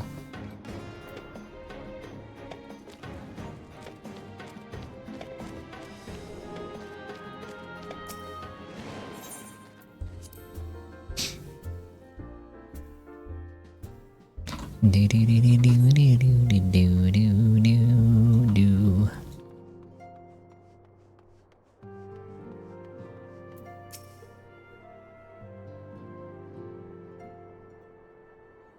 Ah, it does me well to see you thus returned, though I doubt not your prowess entering an enemy stronghold is generally considered to be a risky venture, and I must confess to having been a trifle anxious. But here you are, hale and whole, having succeeded in your mission, as is your wont. Don't call me a hole, that's fucked up. Lest you wonder, the woman you rescued is being cared for by the Domans. Thanks to their expert ministrations, the danger is past. You have my gratitude, Bo. Allow me to thank you also, Scion. Rush owes you her life. We escaped with minimal casualties this time, but we can ill afford to be caught off guard again. The Empire is not an opponent to be trifled with. I am surprised and also confused that this castrum is even still standing and still has people in it, and that we've allowed them to stay this close to Mordona and that they haven't, like, attacked us sooner than this, considering the events of the end of ARR. I don't know why we just, like, allow this castrum to stay here after everything that happened. A big question mark on that one. As you say, Commander, I will see to it that the men keep their wits about them. And yet it may take time, but I will not rest until we've identified and apprehended the Ivy. I have every confidence that you will succeed, Captain. As for you, Bo, I realize you have scarce caught your breath, but I'm afraid there is no rest for the weary. I require that you accompany me to Coerthas. Oops. I've been granted an audience with an Ishgardian dignitary, you see, and the man expressly requested your presence. Oh, do not look so surprised. You should be familiar with the trappings of fame by now. We shall depart as soon as you're ready. Who is it in Ishgard? Do we know them? Are they cool? Oh, I know who that is. An influential Ishgardian wishes to meet the Warrior of Light, and Alfino would like nothing more than to oblige him. We have been blessed with a rare opportunity, Bo, an audience with an ambassador of the Holy See of Ishgard. We are to treat with Sir Aymeric, Lord Commander of the Temple Knights in Camp Dragonhead. Isn't this another fandom, darling? Yes, it sure is. Very popular guy, this guy. It is considered a great honor to serve the Holy See directly as a Temple Knight. Needless to say, their leaders wields tremendous political influence. We would do wise to court his favor. For that reason, I considered your attendance essential. If Sir Aymeric wishes to meet the man behind the legend, I could not deny him the pleasure of your company. The antecedent should see the wisdom of this plan when you request her permission to accompany me to Coerthas. Mayhap you feel this be a waste of your talents, which could doubtless be put to nobler use. If so, I should remind you that good can be accomplished with the stroke of a pen. More good can be accomplished with the stroke of a pen than the thrust of a sword. I'm not complaining. I don't mind hanging out with my son boy, and I don't mind meeting characters that I like. And I also think diplomacy is more important than martial prowess, so I am not one to complain about this situation. A meeting with an Ishgardian ambassador. By all means, I think that's a wonderful idea. We've received no reports of etheric disturbances or unusual beast tribe activity of late. If Alfino believes your presence may help him secure more favorable terms, I see no reason to deny him. I mean, we're also specifically requested and asked for, so it'd be a bit rude not to show up. Antecedent, I take it Bo has explained the situation. He has. Yet welcome though these overtures are, I cannot help but wonder what prompted them. The Ishgardians have spurned all contact with the other city-states for decades. Why reach out now? Would that I knew. The question of their motives is one to which I have given no small amount of thought. Alas, I know no more than is generally known.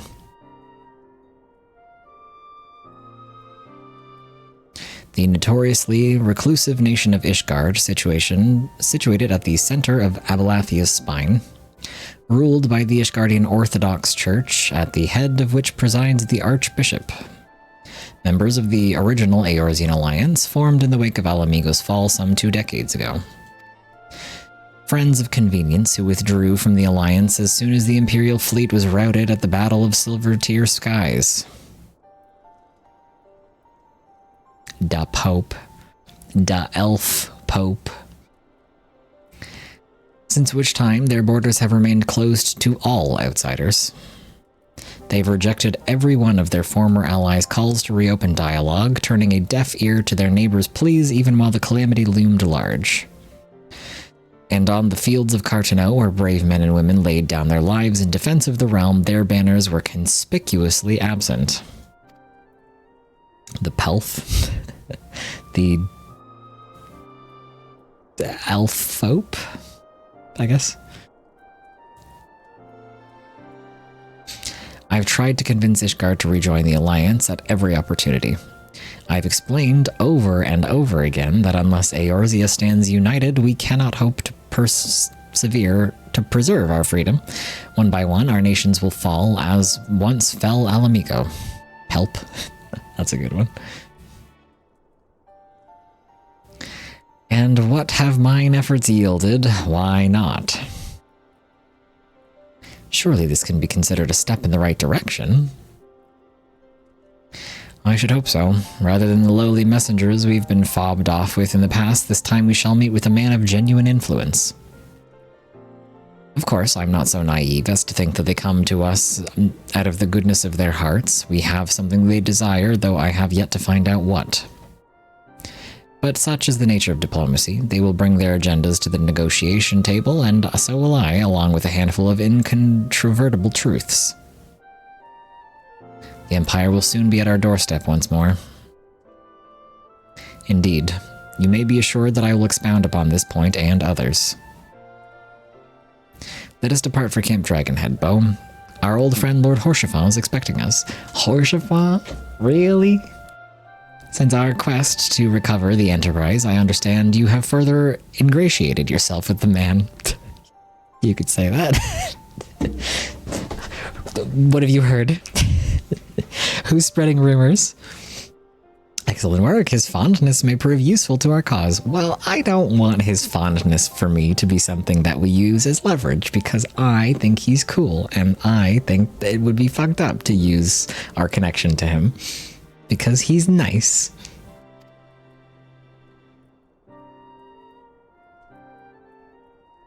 Don't think of him as useful. He's not just another pawn, Alphino. He's our friend.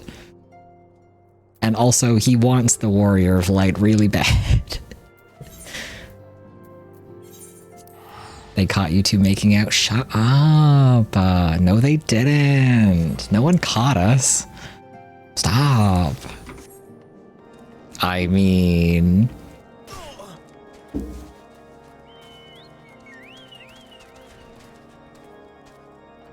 Oh. Hi, bestie.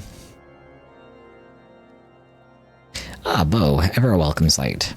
Our hearths have been stoked to blazing in preparation for your arrival. It would not do for such a distinguished personage to catch cold whilst enjoying our hospitality. The gesture is much appreciated. I fear I shall ever struggle in cold climes. Ah, good Master Alphino. An honor, as always.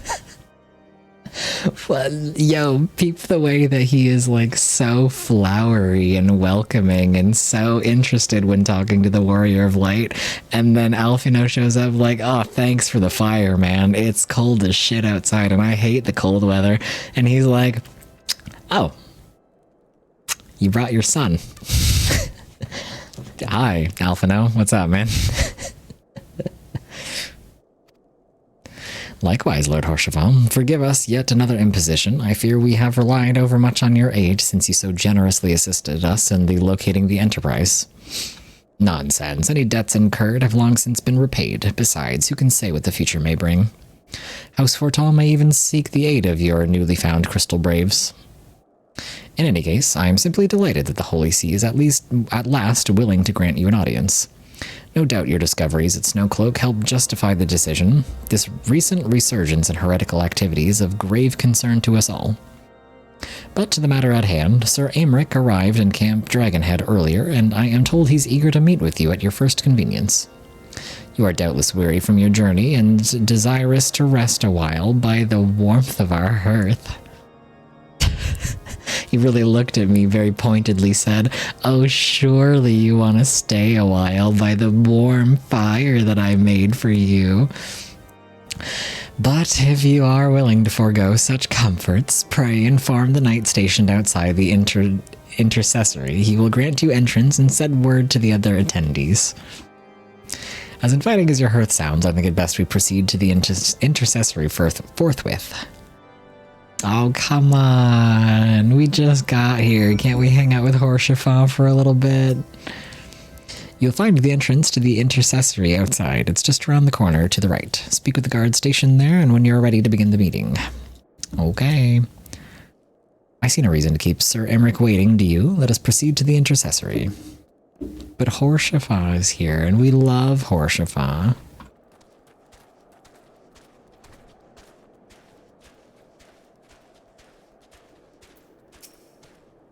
We've been expecting you, sir. Pray, take your ease inside, and I shall summon the others.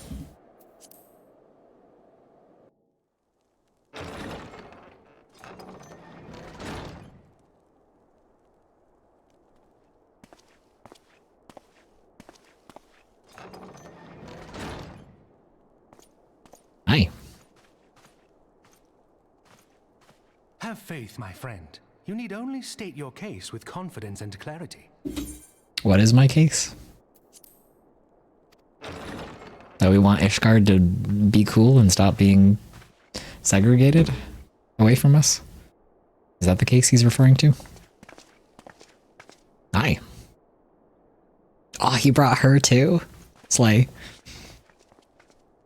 Commander Leveilleur, it is both an honor and a pleasure to meet you.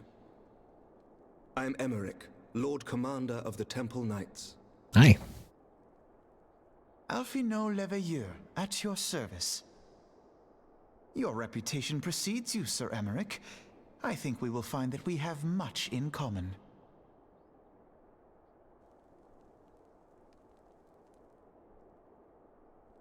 Aye. Speaking of reputations, yours towers over us all. Does it not? It does indeed, Lord Commander.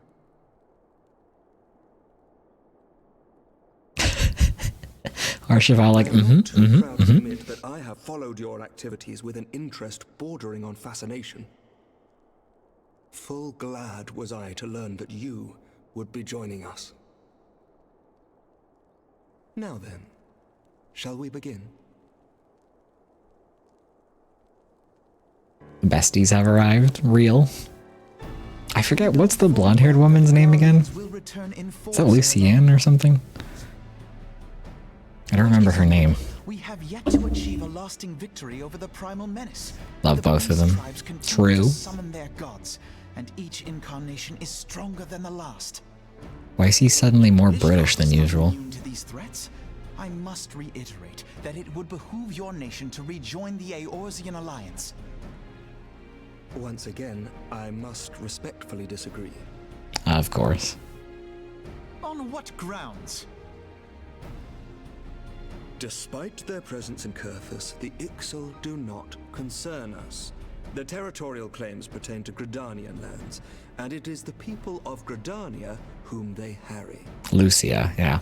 Consequently, the Holy See judges this to be a Gridanian affair, and Ishgard does not intervene in the internal affairs of other nations. Even were that not the case, our forces are wholly committed to the Dravanian conflict. We have not the knights to spare. Sure. As for the Garleans, we are not ignorant of history. We have observed the rise and expansion of the Empire, and we agree that it is only a matter of time before they resume their campaign in Eorzean. Yeah, and you guys did fuck all to help with Operation Archon. Then surely it would be in our best interests to present a united front. Mayhap one day, but not yet. Oh my god. Then why did you come here? Melsar is dead, and the legion of conscripts he left behind lacks the will to fight. We think it highly unlikely that they will emerge from behind the walls of their castra for some time. Forgive me, but if Ishgard's position has not changed... That's what I'm saying. Why come here? What do you want?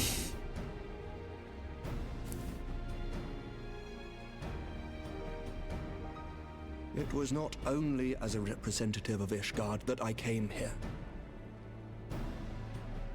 Pardon? It is not within my power to change Ishgardian policy, regardless of my personal feelings. There is, however, one area in which I may exert a measure of influence. Concerns have been raised over the supplies House Fortin has offered to Revenant's Toll. Wow, he said Fortin correctly. The restrictions on the provision of aid to foreign powers. Oh my god, thank you, Ishgard. I can ensure that the shipments continue unabated. How generous. Sir Emmerich, we would be in your debt. No, you would not. There it is. In exchange. Yep. The way Horsefall frowned immediately. In a flurry of Dravanian activity, the purpose of which was not immediately clear. However, our astrologians have since observed alarming changes in the heavens. The dragon star waxes unnaturally bright, and there are whispers that it portends the resurrection of Midgard Sora. I love that all of the aid that we've already given to Ishgard and the knights in Coerthas is not enough for them to be willing to allow provisions to continue to be sent to Revenant's Toll. The fact that we ousted a heretic in one of their like super high ranking members who got a bunch of innocent people killed and threatened a bunch of high ranking family members with heresy. It's not enough for them to be like, oh, okay, you guys can have some supplies from House Fortal because House Fortal specifically wants to give us supplies as a thank you for everything that we did to help them. And not any of the other families, just the House Fortal and the cousin house. I forget what the cousin house is called. But the fucking rest of the higher ups in Ishgard are like, no, fuck you, help us more. No, we won't let them, their family specifically, give you aid if they want to as a thank you. Fuck you, do favors for us, and no, we won't help you with anything. You have to help us first. Shakes my fucking head. The fallen guardian of Silvertear Falls? That's absurd.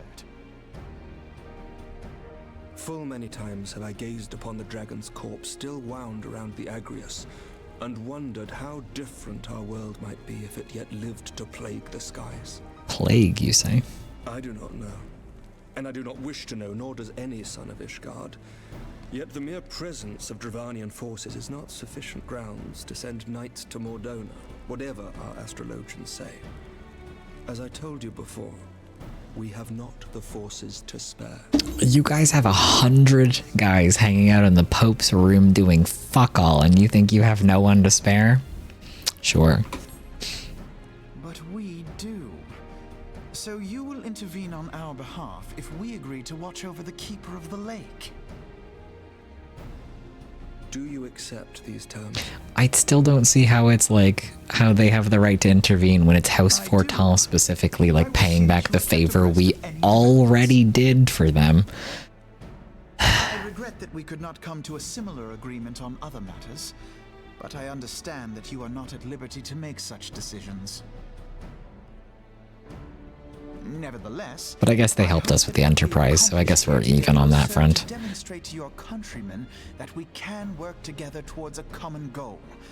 Mayhap one day we shall look back on this moment as the first step towards a united Eorzea. Mayhap we shall, Commander.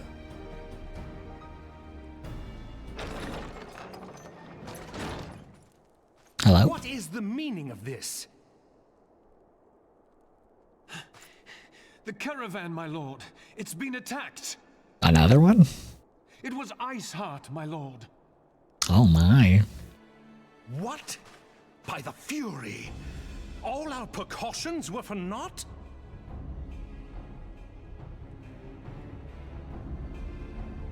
Well, shit.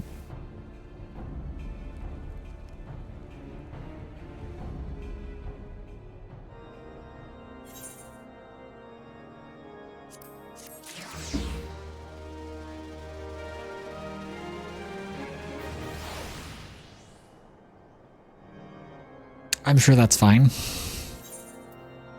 Recent developments have given Alfino much to consider.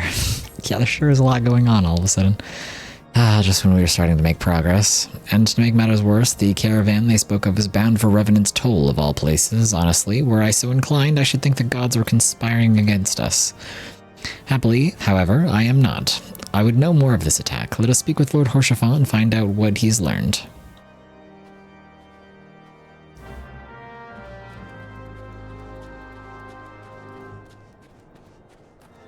This might be a good place for us to end. I'm sort of on a cliffhanger, but you know, it seems to be the common thing that we do now.